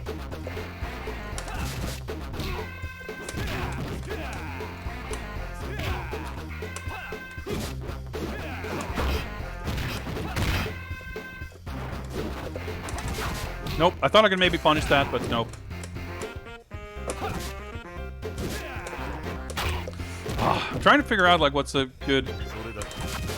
Oh, just cancel out of that, I guess.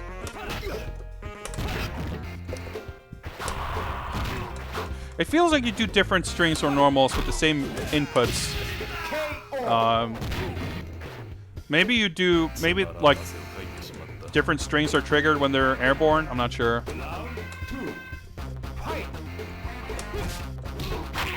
Fucking everything I do is punishable.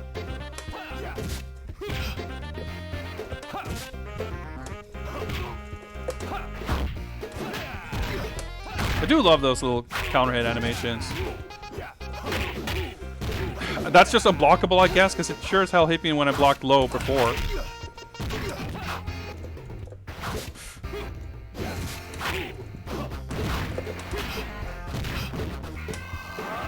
Oh my god, I thought maybe I could anti-air him with it, but no such luck. It worth a shot, though. It honestly kept me alive for a few seconds longer just by getting me out of the corner.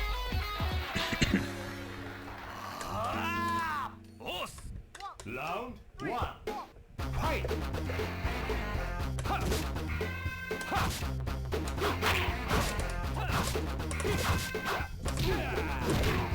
I guess I just need to be a little careful about hit confirming. Which, you know, I should be anyway, of course, but... Accidental jump because I got a little overexcited. Oh, like, parts of the strings whiffing and shit. I meant to throw. I didn't mean to jump out of there, but... Stand B is not the worst punish for something like that. That's a... overhead.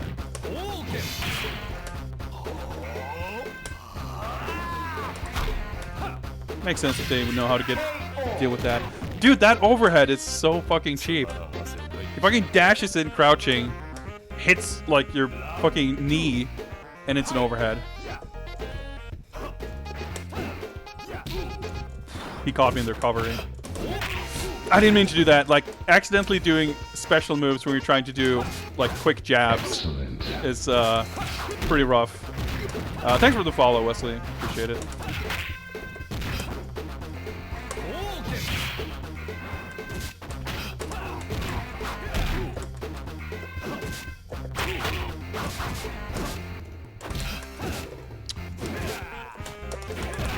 I'm trying to do my own, like, throws and counters and shit, but...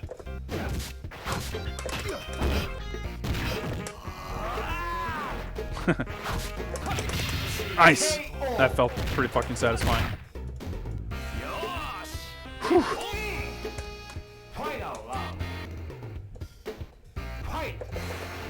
Should have put Carmen Cole and Michael Cole in the WWE crossover. Well, I was gonna say, even if I like Carmen Cole, I'm happy to not have to see Michael Cole. Oh, that's a cool down attack. That's sick.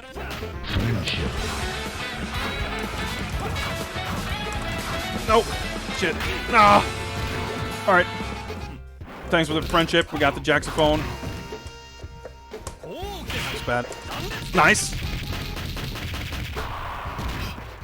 Baited him.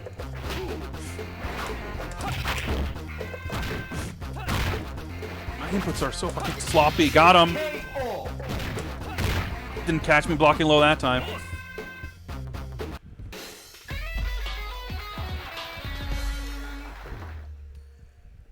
Someone tells someone to return to Italy. Is Carmen's from Italy? I don't think Ryo came from there. Yeah, I love this stage. Robert's gonna fuck us up. Do I have a different combo string? Doesn't whiff on crouchers.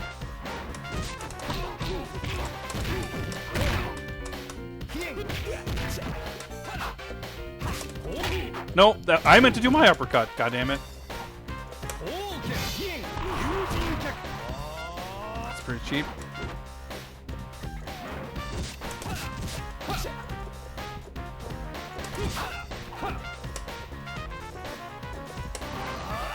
I was gonna say, I think I might have caught him there.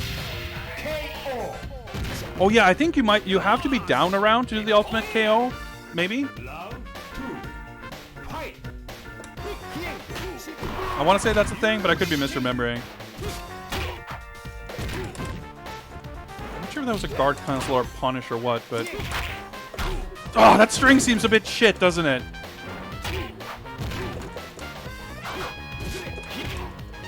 Okay, he's gonna... Yeah. Carmen's Robert's bodyguard, that makes sense. I love that win pose. Yeah, of course, Ryo's motorcycle cutscenes in the first games are...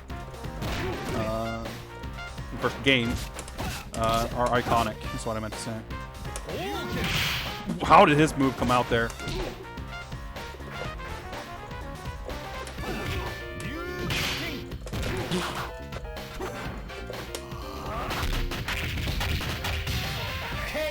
Still not an ultimate. I don't know. I mean, it still did fucking 80% of his life. I'm glad we got to see the ultimate KO, and it actually worked out perfectly in that we won a match with one round, but I still don't understand what I've done differently to get it. Boss time? Freya Lawrence. Robert's friend. Alright. It's like interesting that there's so much dialogue and stuff, but there's not really an intro that explains anything. I guess you need to buy the comic or some shit. Like, that looks like a fighting game boss, and then he turns into, I mean, a boss-looking character, sure, but even that, like, cheap-looking CG morph. And it's, like, well done, and it's well animated, but, I mean, it's not cool exactly, is he?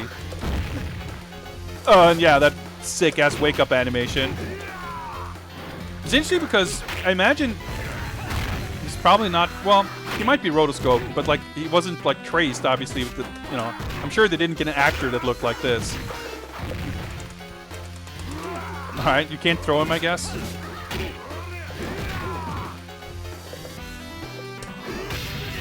Yeah, makes sense. It's so hilarious that like some of his motions is like, you know, imagine like that, the way he stands up. If you have like a super buff but not very agile actor, or a fucking claymation doll or whatever, like if you look at some stuff in Mortal Kombat, that's the kind of thing you expect, like those kinds of weird sitting up motions and shit. But like there's no reason for it here. No excuse for it anyway. Like most of his animations look fine, but then he just like whoop, fucking Nosferatu stands up, and it looks. Not only does it look completely ridiculous, it looks out of place too. Like.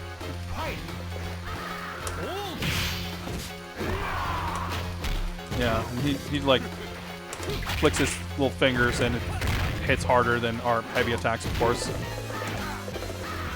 Oh, it looks so cool though. But yeah, I'm I mean, I guess it's probably a good thing that we faced Sinclair earlier on and not towards the end, because she would have been rough. But yeah, Weiler is, you know, the real boss and needed to punish harder, I think. Oh, I tried to throw. I didn't mean to throw, I just kind of forgot that's the throw command. I didn't need to do that, but it worked out. Try to jab. I'm not sure if that was a weird low attack or if I accidentally jumped or if he chipped me out. I mean, honestly, his proportions, I think, look pretty realistic. Like, that's almost a thing. I mean, he is kind of disproportionate, but he's not, like, stylized to have more idealized proportion for someone who is, like, that gigantic. But he also has a... His posture makes him look a little odd. He looks more natural when he's, like doing that uppercut, for example.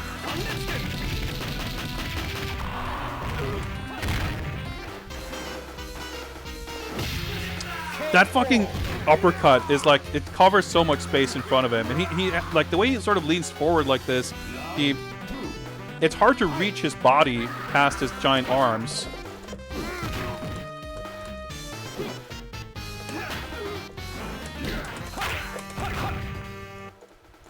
I don't know, maybe doing weird cross-ups like that is a thing. Punished, of course. Oh, and his parries, some fucking psychic parries. I stood up to block that. I misinterpreted his animation there. Punish, yeah, I knew. I mean, yeah, I guess the angle looks a little bit like the Liefeld Captain America. Yeah, like a lot of the throw animations in particular in this game feel like they're really... I mean, not all of them are as elaborate, of course. But like you can really tell they put a lot of effort into making it look really kind of natural and believable.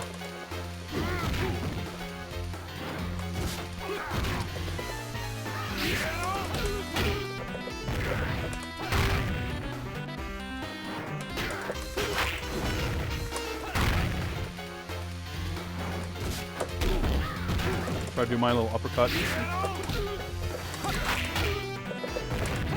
That's the punish. Like, yeah, it's I mashed like crazy. I can't believe that hit. Well, I'll take it. But doing the down forward punch for the uppercut, I guess it's like, I don't know, sometimes I do a little weird crouching jab. Little combo from that. That's okay damage. Like my down A is a crouching kick. A is the punch button, by the way. Like 3A is sometimes the uppercut launcher, and sometimes it's a like medium punch thing. Fuck, mistimed that.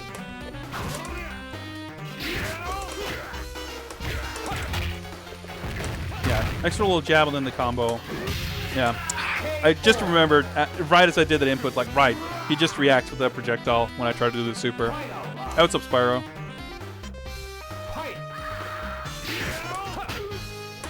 Oh, shit. Parry, down attack.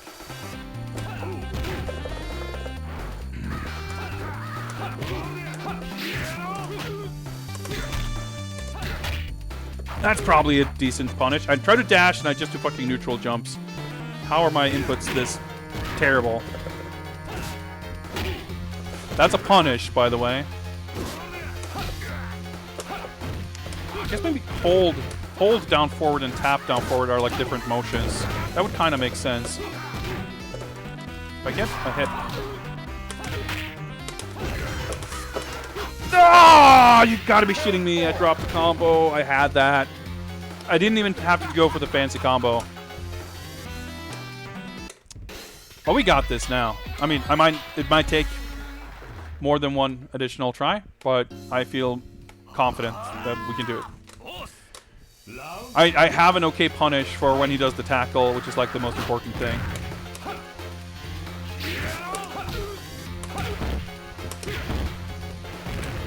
Like, that's pretty good damage.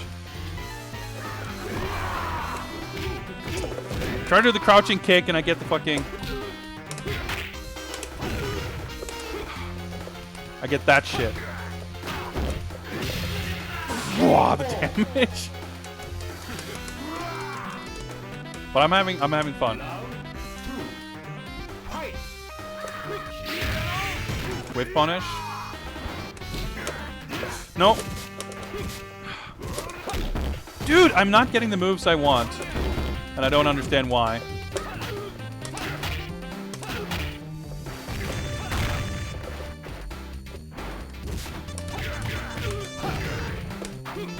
Whoa. Whoa, whoa, whoa, whoa, whoa. What's that move? I tried to press down forward kick and I did a fucking jump kick. I'm like my inputs are crazy sloppy. But it seems like that would probably have been a tap up forward. Because there are like short hops. That's not what I did. It's like a 3-3 kick or something. I don't even know. Like the tackle is kind of the only thing I can consistently punish. Well, consistently, but reliably.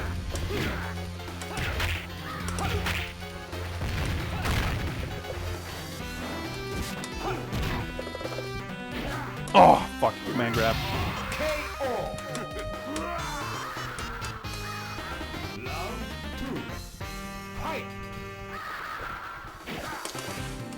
Oh, like I can't be too proactive because he like either parries or just like most of my shit is unsafe. Or just gets parried. I was gonna say that felt like a punish. Yeah, whoa, that's definitely fucking down forward and kick. Which is also the input for the down attack. And that knee. Like, there's so many overlapping inputs that are confusing me in this game. After attacking, block right away at the right time. I have no idea what you're trying to tell. Like, of course I'm trying to block if I'm in recovery. I'm not sure if you mean there's like some sort of just defend mechanic. Doesn't really matter if I'm like... I guess you can punch projectiles?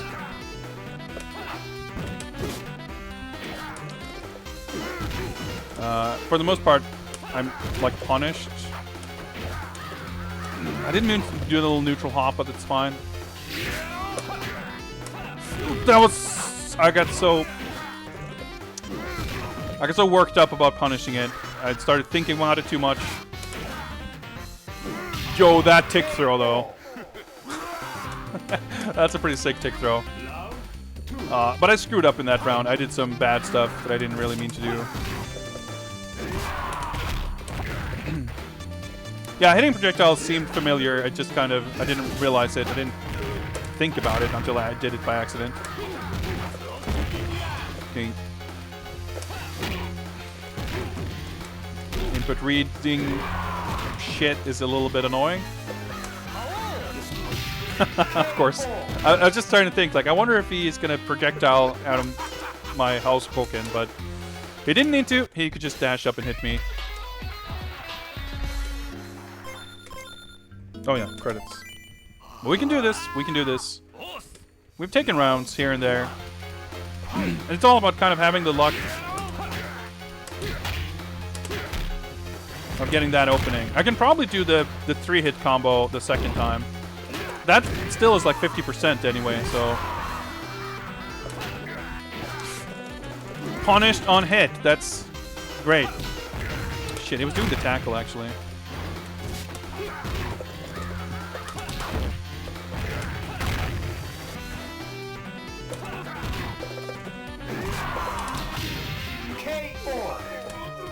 Alright. We're doing okay here.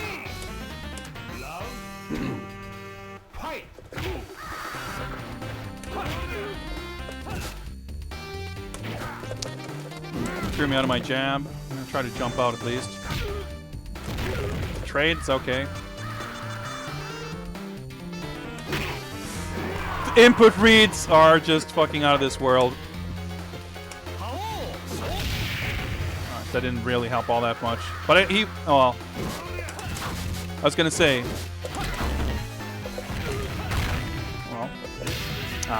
Well, I was still living on borrowed time there. I was gonna say if he did tackle, I could kill him with one combo, but I think the tackle might have chipped me to death. But then he gave me that opportunity. I still would have needed one more opening, but you know, one more sweep or something could have clinched it out.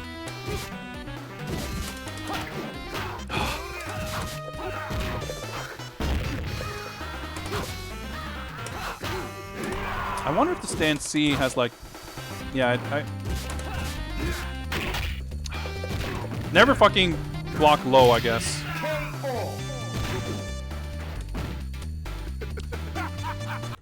What was I gonna say? I had some thought about something, but my brain is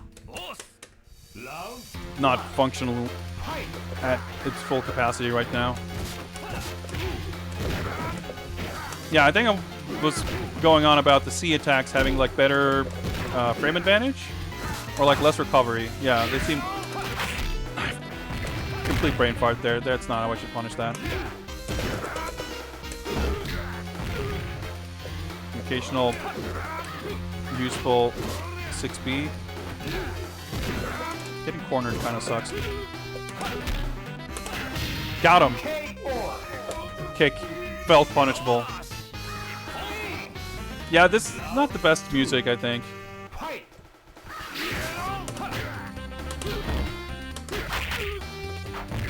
That was a forward dash, not a backwards hop. Good start to the round, though. Ah! That fucking kick throw is insane. I love it.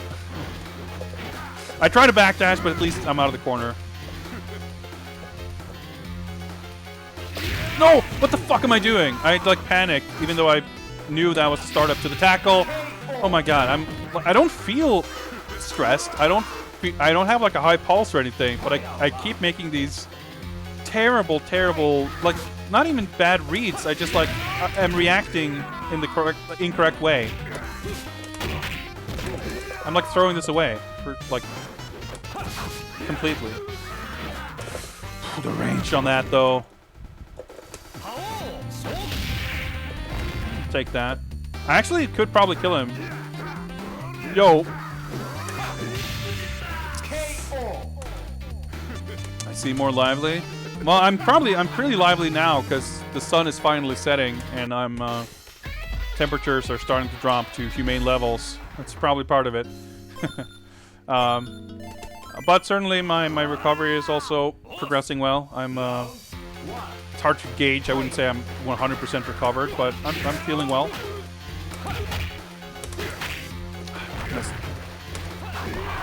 Nice punish there. Press the C. Dude, that like I'm just very thankful that he doesn't do the fucking hurricane more often because that move is insanely cheap. It's so fucking fast and does hella damage too. I can probably do bigger combos than that, but I'll take it. Command throw doesn't even do that much damage, all things considered. I wonder if I can parry this shit.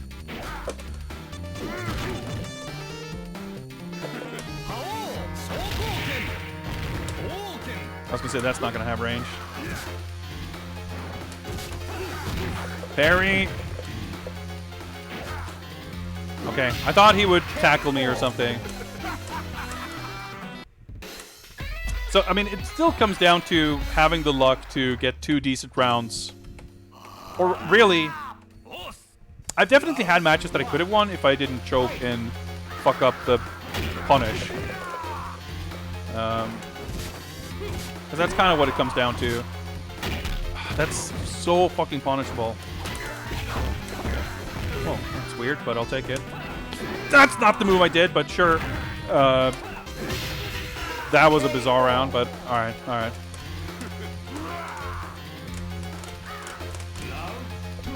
Not a great start to the match. Alright, he's got... Ooh. trying to learn new strings here. That's a 6 AAC, but it looked like that was not the end of the string. I'm just kind of practicing over here. Like, you can kind of mash it out, but you're likely to get the wrong string if the timing... Like, technically, you can't buffer the strings like in Tekken or Virtua Fighter, but the timing windows are like kind of generous.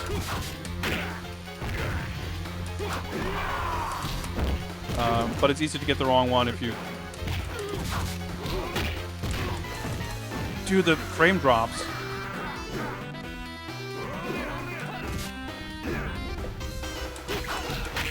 Yeah, as I thought. Okay, I know a bigger combo now.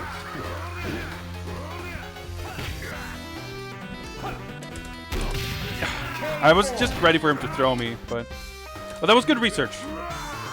I obviously wasn't planning on winning those rounds anyway, but I have a longer combo now. Instead of AAB, I do AACB. But it's a little tricky, actually, so maybe I shouldn't go for it. It's satisfying if I get it, but yeah, it's hard to...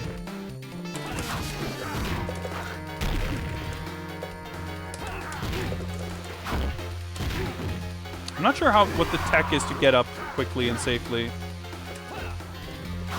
Because clearly pressing buttons... That was a punish, by the way. He blocks my crouching kick, dashes up, and does like a big move, and it's still a punish. But that's the thing that also feels a little... not backwards exactly, but it feels unintuitive based on other games that... You have punch, kick, and heavy blow, and, you know, you tap down and kick like that. Yeah, fucked it up. And you expect it to be like just a crouching light kick, you know? A nice little foot tap. But it's like a slow-ass move with a ton of recovery. Okay, you can parry him. That was a tackle, though, so that was actually pretty bad. But, I mean, better than getting hit, I suppose. Cool to know that you can do it. Actually got the full thing. Yeah. The damage on that thing. The thing is, I wasn't confident that I would get an opening to land anything, so I wanted to see, because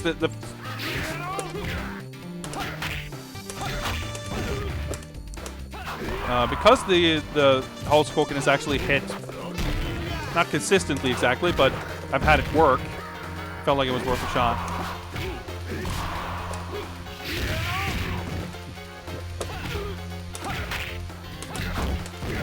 Fuck, that extra C hit is really hard to do, so I should probably not do it.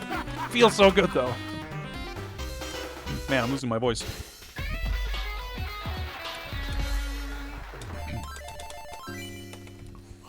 But I am enjoying this. I'm enjoying figuring out this puzzle. I mean, it's bullshit, but fighting game bosses usually are, and I'm enjoying this a lot more than fucking Necron, that's for sure.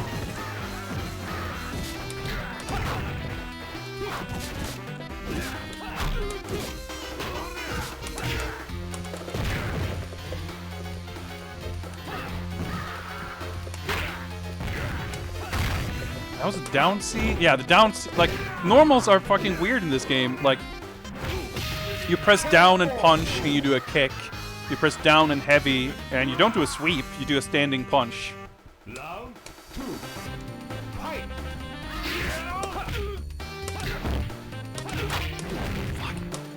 I mean, it's still decent damage, but it's leaving food on the table for sure. You get... Well, okay, I got a little lucky there. I didn't get punished too hard for that.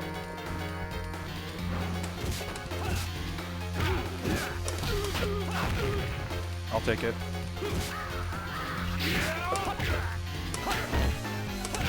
Yeah, keep it simple. I knew that was going to work. No need to overcomplicate things. After I finish all the fighting games, I want to do a top-tier opponents list. You mean in terms of, like, most difficult and bullshit? Oh my god. I mean, there's plenty of those, that's for sure.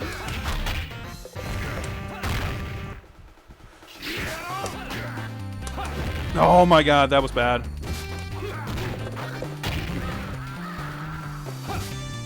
Punished? Yep. That's interesting.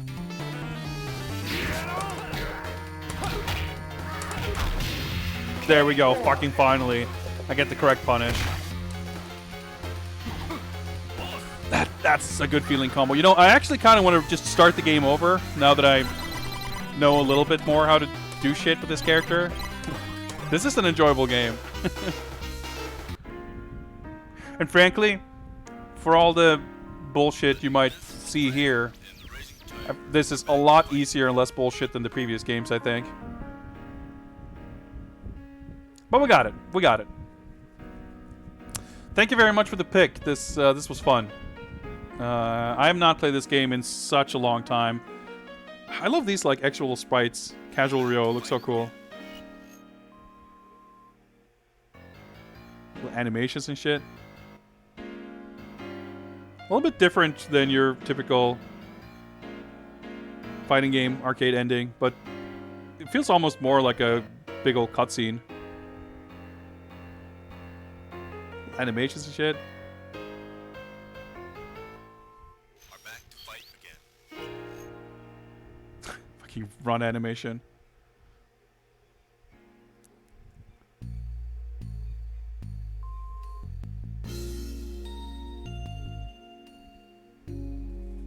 Let me get some nicer music here.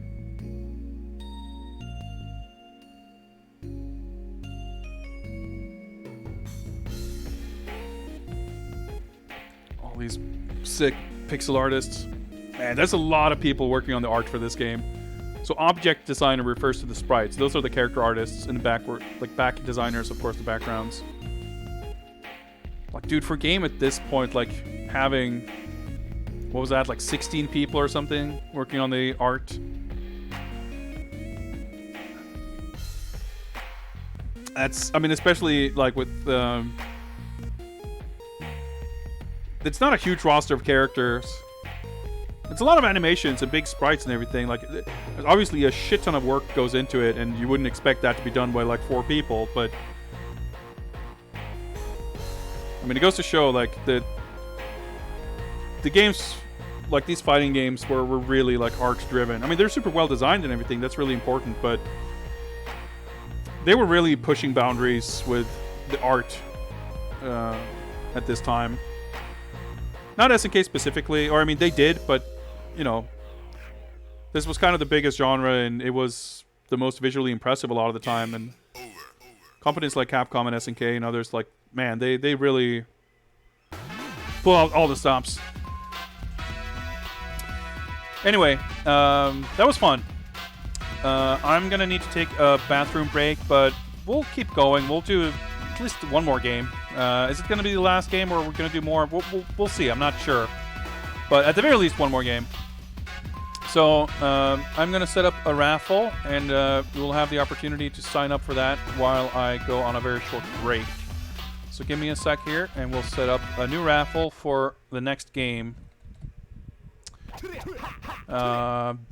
There we go. The raffle is now open, and I'm gonna hop on over to this scene right here, and boom, put that up there. Raffle is open, and I'm gonna shut down this and play some music, and be back in a couple of minutes.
just...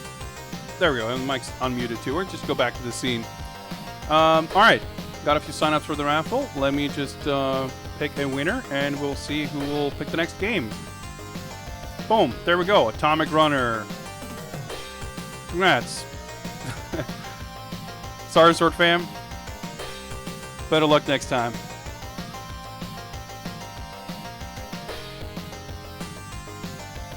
Atomic Runner. Rigging work. Yes. Very well executed.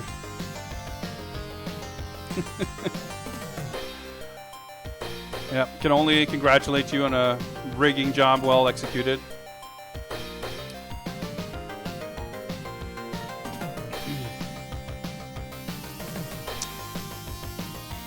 Looking at the list. Well, are you finding anything to strike your fancy?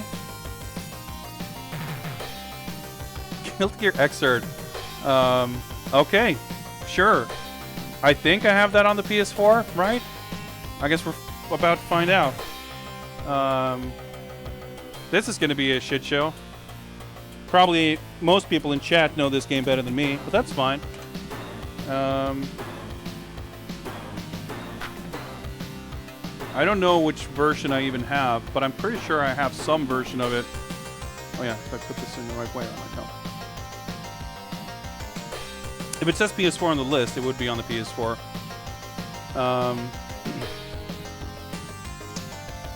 Let me mute this. We're going to get some skeleton jams. I'm going to change this here.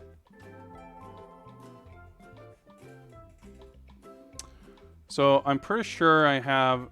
I'm going to turn on this stick. There we go. I think I have Sign. Do I have Revelator, maybe? I think it's... do I have it installed is the question. I don't think I would have uninstalled it. There we go. I have Revelator, apparently. You can see I've played it a lot. Let's boot it up.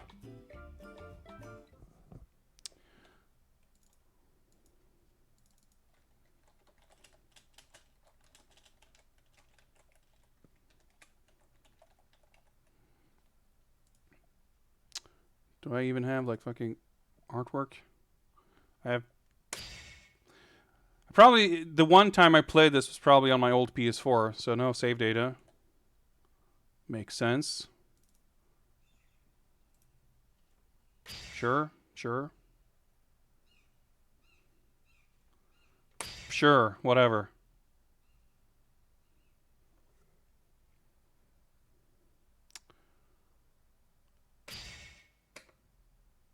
Well, clearly, whatever save date I would have had from this would not have been very...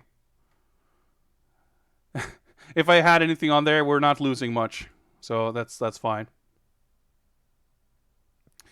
I mean, to set the stage, I guess, like, I've never been a Guilty Gear fan, much less a Guilty Gear player. I've always kind of respected the series from afar. But, you know, I've had many friends who are very much into Guilty Gear being like their main fighting game and everything, but I've just never been able to get into it, really, or any Arc System Works game. The physics of how the game moves and feels just isn't, like, I don't really enjoy it that much. Obviously, I was, like, super blown away by the visuals in Xrd, and I think Strive looks even more amazing, like, by a significant margin. Oh, this is just a little overbearing. I'm trying to find the controls. Oh, okay, I must have double tapped or something. Yeah. Alright, we might have taken half an hour to get through this shit, just to figure everything out, but that's fine. Alright. Let's put it to easy, please. It's probably still less... Like... One of my formative memories playing Guilty Gear was playing Guilty Gear X on Dreamcast, and just like spending an entire afternoon being stuck on Eno and getting super pissed and hurting my thumb on the Dreamcast controller and then never playing it again.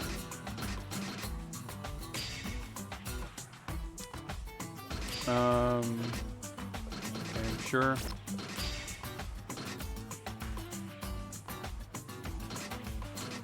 So is this... Yeah, this is like not real controls. Is there a... Yeah, this this has always bothered me, that like the default is like punch is below the kick button, but like I know that's the standard. The control, like that's another thing I've will really struggle to get over with Guilty Gear, the button layout. All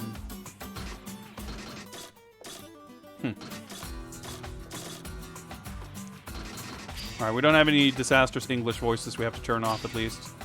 Fucking, like, Arc System Works main menus are also just a kind of a shit show.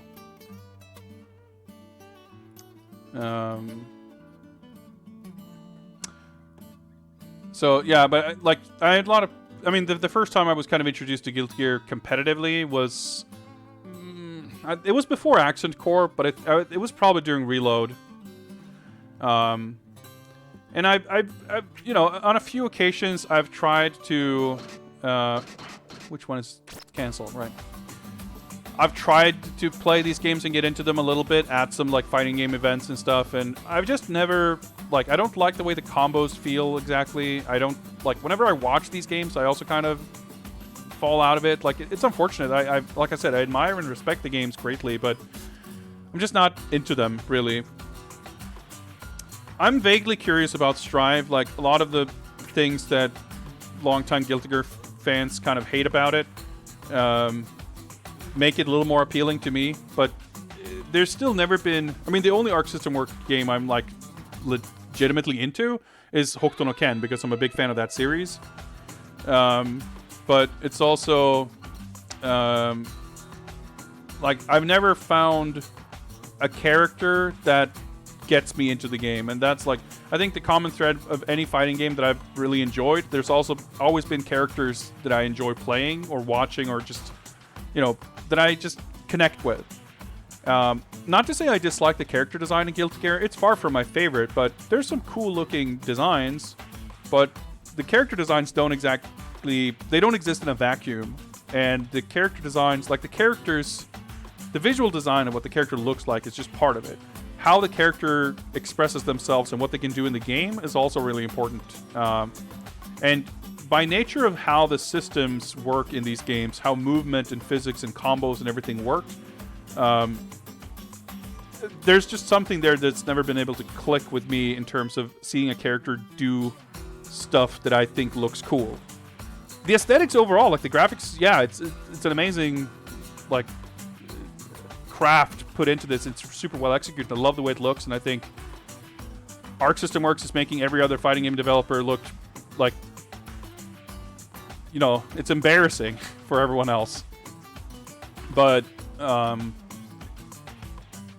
the physics and the feel of the flow of the combat and everything is still kind of preventing me from, like, the hit stop and the rhythm of the combos. Like, it's not one thing. It's just a ton of small things that compound the issue of, like, it's not that I hate looking at it, but it's just something on a very much subconscious level that isn't appealing to me. But yeah, some of the kind of focus on certain types of mechanics and combos and stuff. Alright, so episode, I guess this is the arcade mode. And this is like World Tour mode, basically. I guess this is what we want to do. Episode. Okay, we get the options here. That's nice. The other option was Zankabuki. Yeah, this at least took less effort to hook up. Don't get me wrong. I like, whenever I complain about a game, or which it's not at all my intention here, but if I express, like, if anything, I want to express sort of sadness or disappointment with my inability to enjoy these games. It's not that I'm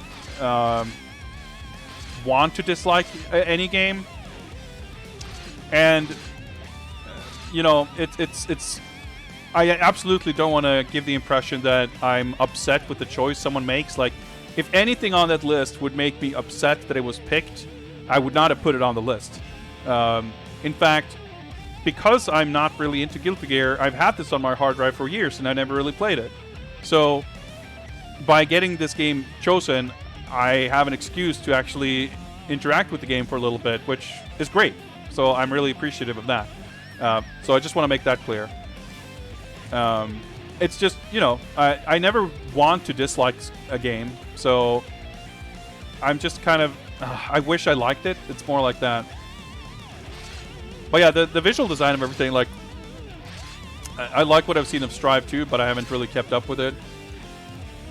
I would say the music in Guilty Gear is definitely not like my style of music, generally speaking, but overall it's obviously really well done, and like it has exciting and fun and cool music, which is more than some fighting games even attempt to do. Well, the tiniest little bit of experience I have with Guilty Gear was playing Milia, so we're gonna go Milia here.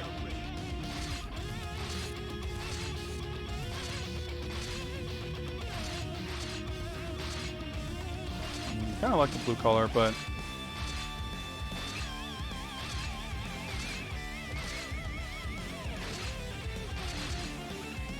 let's go purple.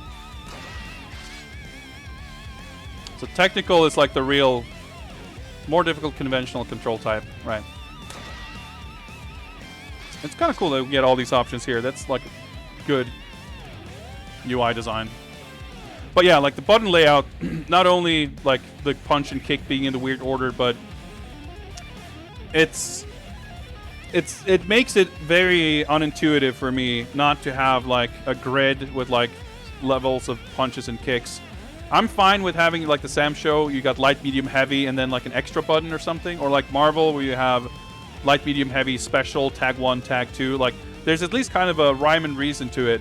In this game, I feel like slash and heavy slash are like kind of two, you know, denominations of the same type of attack, but usually not really. And then you have a lot of special moves that can be done with like one version is with slash and the other is with punch and shit like that. Like it's just inconsistent. Obviously it's nothing you can't learn, but it's just one of the many small things that add a tiniest bit of friction for me to get into and learn the games. And I will say that I played a little bit of Blade Blue in the early days of that game. I kind of fell off during. I didn't play the first version much, but I played what was it called? Calamity Trigger was the first version, right? And Continuum Shift was the update, CS. So I played Continuum Shift a little bit, and during Continuum Shift 2, I think I kind of fell off. And I definitely liked the sort of basic controls and operation of BB better than Guilty Gear. But it didn't take very long for that to get super overwhelming with all the new characters and shit. And I would never have really played it if it wasn't for my friends being into it. We played a lot of Street Fighter 4 at the time. We eventually got into a lot of KOF 13, and that became our group's kind of main game for a little bit. And that was before Exert and everything, of course. So Guilty Gear... And Guilty Gear wasn't, like... You had to hook up a PS2 to play Guilty Gear, and that was a little bit inconvenient, I guess. So BB became more of an accessible thing. But... like I said, you know, I kind of fell off it. I didn't really enjoy it as much, I guess. And yeah, that too, like the Atomic Runner, it changed. A lot of characters changed so drastically with every version. I think that's probably what it was. Like I played it, and then I played Tsubaki, and like her drive mechanic was like completely redone. And you know, I played it at events with my friends, and then like it was just too much to keep up. So. The sweep, right? I'm trying to remember how to play this game. So she's got like... Oh yeah, that's the disc, and then the heavy version. Nope. Oh yeah, that's the weird control thing. Right. So that's the light disc. Alright, that's a dust thing. Okay, alright, I did the... Wait, so what's... Quarter circle, half circle, or whatever for the disc. Not sure how I did the ball, though. Is it like a shorty motion or something? Since that didn't look like it would combo. Comboing off of throws is also something that feels very foreign for me. Oh yeah, you can like, yeah, just canceling off of everything feels like I don't play many like anime fighting games and stuff, so a lot of it feels. I mean, obviously, I don't know this game or this character, so I wouldn't have any muscle memory for anything. But even the idea of like you do a certain type of move, and you're like, oh right, yeah, I should probably cancel that into something. Just having that basic muscle memory, or even like instinct for that, it's something I'm just currently lacking. Also, that feels strange. Is that what the dusts are like now? With a little backdash and shit? It's really weird.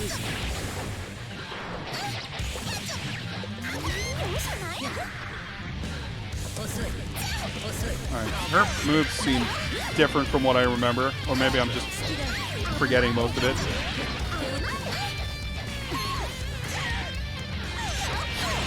Dusts definitely feel weird. Oh, I think I just bursted there. Okay, that wasn't really what I meant to do, but that's fine. So is that just a weird Milia thing? That her dust is a backdash? Surely I could have recovered there, by the way. Air recovery is another thing that I don't understand in these games.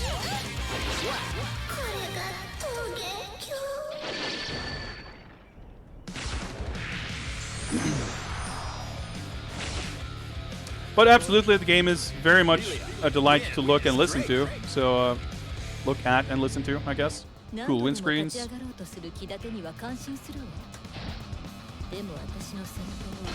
Like, all this stuff is pretty cool.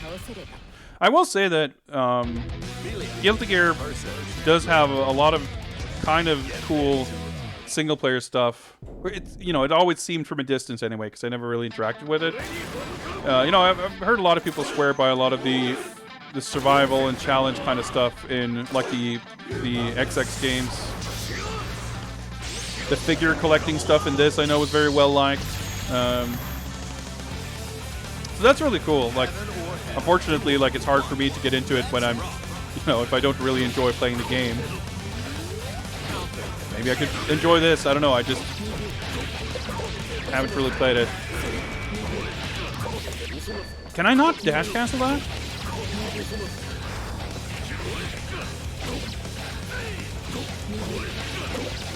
I guess not.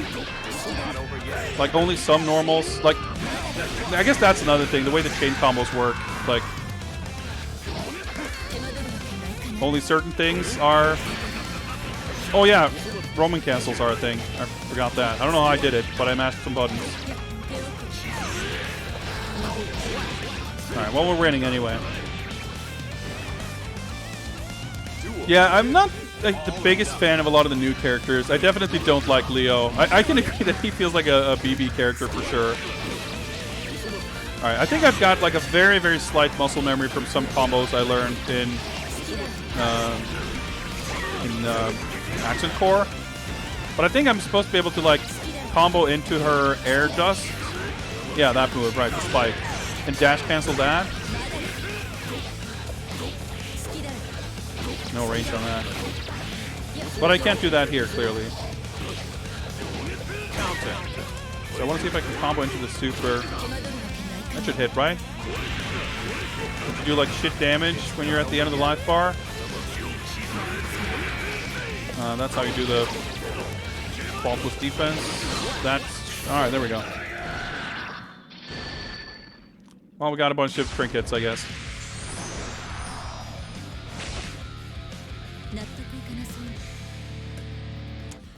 Trying to think, like, who was new. Like, Bedman, I think, is garbage character design.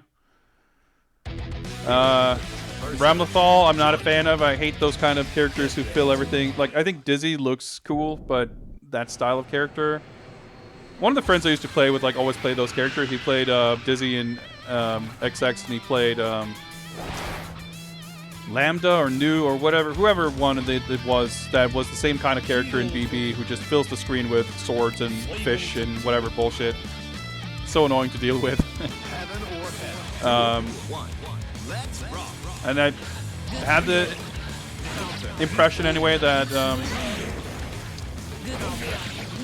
that Ramlethal was that kind of character, I guess. Visually, I think what's her name?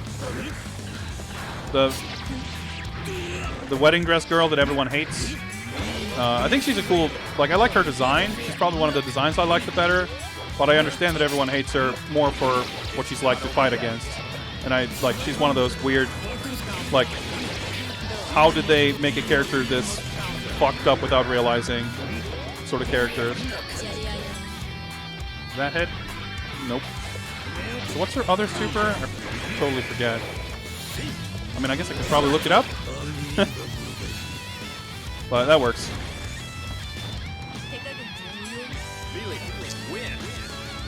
Jacko, I think, has a nice design. I like the way she looks, but she's a fucking MOBA character. So I saw her in action like once and just noped out real hard.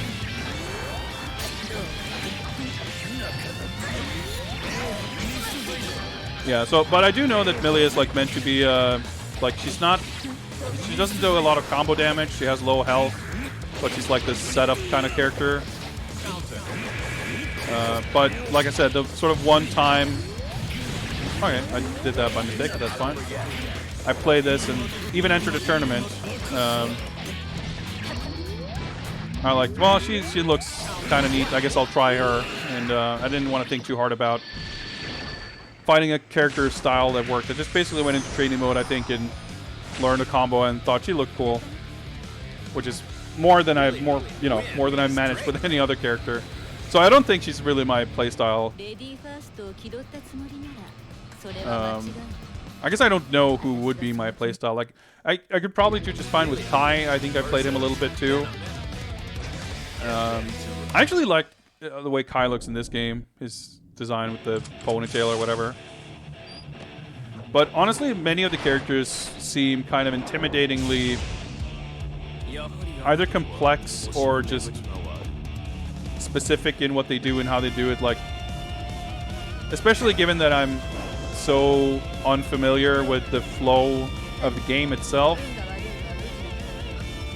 If I pick up a character in KOF or Street Fighter, I understand the flow of the game enough that, there's going to be characters who are too weird for me, but I can put that weirdness into some kind of context.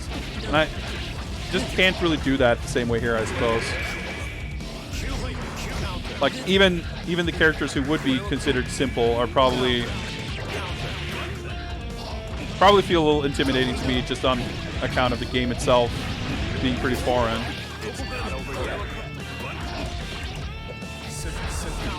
Yeah, Venom looks really cool. I like this design.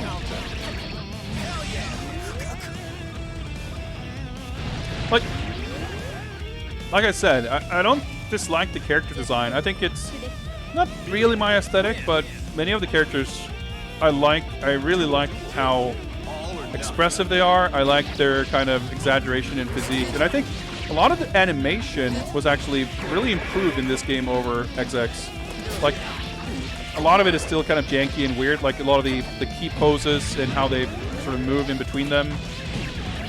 I just think animation in particular was never Guilty Gear's strong suit. Even when the games look their best, like I said, specifically the animations, like how the characters move. Oh yeah, I guess I activated my instant kill. That's not what I really meant to do, but that's the thing in this game. One of the 8,000 systems. Start with Venom. There's a lot to learn. Move to Faust. Yeah, everyone seems to be a lot to learn in this.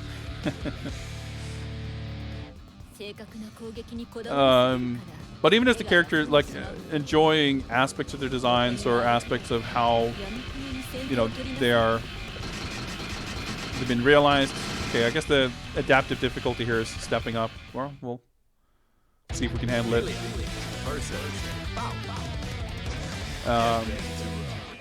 But like, there's never been a character in Guilty Gear who I've felt compelled to draw, for example. I've never really had any interest or desire or, compulsion to draw anything from Guilty Gear or BlazBlue for that matter. So, like I said, it's one of those, like,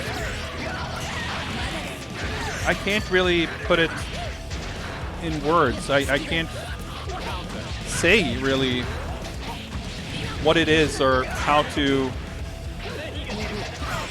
Oh, I tried to dust him, but Alright, that's not how you burst, apparently.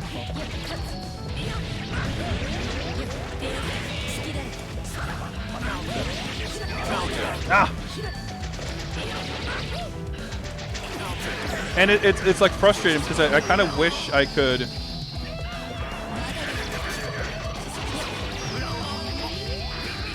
Oh yeah, she's got that weird overhead kick. I forgot about that. I didn't seem to be able to cancel out of it though. I think just for my own personal sake, you know, any regular watcher of my stream will know that I'm no stranger to just making very long and rambly. Oh yeah, that's a move.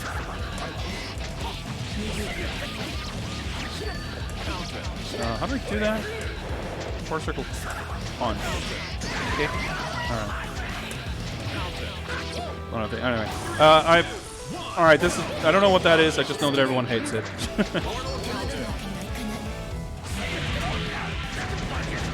I like pontificating on what I like and what I don't like, and why I like and don't like things in games.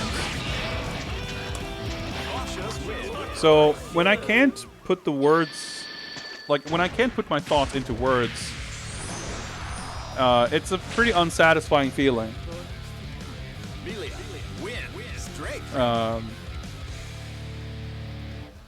There's something very unfulfilling about just, for me anyway, like not being able to articulate why I feel a certain way about something, or even, I guess that's the thing too, I want to be able to have not just a pure gut feeling about it, which, you know, it's cool.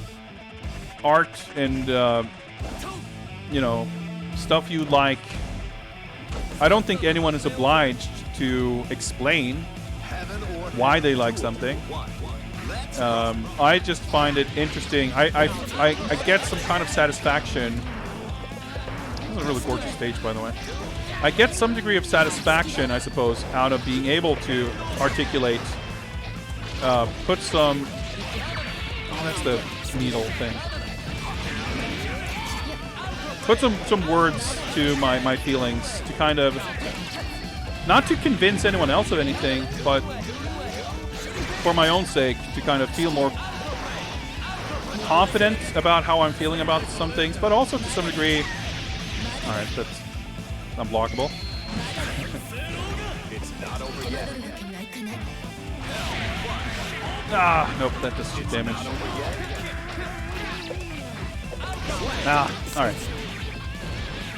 To kind of figure out my tastes on some level, right? So that's why I find it kind of frustrating when it's something I you know, for my own sake, I just prefer to be able to, you know, figure out why I like something or no, and when I can't, it's annoying. Alright, that did okay damage, but I'm not beating this guy. Fucking teleports and shit.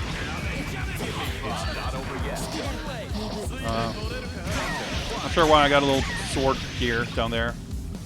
Am I surviving this? Nope, I'm not.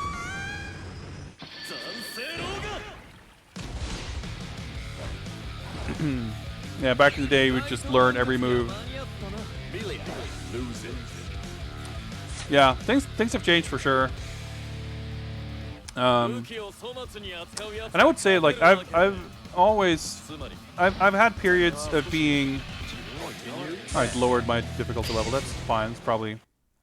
I probably needed that. Oh, I hate having to go through this shit. Well, I guess it... Okay. It's a little bit of a load time, but nothing too bad. Just want to get into it, though. Yeah, the backgrounds in, like, even BB also with the 3D backgrounds, Persona to a lesser extent, because the design of them are pretty boring. But I'm really impressed with, like, even when the characters are sprites and everything, like, Arc System Works, I think, consistently have done a terrific job marrying 2D and 3D in a way that, like, not many others ever managed to. looking at like 3D backgrounds in many other fighting games. I mean, hell, even comparing to stuff like Street Fighter or Tekken or whatever, like these stages are just gorgeous. But I was gonna say, even during periods when I have been more like competitive, okay, a great combo. I've always had a, I would say, if not bigger interest, like stronger inclination to kind of theoretical understanding. Like I've had a couple of nicknames given to me over the years for just being like knowledgeable about fighting games. And not skilled at them, not necessarily knowledgeable about like frame data, but knowledgeable about the existence of games, you know, that not many people might know about. Knowing about story details, knowing about characters, knowing about systems. I don't know, like having general knowledge. And whenever I watch fighting games, like I'm always interested to hear analysis and hear explanations and understanding how this stuff works. Like every game I play, like I feel like that's a big difference between me and many other people. Not to say my approach is more unusual, but whenever I'm like approaching a new fighting game, or if I'm, let's say I'm hanging out with friends watching Evo and we are watching Uniel or Guilty Gear or a game I don't know or understand, when I'm watching it, I want to know how the system works. Or even just sitting down with a new game, I want to have all the systems and all that shit explained. Not only because like of my way of learning the game, but I just like want to know. I enjoy learning and understanding new things like that. So and I think that ties into, you know, to some degree, like the same parts of my brain that want to be able to articulate why I like or dislike something. I just have a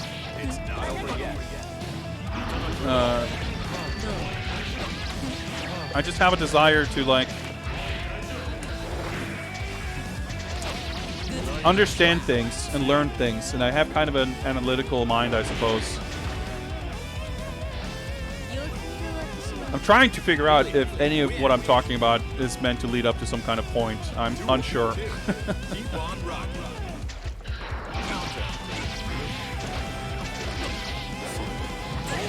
But yeah, that's why like I can enjoy trying to get into a fighting game even if I never get to the point of like being able to play it well. But I understand what you're saying, Swordfim, and I agree. Like it's definitely, it can be, it's overwhelming. Like, you know, I've had many games like, I don't know, DOA 6, Soul Calibur 6, Tekken 7, recent fighting games that I've bought because I want to play them and I want to enjoy them. But like, maybe I'll do some of the single player stuff, but like the idea of actually learning how to play it. I mean, hell, even Virtua Fighter, a series I've really loved and played a significant chunk of, at least compared to those games. I've never reached the point where I feel like comfortable enough with a character to go like, all right, that's that. Let me move on to another character. Like, I've mained a different character in each iteration of EF that I've played, but I've never like felt comfortable trying to expand because, you know, I want to focus on one character to learn them, to get into it, with some idea that I might, you know, once I'm comfortable with them, I want to try to learn more how the game works. But if I've gotten that far, I would usually just feel annoyed with not understanding the character and just go back. But that's not unique to that. Like I think like most games, like Street Fighter IV is probably the last game where I played multiple characters comfortably. Like in Vanilla 4, Abel was my main character. But in Super, I started playing T-Hawk. And I played Fei Long, and I played Adon to some extent. If I, you know, but even now, I would feel pretty comfortable with Fei Long or T-Hawk or Abel. But I think anything more recent than that, I mean, KOF, of course, you have to have multiple characters, but KOF 13, like, I basically have my team. I played Kyo, Kim, and Takuma. But I don't think there's, like, I'm trying to think if there's anything, like, more recent than that where I would have, like, multiple characters.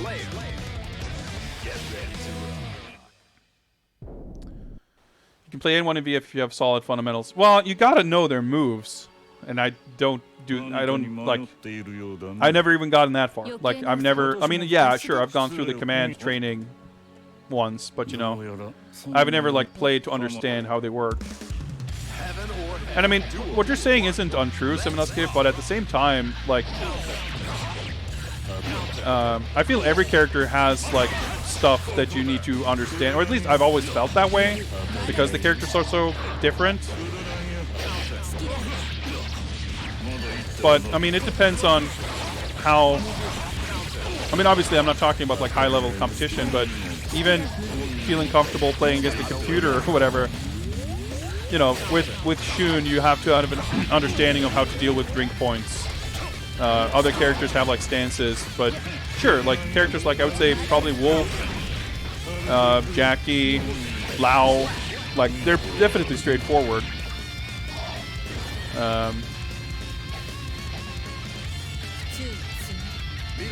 I played Jean in FS, and I think, I mean, yeah, he has the charge moves. But he definitely feels like he's designed to be very simple and straightforward, because the charge moves is like his gimmick, but even that is like really easy to use. Alright, don't know how you combo off that. Jump cancel or something maybe? Man, now I just want to play Virtua Fighter.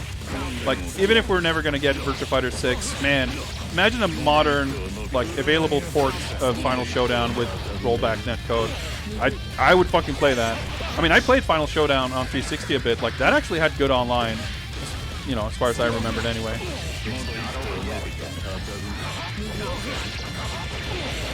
Like,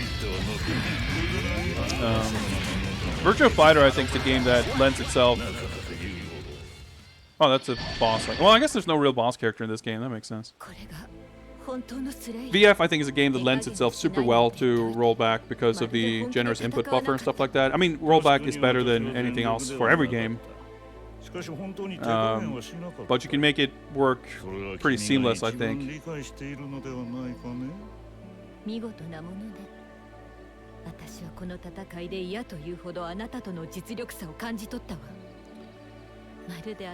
I mean, I think Virtua Fighter has a terrible reputation for being complicated when I think it's the easiest game to learn. Not only because at least some versions of it have tremendous learning tools in the game, but Virtua Fighter is...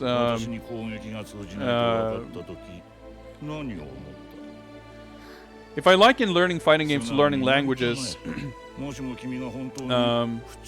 I think Virtua Fighter is a game that has a very strong basic grammar that is very systematically designed, and if you I think that's why it meshes so well with my sort of mindset, because one of the reasons I struggle with games like Tekken is that I feel like there are so many exceptions to every rule, and so many things are like character specific, or they don't feel like they're sort of system wide. And that might sound contradictory when I just said that VF characters are so unique, but they are.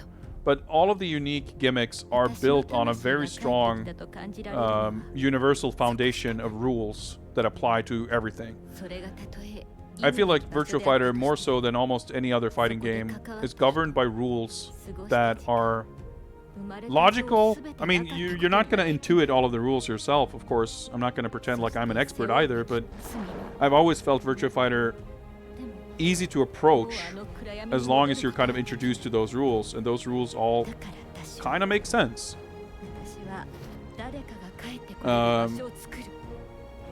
And it's...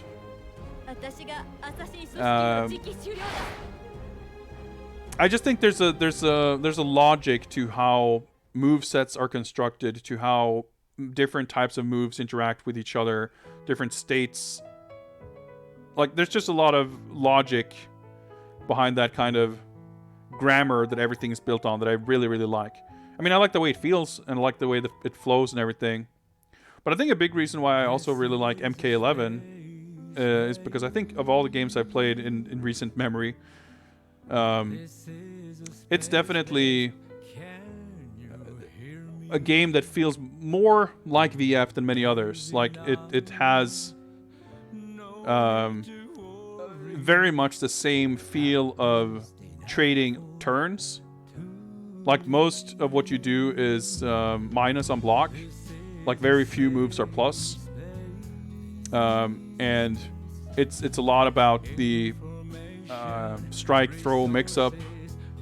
But more than anything, like it's a style of flow that a lot of people feel is pretty dry. It's like the opposite of this, really, which is probably why I don't like this so much.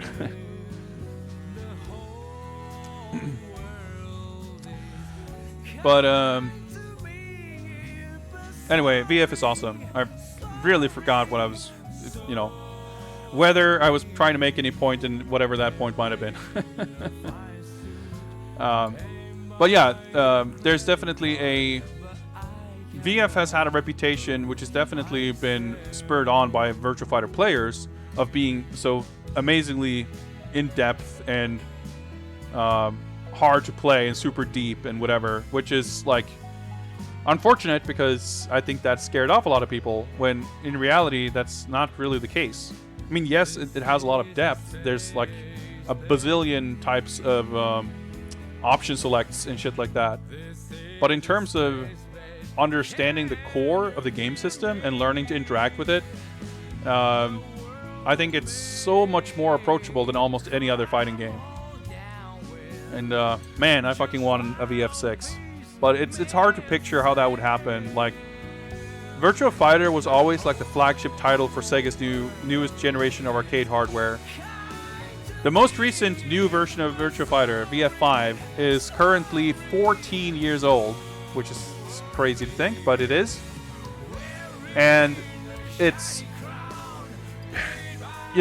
even then, arcades and arcade games were a different thing. Like what they were was changing, but it had more in common with the 90s than what we have today. Sega still does a lot of arcade games. AM2 are still around, but it's not that hard. Like, for Virtua Fighter 6 to make sense, there has to be some really passionate person behind it, and for it to really make sense. Yu Suzuki, of course, is no longer there either. Although I don't think he was around for Virtua Fighter 5 either. And it's, I don't know. I mean, I would love to see it, but if Sega ever announced Virtua Fighter 6, I feel like it's them throwing a bone to a very niche group of fans, and that's not what Virtua Fighter has ever been. Like, Virtua Fighter 5 was a very popular arcade game.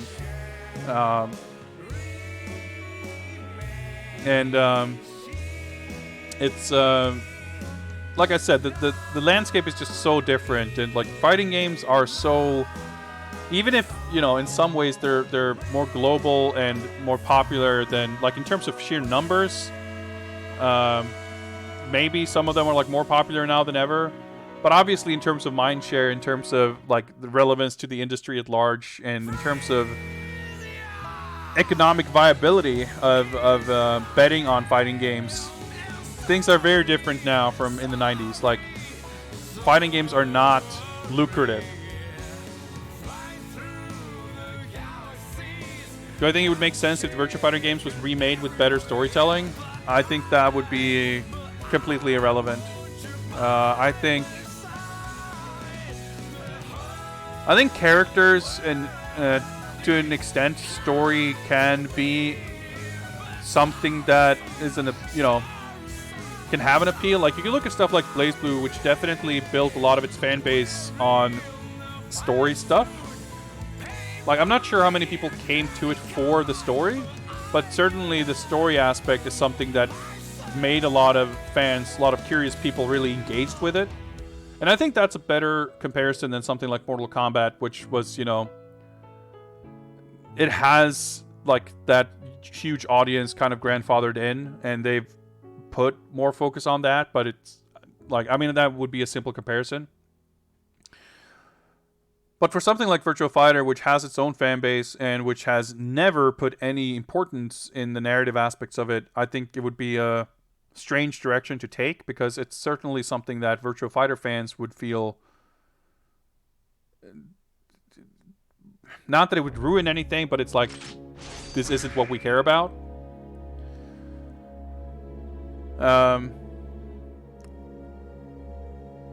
But it is an interesting question, because Virtua Fighter 5 certainly came out in a different era, a different landscape than we have today. I don't think focusing on story per se, like, I think that's a kind of a misstep that many modern fighting games do, like at least in terms of how they approach it. I think like having a big story mode is not necessary, because it's not usually done very well. Like Tekken 7 story mode sucks ass. Soul Calibur 6 has a bunch of story shit, and it's boring and like it's just terrible. Virtua Fighter has like deliberately never had much of a story. There's some backstory, there's some relationship between characters. Like there really isn't much. There isn't really plot in Virtua Fighter. There's a setting, there's kind of a backstory, but like the story of like the national world tournament or whatever is like determined by the actual official tournaments they've held. So like in the storyline of Virtua Fighter, every installment is like a new world tournament, and in the official storyline, the character who won like the actual like Virtua Fighter tournament in real life, like I forget who won, but I think it was like Lei Fei won the, like a Lei Fei player won the Virtua Fighter 4, you know, nationals or whatever. So like Akira's story in 5 is like, you know, meditating over his defeat and practicing to win the tournament next time. And, you know, and I think that's kind of cute, but it's you know, there is just no focus on that, because Virtua Fighter is like completely all about the competition. And yeah, like even the framing of the in-game sort of, not even story, like let's call it the campaign mode. It's all framed about fighting opponents in arcades and stuff. Like,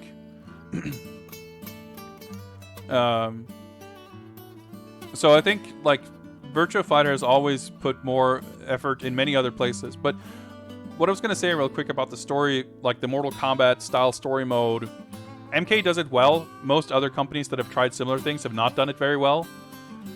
Like Power Rangers has a cool little comic book thing with text boxes and dialogue, which is kind of cute. It's fine. It's all right. Clearly, you know, it wasn't a hugely expensive mocap cutscene shit, so I'm happy to have it there. But I would happily have something like this. You know, have an arcade mode where you get to see a little bit of extra story and some artwork of your character. Have a gallery mode where you can see cool pictures of your character. Have a little bit of dialogue in the game, and have a little bit of those quote-unquote unnecessary flourishes where your character gets to express their personality, so that as a player you get to connect with who your character is. Even if there are, like, a fighting game is never going to be able to really incorporate that much storytelling in its gameplay, unless you know, the kind of meta storytelling you get around like competitions and tournaments and the drama between players and stuff, which I find generally a lot more engaging than the in-game storylines. But because the nature of the game is such that storytelling, like a fighting game is very well designed, it's really conducive for character expression. You have these articulated characters that you see close up. They're on screen at all times. They have a vast repertoire of different things they can do. They're front and center the entire time. So you can really express a character to, like, with a really great depth in terms of who they are and how they express themselves, how they move, how they talk. But telling us a plot, a narrative, and a sequence of events is going to be very difficult when everything is constrained to sort of the fighting format. So I think trying to tell a story is always going to be kind of done separate from what the core of the game is.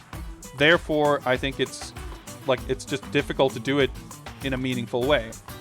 Not to say you can't try it, but like I think it's a misguided effort to say that that's where, you know, that's the direction things should go. And yeah, like announcers and stuff like that. That's a great example.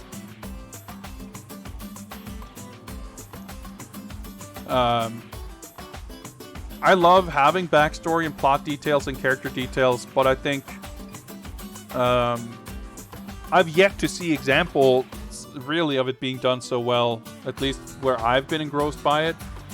I've seen so many more examples of it being just done not that well. At the very least, I would say I can't think of a single fighting game where that content has kept me engaged where the game itself didn't. So, I don't know. I'm far from convinced like that's how we're gonna win over new fans. Like I said, it's a kind of a hotly raging debate as to like every fighting game developer seems to be tripping over themselves in attempt to grow their audience and attract new people. And like I've had some interesting discussions with people too. Like, is that really what you should be doing? Like, you can be looking at a game like Tekken, which has been, you know, Tekken 7 has not made. I mean, like I said, they did some weird, dumb stuff with story, but in general, like in terms of how Tekken 7 has grown over the past couple of years, like they've really not been necessarily looking to grow their audience, but like, or rather, trying to find some elusive demographic outside of their core audience. While other games, like, you know, seem to try to do different things in terms of how they change system mechanics, or, you know, trying to make things easier for new players when, like, it being hard or easy isn't necessarily why people do or don't come to these games anyway. And I think this kind of, you know, the kind of story stuff, whatever, there's room for that aspect in that discussion too. And I think I'm definitely not convinced that that's how anyone's going to find an actual new new audience, you know.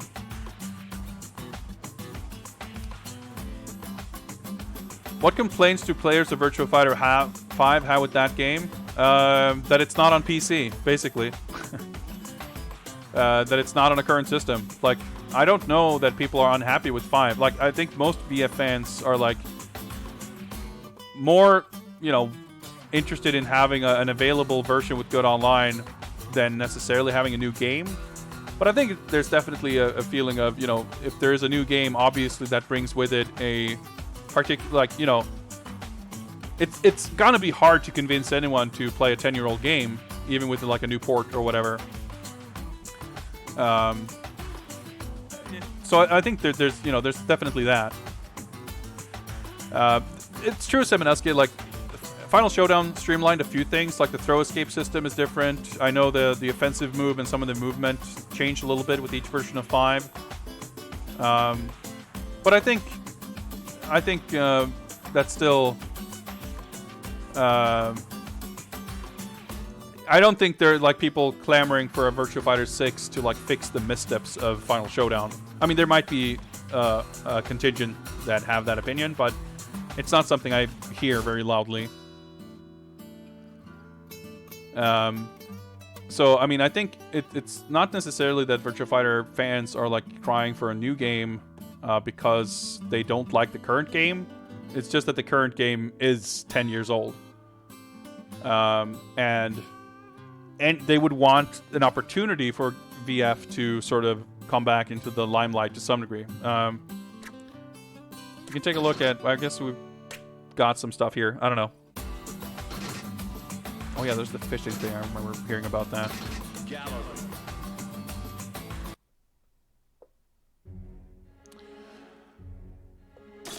So I guess we unlock stuff that we can then pay with our W bucks.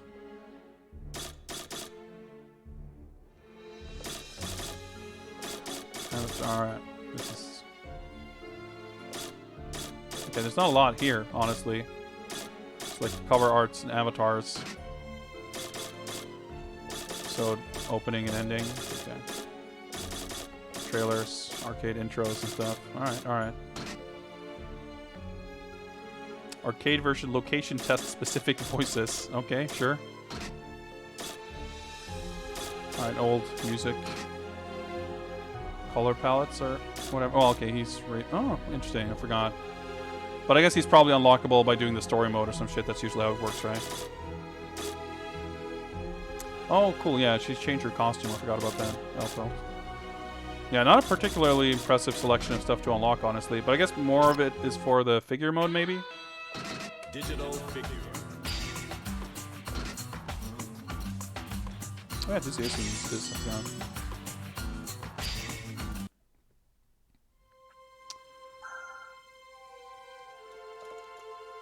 Oh boy, I'm not gonna fucking read a tutorial for this. Alright. Well, this is cool, I guess.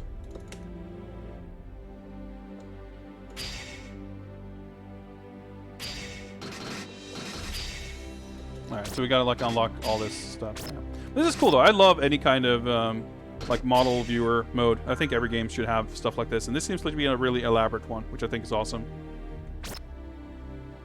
Oh boy, this is like I'm already tired, and I'm getting more tired looking at this.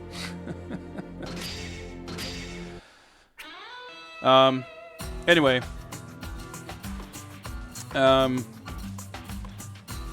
Laser throw escape, it's the thing where you can like hold a button. There's something like that, right? I forget how it works.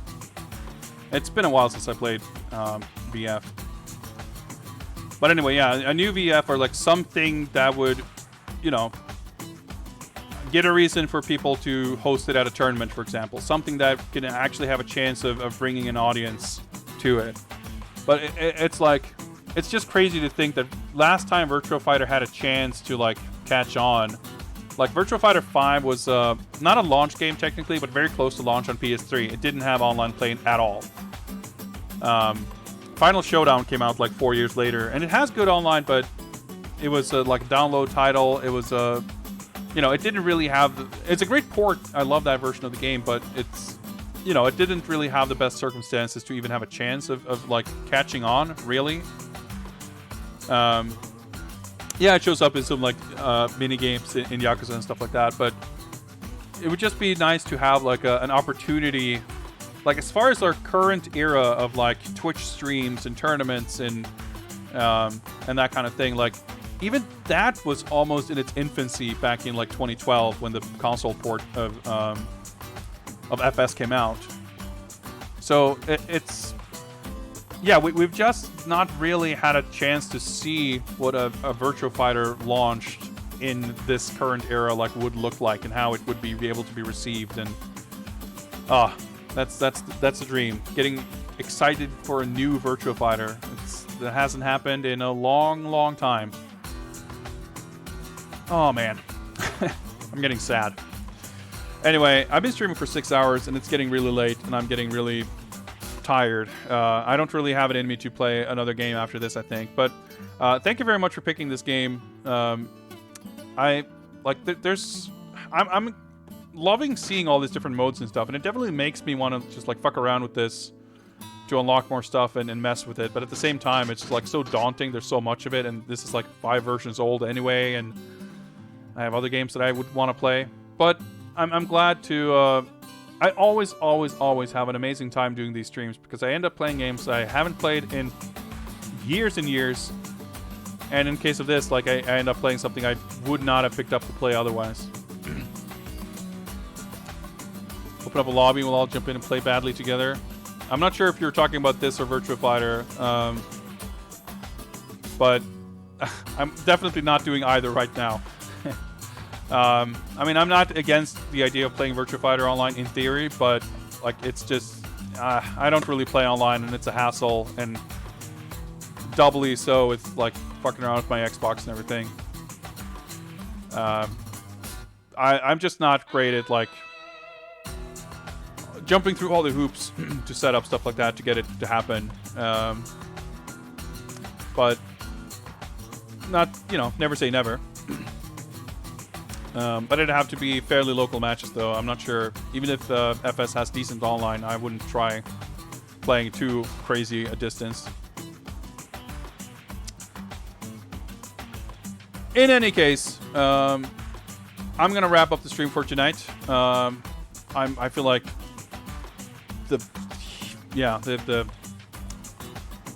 I've been melting in the sun all day, and my brain is just completely collapsing at this point. But I had a tremendously wonderful time tonight, and I want to thank everyone who was tuning in, everyone who's been hanging out, following, requesting, or raffling, and all that good stuff.